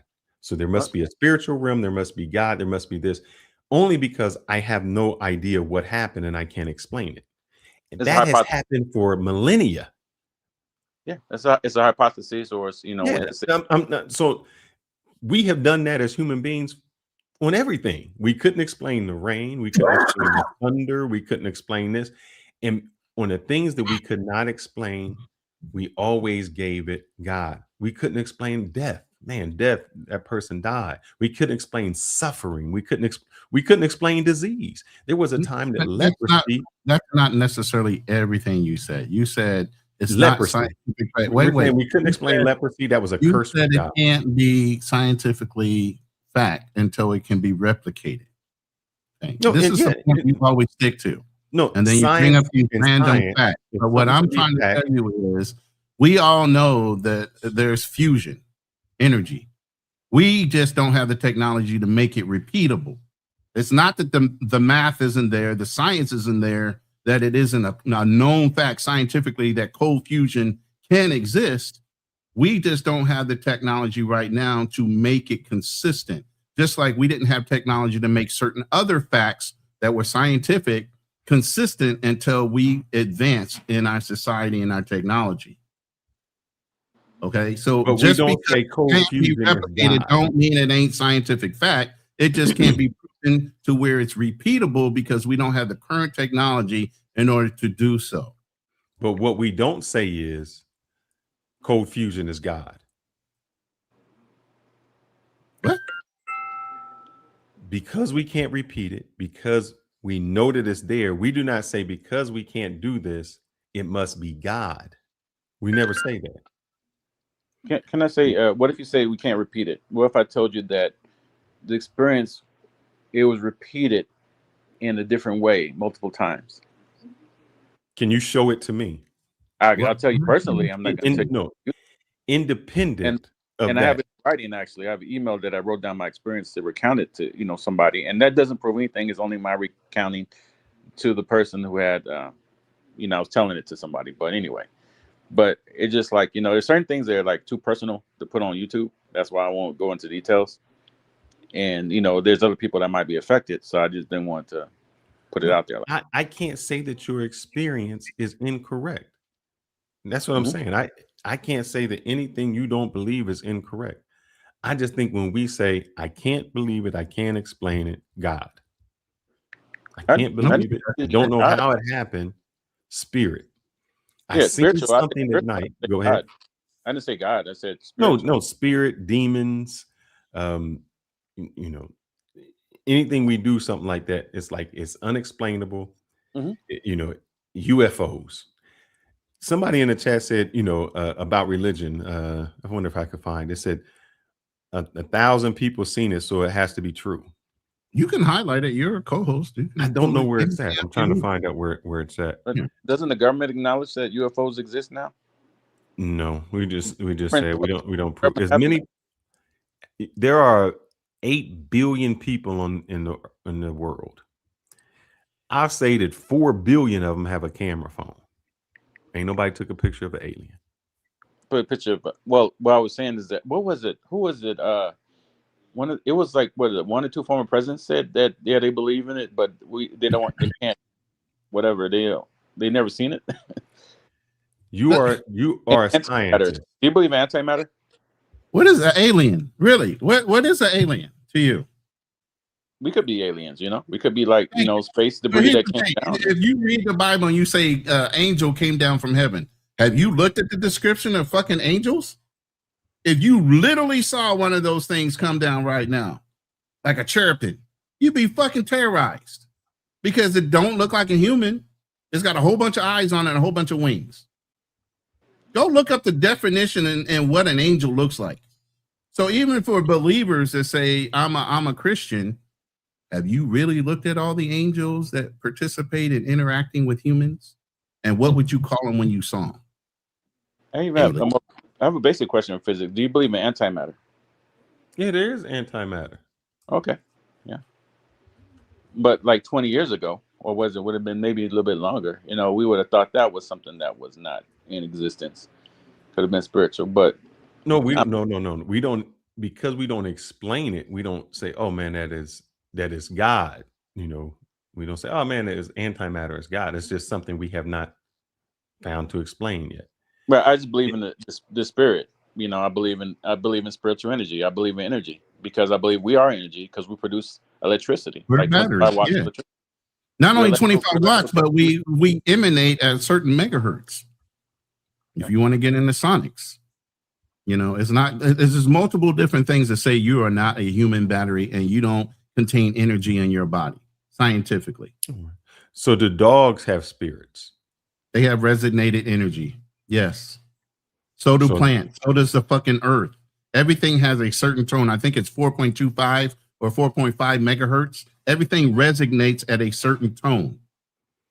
So where is their spirit? Where does it go to? They died. Where's their spirit? You're asking us questions. I mean, I don't know. I can speak for myself. These are theories, but there's nothing been substantiated. No scientist can prove it. Do you Certain know things about? that are not going to be documented scientifically that are going to be proven. I got simple questions for Fearless. Do you know about I got 3 patents on electromagnetics. Do you know about electromagnetics? I mean, that's So just saying, do you know about if I ask you a question cars? about it, you won't be able to answer it because you don't know enough details about it, right? So when Correct, you but ask I me the wouldn't say question that was about God. spirits, I would say that I don't know. yeah, okay, I don't know. Yeah, I don't see know. I can But deal it with could that. be it's a I can deal hypothesis, with I right? don't know. But I hypothetical. It's what you're saying is you don't know spirit, God, I didn't Jesus, say God. I said spirit. Now or God something of created. that nature. I believe in the creator. Yes, I do believe in the creator. So, okay, what created the creator? I have no idea. I'm just saying we. No, I said that we all have to come from something. It's like No, T-Mac, I've said this too. My hypothesis is God was taught by somebody. He walked into a big ass room that's as big as the universe, and he made all of this as a scientific experiment and walked out the fucking room. He can go anywhere he wants to be. Dimensional portals, whatever the fuck you want to think of, that we're just now catching up on scientific theory. Obviously, he's proved it. He's given us the knowledge. All the things we're still trying to figure out, he's already done. We're so small and limited as humankind to think we're the only thing, like we were just talking about last week, that we're the only thing in a whole fucking universe. Why would he waste the space? When this creator, we talk about how long it takes. So I think it's I've seen a series that said if there were aliens, they would never meet us because of just how far to get from one place to another place. When you say 1,000 light years, we can't fathom it because no one's traveling at the speed of light. But aliens could be bacteria that came on an asteroid and that landed on this planet, right? Those are aliens.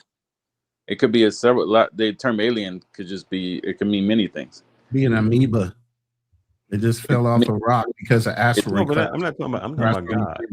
It didn't come from this, but it's like we're isolating on God because there's like a lot of things we can't explain, but there's scientists who theorize that there's alien life. There's many that do that because the probability of us being the only sentient organisms in the universe, they believe this, the probability is very high that there's other sentient beings or somewhat on a certain level, right? So why can't I have a hypothesis that there is a higher spiritual power or spiritual nexus? I don't say anything about your hypothesis. I'm not correcting you on that. I'm not saying anything is wrong with that. I'm saying what we do as people is when we can't explain something, we always say, I can't explain it. That must be God. My son got taken away from me. He's in God's hands. I don't know why they got a disease. What? God. What? I call it faith. So that's one of the, and I can't, we don't say I it's can't not, argue your faith. Within the grand design of whatever is happening, nobody knows, like I said, nobody knows when they're supposed to go. Regardless of whether you had great expectations of your child living past your life, a lot of times parents outlive their own children. Just because you're born don't mean you're promised to live past whatever time you're dictated to live past. What's that got to do with God? Because when you say that, when someone says, so you think God takes the time to anticipate every day in life of what you choose or not choose to do? You think he's that involved? If I am a spiritual person and I'm religious, my answer to that would be yes. No, you don't. I'm spiritual. I don't think that. Why would I? You're going to tell me how I think I'm spiritual. That's your interpretation of how you think. That's God not says the all you got to do. If two or more you come together, I'm there. Take an itinerary on what I'm supposed to do every goddamn day. I don't believe that at all. That's what God says. If two or more you come together, I'm there. No, he said if you two or more come together, he can be there. He didn't say he is there. He didn't say I'm going to come and see you every time you're doing anything. Why do you pray? That's based on faith. You pray for different things. You're praying to a God to answer your prayers. And does he answer them all the time? Because you prayed? I don't believe in that. So I'm saying, you're being facetious about the way you say saying is you're so insignificant that God wouldn't listen to you. And I'm saying, hold up, that if you can wipe out a whole nation and not care whether he floods the whole planet or not, aren't you? But that goes Aren't you against that ant- religion. that ant example that you just brought up? Why would you care about an ant?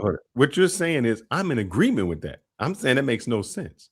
But if I'm a religious person, as a religious Muslims, But you're speaking to a religious person, and you're telling me how I think, and I'm correcting you and telling you, no, we don't think like that. And I don't claim religion. That you need to pray 5 times a day. Why is it that you don't eat? Do you think God cares what you eat? If you eat pork or swine, if you have sex with somebody's neighbor, why would God care about that? Religious belief. That's not necessarily. Why would he care about that? If you're saying he doesn't care about it, why would he care about that? Can I explain that about pork and stuff like that? Because back in the day, before they understood about the parasites and bacteria that existed in pork, unclean it wasn't cooked thoroughly. Of course, they would think, when they see people get sick and die from uncooked pork, then the religion would come up and try to explain why it's bad to eat it. You see what I'm saying? No, I am in agreement with you. I'm saying that what happened was somebody couldn't explain this, so it's bad. What Ronin is saying is that God is so big that small things don't matter. And I'm saying that goes against religion. The reason why Jews hide out when it comes to sundown. Why does it go against religion when it's all based on faith and belief? Why would he have to manage your life if you have to believe and have faith that you're living your life as whatever? I don't believe that. The religious people believe that is what I'm saying. No, that's not what we believe. I'm telling you, we don't believe that God is managing our life. You are every religion? I am religious. That's what you're saying in general. So you believe you're not telling me that at all, but you're trying to tell 5 times a day to someone who doesn't care. I don't about pray what 5 times a day. That's a different religion. I'm not saying you. Of course you don't, but you're putting yourself as every religion, and I'm telling you, you're not every religion. I'm just saying religious people don't think like that. How do religious people think? No one person thinks that God is ordering their life every moment of every day. That's right. Religious and spiritual beliefs are different. I agree with that. Religion is more of like a structure, but in more spirituality to me is different. To me, well, I believe I'm more spiritual than I am religious. Yeah, but religious people believe that. That's why they believe God's watching you. God's watching over you. You got to pray. God is great. God is good. Why you pray over your damn food, man? What are you talking about? I do. I pray over. No. What I'm not used. I'm saying you saying it's so insignificant. Why would you pray over your food if God isn't listening to you? Why do you say bless this food? If your food means nothing, what do you think God's taking the time out of his day to say, hey, Ronin said, bless that food. Let me go down there and make sure his food is okay. But maybe it's it's an expression of faith that you have, that you want to give thanks to the Lord for what he's provided. People bless it to take whatever was on it out. Okay, why do you have to kill an animal a certain way? What I mean is what Ronin is saying is your prayers are insignificant. And I'm saying to religious people, their prayers are not insignificant. Their prayers my God. He's in his lawyer mode. He's firing off question after question after question after question. I think he's going to give us 10 exceptions to everything. So you're telling me that the religious people don't think their prayers matter? It's a paradox that we won't be able to escape. Do you think religious people think their prayers don't matter? Don't bite. It's okay. My brother, I appreciate you, man. I appreciate you for this. Appreciate you both. But I think it's gonna be like pie. It's a never-ending thing. Yeah, exactly. We just have to agree to. You'll find another way to spin. No, and that's the whole thing about your religious or spiritual belief. Facts, man. Look, you are black and white, and when you have to have faith and belief for something that you can't quantitate, touch, taste, or feel, that's where you're lost. I'm not lost. That's where you can't jump to where we. No. I'm not lost. I'm not saying you're physically lost. I'm just saying you can't come up to where our mindset is. I can go beyond where your mind was at. No, you can't. You can't. Tell me where I can't. Tell me where I can't. Everything has to be based on a fact, something substantiated. You're trying to tell me something. Hold on. I know that. Hold up, Ronin. I know that there's a difference, and I said this. I don't know what you keep manipulating my words for. I know that there is a difference between faith and facts. I understand that. I agree with you. There is definitely a difference. That I can't go against anybody's faith because that's what you believe in. You absolutely are, because you're trying to make it factual. Go against If I just said, if you told me you seen an alien, I can't tell you you didn't see an alien. What are you talking about? You're telling T-Mac to. I told you can't prove to me that there's an alien. I can't tell you that you didn't see an alien. Faith doesn't have to come with proof. It's the belief without seeing or knowing. Why do you think I just said? What's the definition of faith? Why do you think I just said I can't disprove your faith? Hold up, Ronin. Stop, man. You're putting words in my mouth, and I hate when you do that. I said specifically, I cannot disprove your faith. If you believe it, when the other gentleman, True Prodigy, was here, and he said, I prayed to God and I don't have paralysis. I said, I can't tell you that you didn't pray to God and do that. Right. You can't. That is your faith. Right. So then why are you trying to make it? Wait. So then why, if we have faith, are you trying to then spin it to say, prove it by giving me a fact? Because faith is something you cannot prove. And I'm telling you. Exactly. So then you keep asking us to prove it by doing this. Hold up. Listen, and there's no way to prove it. You can't tell me it's a fact. You can't tell me your faith is a fact, because faith is not facts. Faith is what you believe. Do y'all hear what he's saying? Right now. Faith is what you believe. Really, that's why you can pray and believe in something, and I can pray and believe in something, because faith is what you believe, but it does not necessarily mean it can be proven. Okay, that's all. Do you fly on an airplane? Yes. Do you know every single flight that you have, there's some kind of failure on the aircraft, something that goes wrong? Probably. It is. It's because we designed it for the best situation to be 1 × 10 to the -9, called design assurance level 8, right? Yes. So, but we have faith that we won't have that these probabilities will not be on the that you won't experience all these failures at once. That's how we design it. See, that's not faith. It's faith, because it's no absolutes. And even in science, there's no absolutes. I understand that there are design failures. That has nothing to do with faith. There's not, because faith. Faith is going to function because there's probabilities that probability is not faith. See, there you go. Probability is not faith. You're not listening to what I'm saying. Go ahead. Because you're having faith that you're not going to have all of these occurrences happen at the same time, right? All these failures. That you're design level A is 1 × 10 to the -9 chance of occurrence, which is called catastrophic.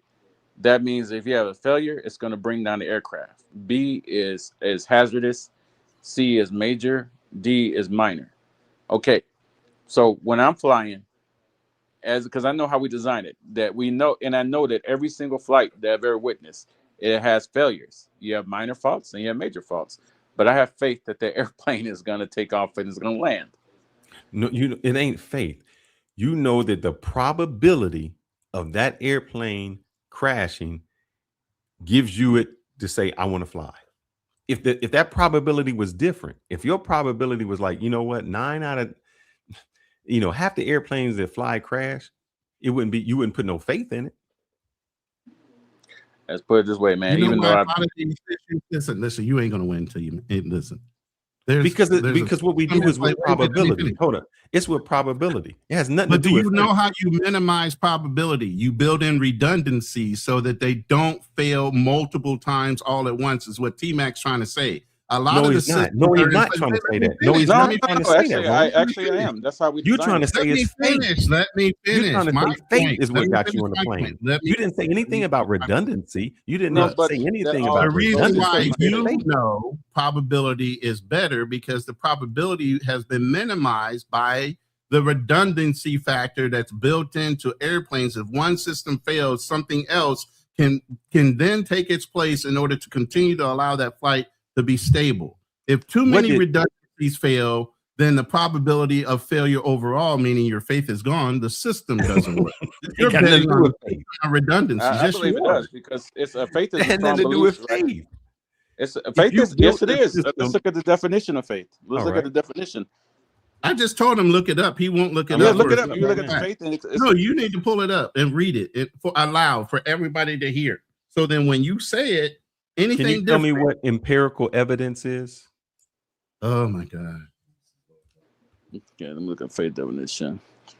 Tell me what empirical evidence I know is. what empirical. What is empirical? And I'm not going to read it. You read it. I'll read it here. You want to know, then I'll read it. Hold But up. I Faith. also want you I'm to going to what- read now. Can I read? Yes, go ahead, Faith sir. is confidence, trust, or conviction in a person or thing or concept extending. I'm going to do Umar, extending beyond empirical evidence. So what is empirical evidence? Information acquired through direct observation, experiment, or measurementation. I just proved to you what the fuck I just said. Now, can y'all tell me I'm not right? Because you just said faith. Hold up. I just read it to you. Faith is beyond empirical evidence. That means it's beyond information acquired through direct observation, experimentation. That's the probability he talked about, and measurement, which he talked about. So faith is beyond those things. Hold up. I'm talking. Okay. Faith is beyond what you can measure, beyond what you can observe, and beyond what you can experiment. That is what faith is. Right. But we already just said we measure that. We know the probabilities of that. Oh, God damn. See how you just tried to change my words, brother? No. Why can't y'all get y'all wrong? You just said it out loud and you still didn't catch it. You said faith wrong. was beyond. Listen, you said faith is beyond empirical what? Empirical evidence. Okay, stop. Empirical evidence is what? Based on fact, correct? It's based on observation, experimentation. So he just said Which is what? Based on fact. They do. They just experiment with it. They measure it. And Hold up. Sir, can I ask you a question? How did you know something is How did you know something is 10 to the whatever time you said? Because of empirical evidence and listen, hold up. I'm gonna ask a question. Reproduce it. T-Mac, you just stated stated that it's 10 to the negative whatever. No, that's for when we designed. That's a Dalley system. Is that a measurement? Is that a measurement? Well, I was going to tell you something. That's not the simple answer. Thank you. When we do program management, have you heard of why we have a management contingency reserve? Because there's known knowns and unknown knowns. Because we can't predict everything, and we can't predict all of the interactions and all the different failure modes. So that's why we do something called like a failure modes effect analysis when we design things. But as an engineer, I know there's things that we haven't accounted for. So that's where, that's why new aircraft have a lot of what we call growing pains, and that come into play. And to me, I call it maybe, I'm using the correct. And they get You just asked me what is faith. I just told you what faith is. Your definition of faith does not fit into what you just said. You didn't let me finish. Okay. You use empirical data. I used the meaning of what it said. You told me to look it up. I had no idea. I looked exactly what you told me to look up. Finish my statement before you interrupt. You used empirical data, as being factual. But it said, and you reverse it, you say empirical data is how you think, which is based on fact. That is not what I said. Can I finish? That's not, because you just put words in my mouth. That's not what empirical evidence is. No, I didn't. What is empirical evidence? Information acquired through direct observation. And what is faith? Beyond that. Beyond that. Thank you. So what I'm saying is you're based off of fact, and everything you say has to be black and white and based off of empirical data, where we as faith are beyond empirical data and we think outside the box, and it doesn't have to be linear. It can be spatial and we'll still believe it. He said that he flies on a plane due to faith. Oh my God. No. I'm saying, you realize that you're purposely minimizing what I've said, because I was very specific in what I said. Say it again. Let's go with it again. Yep. So what we do is when we do design an aircraft, we do what's called system safety assessment, and we do a functional hazard analysis. So doing that, we take all the experiences of the engineers, we take our past knowledge, and we have to, there's some, I guess you can say there's guesswork, and you can't test 100% of it. You put together kind of your best, I guess you could say, educated guesses, professional, whatever, background or experience into the aircraft. That's why we have new ones. That's why there's faith involved when I fly on new aircraft. When I helped design develop, there's an aircraft called ARJ-21, and there's one MRJ-170. So one's a Chinese aircraft. I didn't have enough faith to fly on the Chinese aircraft. I just didn't. I don't give a damn how much testing that was done on it. I wasn't going to fly on the ARJ-21 because I know that the Chinese standards were different from the American standards, even though I worked on it. So I did not have enough. I asked you a question right there. You said you didn't have enough faith. Is it that you didn't have enough empirical evidence, meaning through your direct observation, your experimentation, your measurements, and the way that you've seen that they conducted airplanes in the past, that you felt that it was not worthy enough? Was that faith, or was it your empirical evidence? No person that you know can cover all the bases. Of course, you can't cover all the bases. You see what I'm saying? So you have to have a faith that somebody had done their due diligence, or that they had the correct experience when they did that. And I didn't have that faith in some of the Chinese engineers that they actually did their due diligence.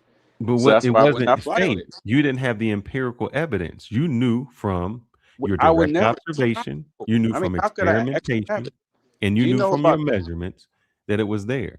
For instance, if I get in a car that I know is bad, it's not, man, I got the faith. How many measurements do you have empirical on the automobile or aircraft or whatever? You just get on it and you believe it's going to work. It's not believe. Of the other company, right? I don't get on the plane and just believe it's going to work. You know it's going to work because it's been repeatable. Correct. You say you know it's going to work, then why did they crash? I said I do not get on a plane and say, man, I know it's going to work. I don't have faith. I've looked at the past and said, there are thousands of planes that leave every day. So because of that, this one has more likeliness of landing. Now, does that mean that there are not things that happen to planes that they crash? Of course. But I didn't get on a plane because of faith. I've looked at the history and said, these planes are safe because they've flown, they've done this, they've done that, they've done this.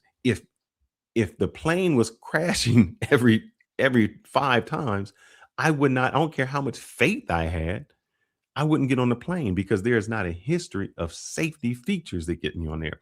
I get in a car and drive because I have driven, I have seen cars driven before, and through the science and there's other cars on the road, right? Let me tell you your first mistake. I don't have faith in the car on the road. That's why I'm a defensive driver. Listen, let me tell you your first mistake. You're saying that you have you're basing everything off of it's going to work. I don't say I know it's going to work. Okay, the probability says that you have the probability it is, but you don't know whether that airplane went through its 24 or 48 hour maintenance cycle. I don't know. You do know about your vehicle, but even with your own vehicle, if you neglect the maintenance of the vehicle, it's not necessarily going to work. But you have to have the trust, whether you want to call it faith or not. You have to have the trust that the airlines are doing their regular maintenance on the engine and everything else it takes for that flight mechanics to work, for you to get on a plane every time you get on a plane and know that it's going to work. You got to have faith in the fact that, or trust, whether you want to call it faith or trust, you have to have the faith or trust in the airlines that they're doing the annual maintenance, the hourly maintenance on those engines and everything else in order for that plane to perform. Or a driver. Hold up. Let me read the word to you. Right? One second. What empirical evidence you have on the driver? I'm going to read this to you again, guys. Okay. Faith is confidence, trust, conviction as a person, thing, beyond empirical evidence. So my empirical evidence is the only thing I've acquired something through observation, through experimentation. You did not observe the mechanics doing maintenance on an airplane. I observed that there are planes that they did it. I have done an observation. But what about the drivers around you that you've never seen before? You're trusting that the pilot is not drunk, because in the industry, airline pilots have a history of being alcoholic. That's not. But you're trusting that this time I don't have trust. I'm taking from my direct observation, my experimentation, and my measurement. Do you hear this, T-Mac? Am I insane? That's exactly what you have. When you drive down the street, driving down the street, you have 50 cars. You're saying when you drive down the street, you have faith that somebody's going to stop at the stoplight. Or what happens is, no, I absolutely don't trust anybody. I'm a very defensive driver. Hold up. When I said I'm the defensive driver, y'all said that was wrong. That was No, not no, fair. never, nobody ever said that. You can rewind it. When you drive down the Said it's street, gonna be wrong hold that up. you're When you defensive drive driver. down the Don't say street that, and fearless. somebody stops, the reason you can count on them stopping isn't to say 100% of the time they stop, but because of the information that you've acquired, that you've observed, and from your measurement that, man, 1,000 times, 999 times out of 1,000, people stop at a light. That doesn't mean it's faith. That's you your never met the person. empirical evidence. Do you know the industry I come from? You know what an actuarial does? Yes. That All has they nothing to do do is with faith. probability. That has nothing. I call it Probability faith. is not All faith. they look at is probability. It has nothing to do Actuarial, with that's faith. all they do. That's how insurance companies bet on how long you're going to live based on your life, based on what you do. Everything has an actuarial value. And in that formula, after they figure all that out, they're going to say how long you're going to live, die, whatever. Okay. So what I'm telling you is I even come from an industry that don't have faith in anything. They want to see it statistically in facts and numbers.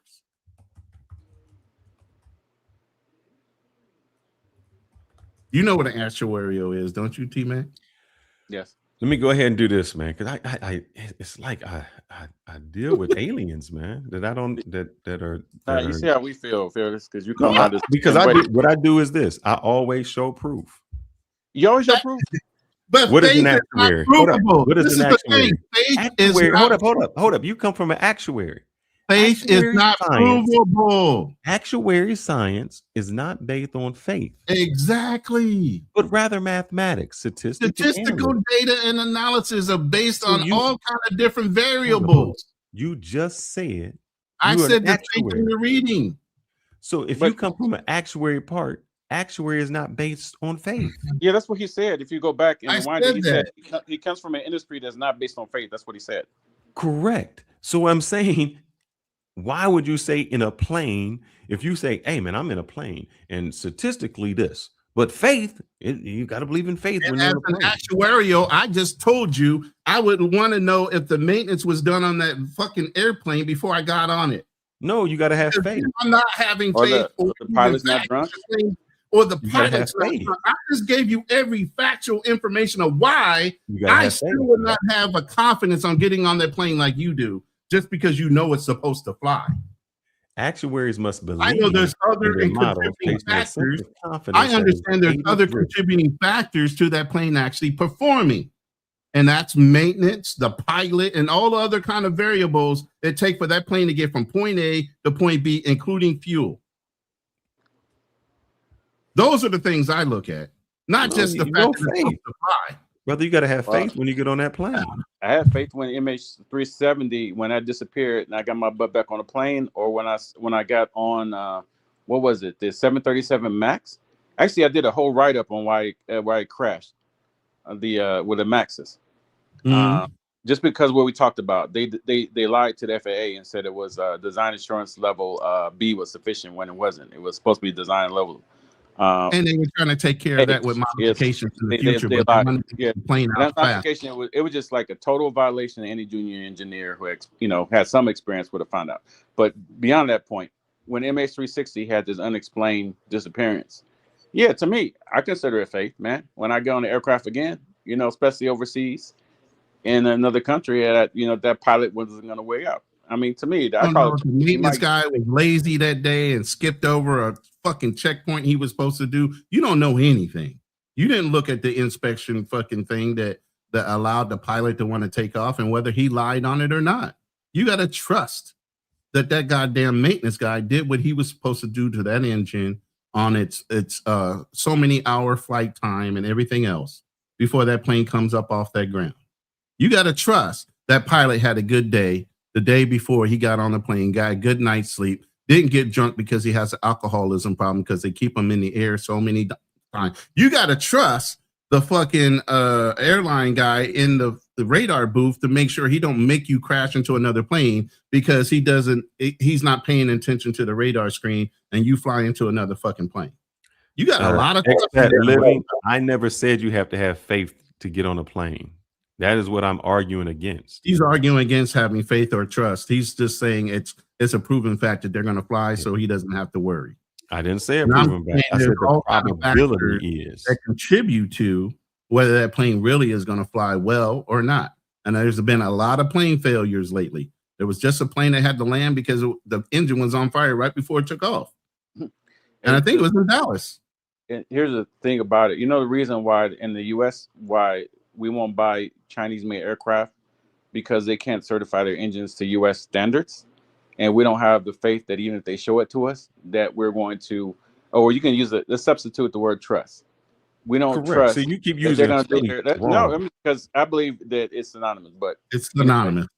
Anyway, that's why for Russia or a Chinese aircraft to get certified in the United States, they have to buy certain Western parts because we don't our certification agencies do not believe that they will be able to meet the same standards.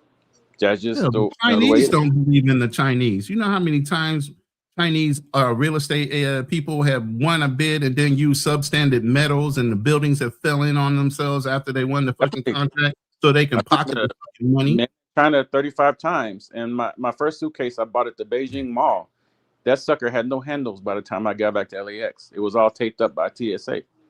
And I hate doing this to you guys, but this is why I do it, because I think words are doing what? You ain't doing nothing. Are faith and trust the same? While often used interchangeably, exactly. like my man did, faith and trust are not exactly the same. Not faith exactly right. Is general belief or conviction in the unseen, whereas trust is the action or reliance built on experience, which is what I just said. Well, the definition of faith I have, it says faith is complete trust, confidence, or firm belief in someone, something, or religious doctrine. I'm reading it. I got it right here. Faith involves conviction without, I have it right here too. Without tangible evidence. What? Trust is often built on evidence, reliability, and past experience. So when I said I get on the plane, it's not faith, because that is tangible. No. Go down to relationship right under that, and it just tells you the first thing off. Nitpicking, because here I say faith is complete trust. Faith often precedes trust. You may have to have faith in someone's character. Thank you, maintenance, the pilot, and all these other things in order to trust that it's going to fucking work. I've been saying this. Faith is the blind thing. Trust is when I say, hey, actually, right in there on your AI, put what's the definition of faith? Just put it in. I thought I hit. I thought I put it in. Just like that. I have it right here. No, let me scroll up. Let me see what your query is. What is faith? No, wait. I'm sorry. I'm showing the wrong screen. I'm sorry. Because I'm looking at Google. On the what's it called? The Google AI right now. Yeah, I do entire screen. That'll make it easier. So I change. I'm right there. This is what I read when I read it. I'm seeing the same screen. I'm not seeing anything different. I'm saying, what is faith? No, you got to see. I'm showing what is faith. Right there. If what you is got a faith? different definition, share your screen and I'll pull it up. See, Mac. All you have to do is hit the share screen button down there. Okay, there it goes. Faith is, what is it? Okay. I have right here. So it's confidence, trust, or conviction in a person, right? Mm-hmm. So it says trust. But we just went over there. Yeah, I know we went over it, but you kind of like, No. Hold up. Let me do this.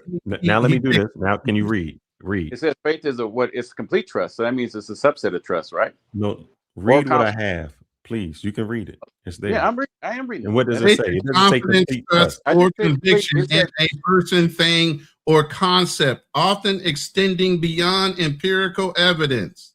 Exactly. That's what I read.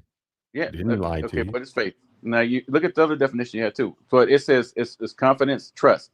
So trust is a comma point, right? No. It says faith is confidence, listen. trust. Hold up. Listen.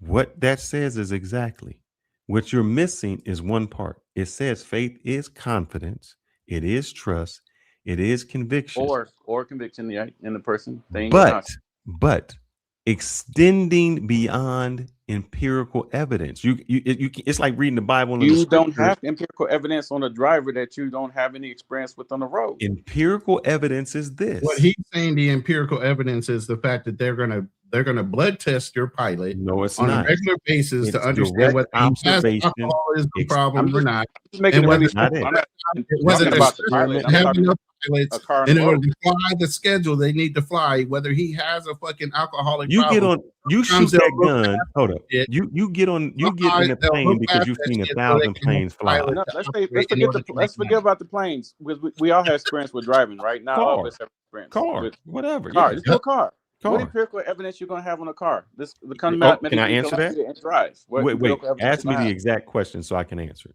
Okay, the exact question is: what empirical evidence, if you're driving to Medellin, Colombia, that you can have on the cars that are driving around you?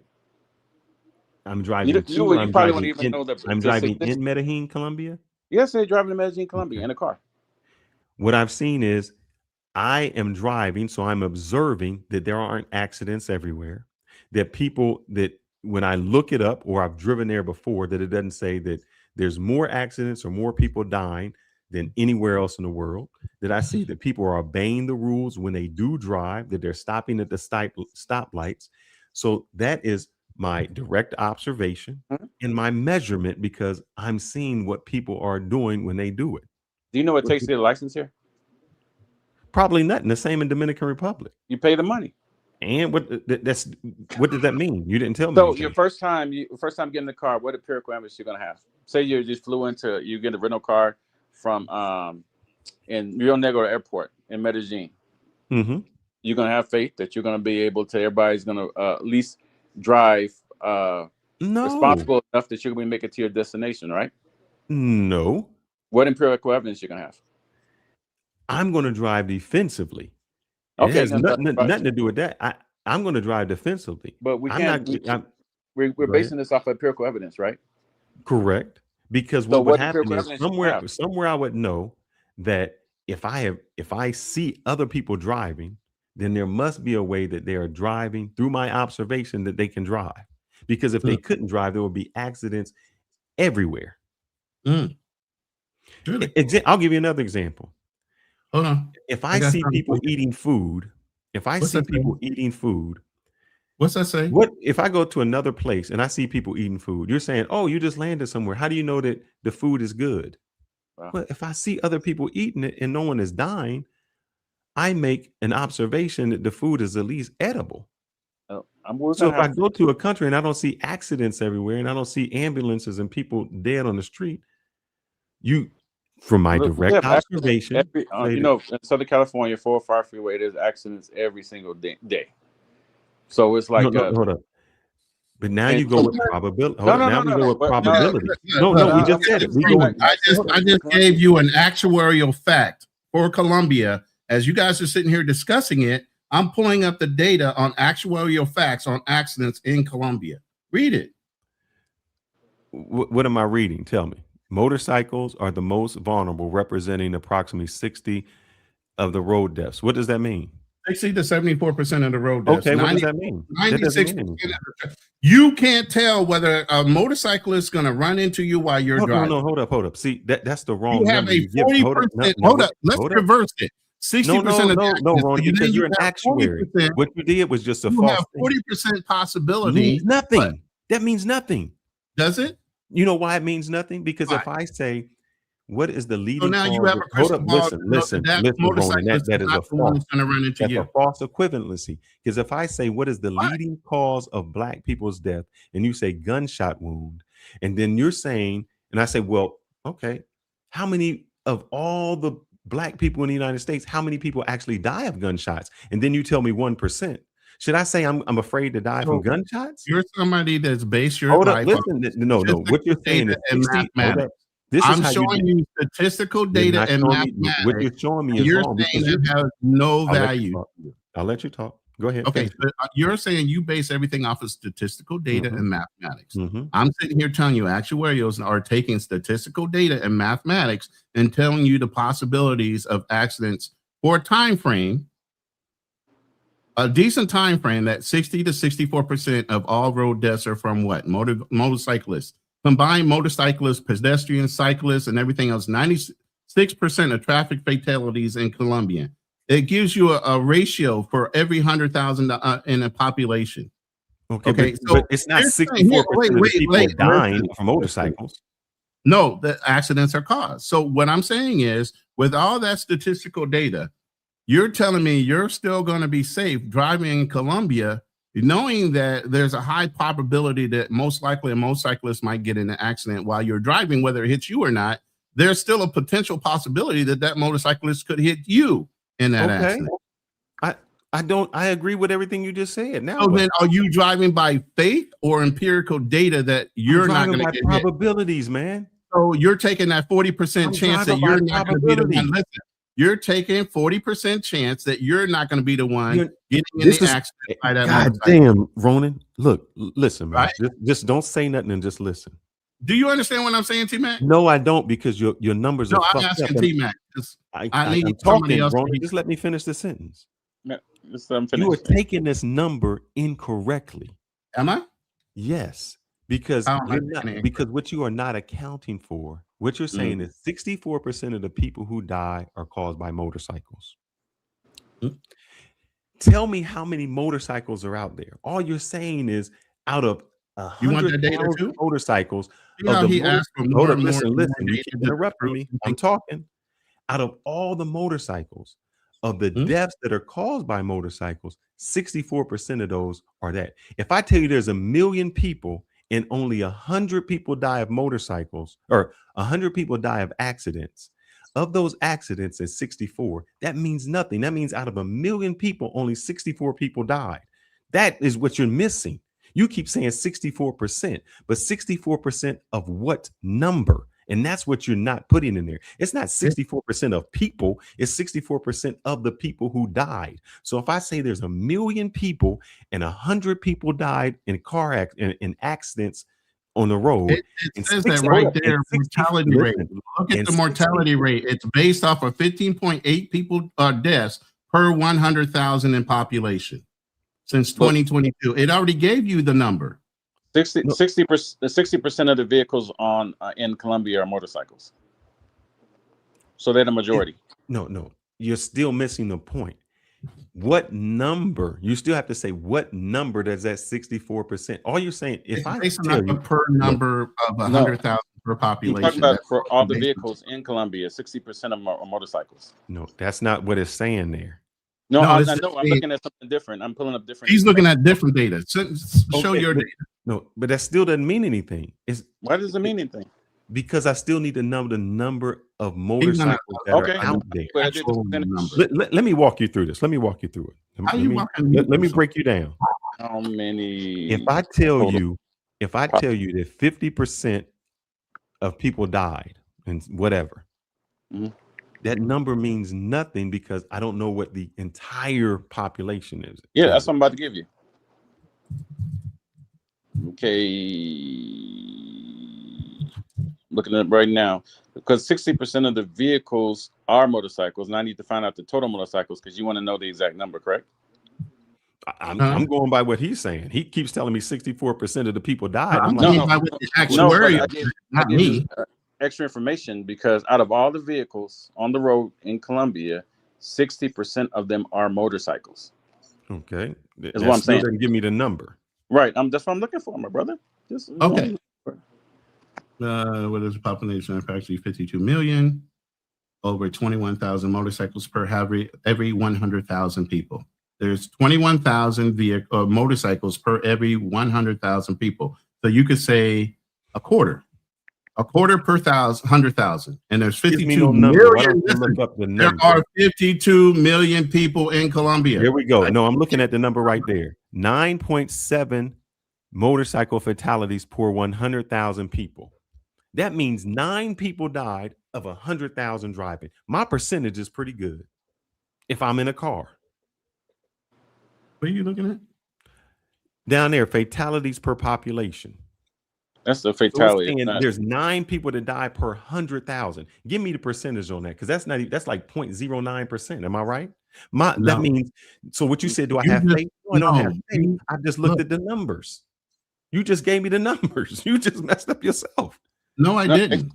The number I used was not. There goes the numbers right there. Okay, brother. I'll tell you. Let me tell you the total number of motorcycles. Actually, so it's 5.5. No, you just showed me right there. It said no. It said I'm not showing anything. 9.7% of the 100,000 of the population. So that means Fair- it's Mister, there's 11 million registered motorcycles in Colombia. okay. As of 2026, there's 11 Mhm. million registered motorcycles in Colombia. Okay. They represent, actually, it says 50% of total vehicle fleet. Okay. We still haven't gotten to the number yet. Look. I want to Okay. know how many See how he many wants the deaths definite are how many motorcycle deaths are there compared to how many motorcycles? Okay, let me look it up. All right. Can you look at the screen where it says overall vulnerability? And give me a percentage.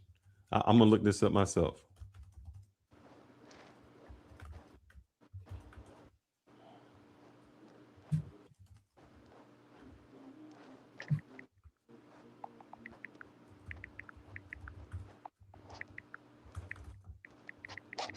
So basically, you're driving over minimized risk. So you're having faith that you're not the one that's going to get hit. How many people leave every day thinking they're not the ones that are going to get hit and get hit?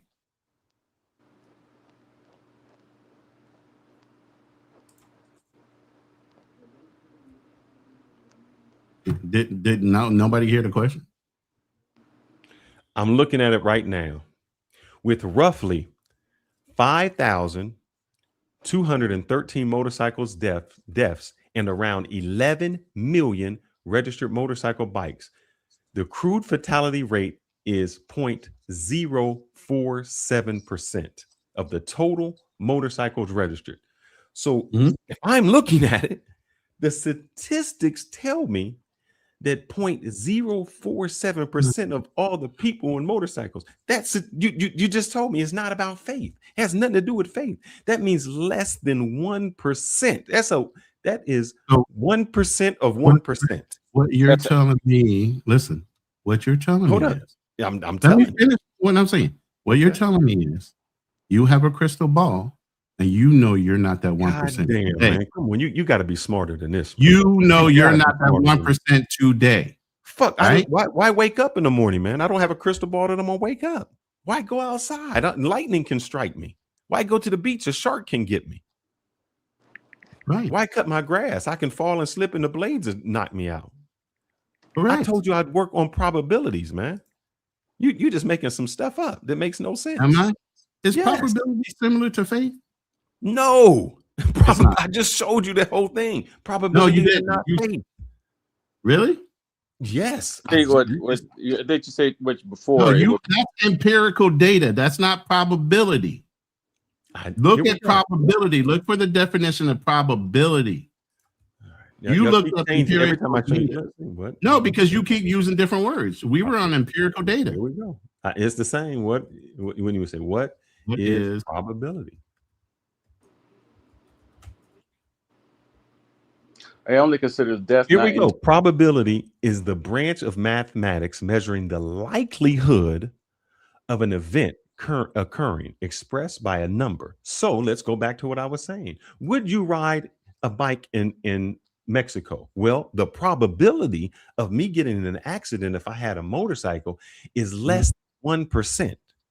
So I use probability to say that it's safe for me to ride a motorcycle. Does that mean that I can't be a part of the 0.047%? No, I can be a part of that. But that's all I want you to acknowledge. But statistically, that's all I asked you to acknowledge. That's all I speaking, didn't I just ask you to acknowledge that? Statistically, what I didn't acknowledge. I said it's not has nothing to fucking do with faith. Statistically speaking, I am safe to ride on a motorcycle because less than 1%. You're not that 0.147%. You can always be that 0.1. You can be the 0.1% on anything. What are you talking about? In aerospace, that wouldn't be acceptable. That has nothing to do with faith. You keep saying it's faith. You said you got in a plane because of faith. Because when you say it has nothing to do with faith, you're questioning somebody's belief when they say they have a faith that they're in a car and that the person's not going to be drinking. No, what y'all asked me was, oh, you got to have faith to get in the plane. And I said, sir, no, I don't have faith to get in the plane. I said I use my empirical evidence. Then y'all kept going on this empirical evidence. And I said the probability. And y'all said you got to define the probability. And then it's 64% of this 1,000. And I said y'all fucked up the entire number because y'all saying it wrong. So I had to go all the way deep down I think you're to parsing, show you look at exactly what it definition, is. parse out the words that kind of fit your Yes, y'all definition. can 64% of the people die in I'm motorcycles. not going beyond. I mean, if you look at the definition of faith, you would just totally like you would not. It would say trust in every single definition, and you said faith is not trust. Well, in one definition says faith is complete trust, and another definition says faith is based upon empirical evidence. We got it right here. I looked up faith, exactly what it was. Yeah, but the word trust is in there, so it was like, yeah. If I say I trust you, hold up. If you get into a vehicle, unless you cheat, you're not going to have data. You're not going to statistics. You're going to get in the car and you're going to drive. This is what you're doing. If I say I trust you, unless you cheat, and you say, "Will you trust me?" And I said, "Well, brother, you didn't hear the other part. All you keep saying is trust." And I said, "But there's a caveat to it." You know, earlier you used the example of using the word. Wait. Okay, go ahead. You used the word earlier of fuck, and you used it in so many different definitions of how you can imply.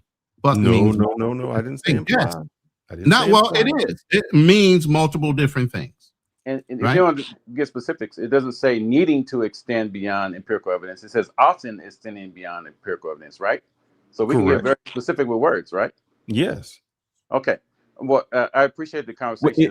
Let me ask you a question. If you see your girl a little bit, sometimes or often, what does that mean? Does that mean majority or less? You see your girl?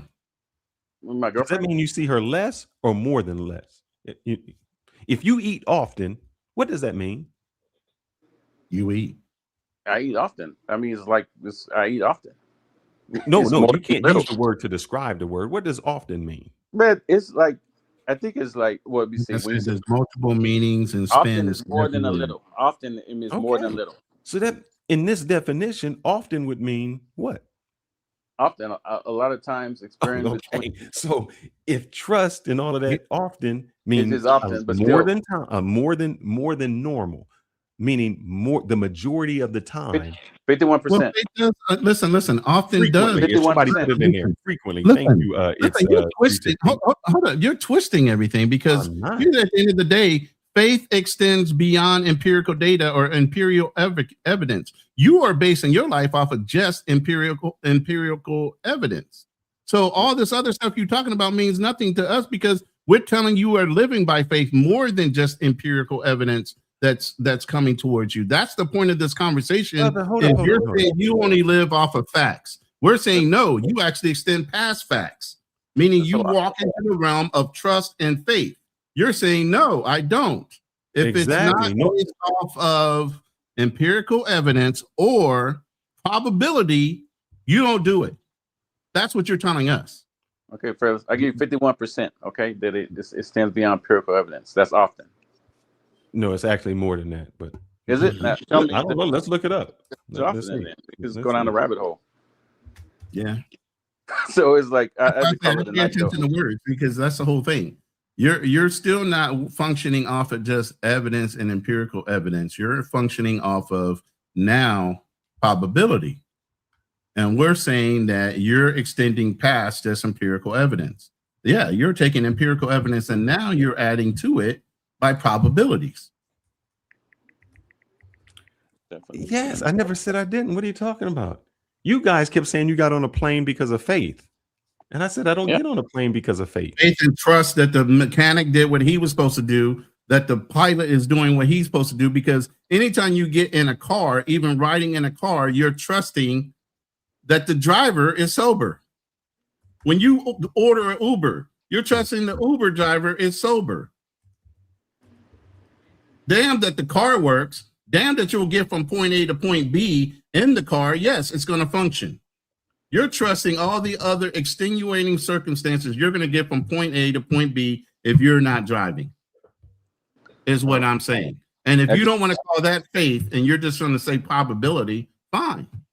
I agree. But if you don't want to refer to that as trust, right? Fine.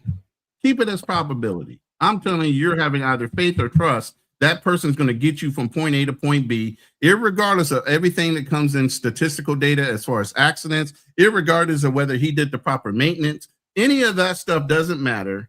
You're going on probability and empirical evidence only. Thank you for looking up the definition for Austin. It says 50 to 70%, right? Yeah, 50 to 80% on here. Actually. No, go down a little bit. Go down a little bit. I'll show you. Let's see. Scroll down a little bit. Let me get on it. 50 to 80, always 100, 75 to 90, 50 to 75. Okay, 50 to 75. All right. Or 50 to 80, whatever. Okay, it could be 50. So it could be 50.01 or whatever. But anyway, it's about 50%, no matter what. I agree to. I just have to agree to disagree with all the information. But I appreciate you gentlemen inviting me on stage to have the discussion. And come back next time, man. This is great. We went on 5 hours. We were only supposed to go 2. It happens. I don't know why it happens like that. But we'll be here next 2 weeks. Yeah. Simplify brothers, man. Yeah. Hey, Simplify, man. Much respect, man. Much love to you both. Let me hold on. Hey, T-Mac, I'm still going to bring you on my other channel though for the blockchain stuff. Okay, sounds good. Let me get you guys' I'm gonna take a picture of Cash App. I'll send you drop you guys some channel support too. I appreciate you, T-Mac. Thank you, sir. Appreciate it, bro. You always support anyway. I already know.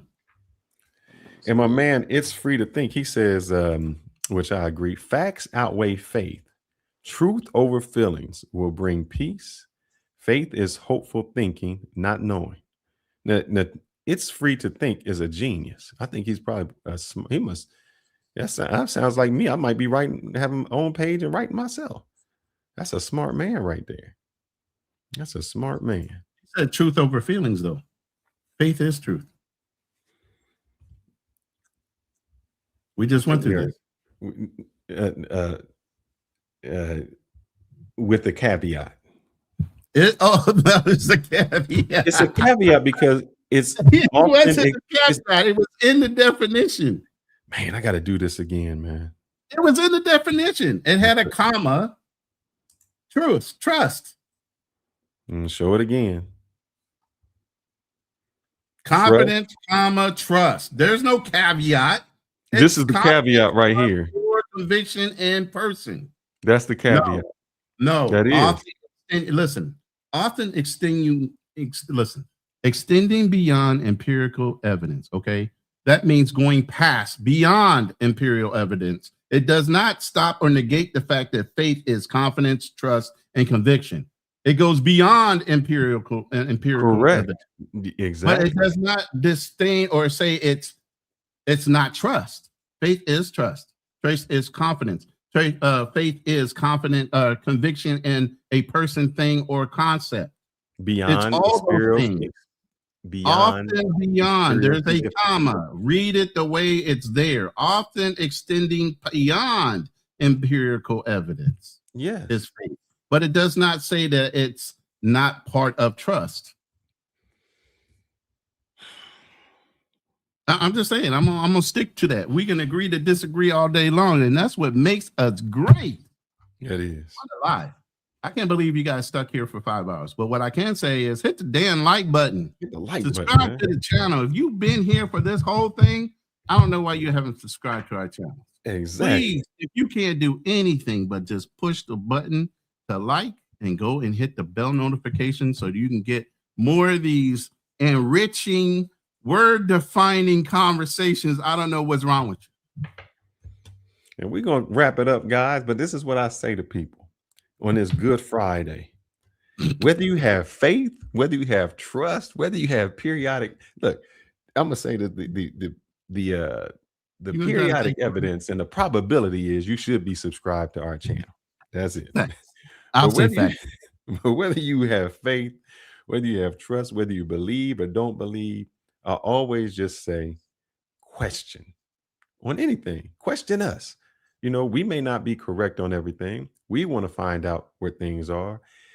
If you got and we're not going to go off our feelings, or we're going to look it up. You see it. We'll go look it up. We ain't going to say, well, I feel. You won't never hear us say, I feel. We're going to say it off of facts. We're going to go and get it in black and white. We're going to go find it. We ain't going to just tell you how we feel. And if after all of those things, you come to whatever conclusion you come to, that is where you're at. But And we're all I glad say we is, you alone. yeah, all I ask is do your due diligence on anything. Don't let me, don't let Ronin, don't let your teacher, don't let your pastor, don't let somebody else tell you that something is real, true, without you doing your due diligence to do the research for yourself. And that's what we talk about with religion. Most people believe in religion because somebody told them something. They gave them some kind of phrase that read something and they ran with that and said, that's what it is. Do your research. Go beyond just one, go beyond the Bible into everything you want to do it. If you want to know about, look, if you want to know about something, do your due diligence and find it out. After you've done that and you still come to the same conclusion, hey, I'm good. But just don't take somebody's word for it, because every time somebody says something to you, I'll always say this: flip the script, because they may be saying something. We talked about this war, weapons of mass destruction. We went to Venezuela because somebody was selling drugs. Maybe they telling you something because that's what they want you to think. And if we as people always blindly believe something without fact checking it, oh man, they can sell us anything. And they are. Mm-hmm. Right now, our sons and daughters are in harm's way. Not for us. Not for making America great. Had nothing to do with us. We didn't have no problems with Iran. But we're going to go into that later. Mm-hmm. Stay tuned. Hit the subscribe button. Hit the like button. Hit the bell notification, because we'll be back. And I say this is Good Friday. What makes it good to you? And whatever makes it good to you, you keep on going. Whether you believe in Easter bunnies and rabbits or tombs that fell apart and resurrections, if it's good to you, it's good to me. And with that,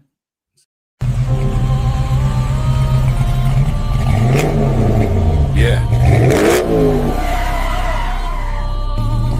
We don't do rumors. We run facts. No smoke without structure. No noise without receipts. This is Hit and Run. Chopper 1, visual contact, vehicle heading northbound. I walk through deserts with boots full of sand. Carry more weight than most men understand. Steel in my spine, cold in my chest. You test what we built, you better come correct. This ain't no gossip, this ain't no show.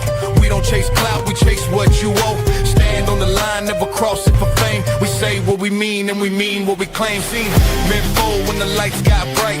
See truth drown in the headline fight. We pull it back, break it down slow.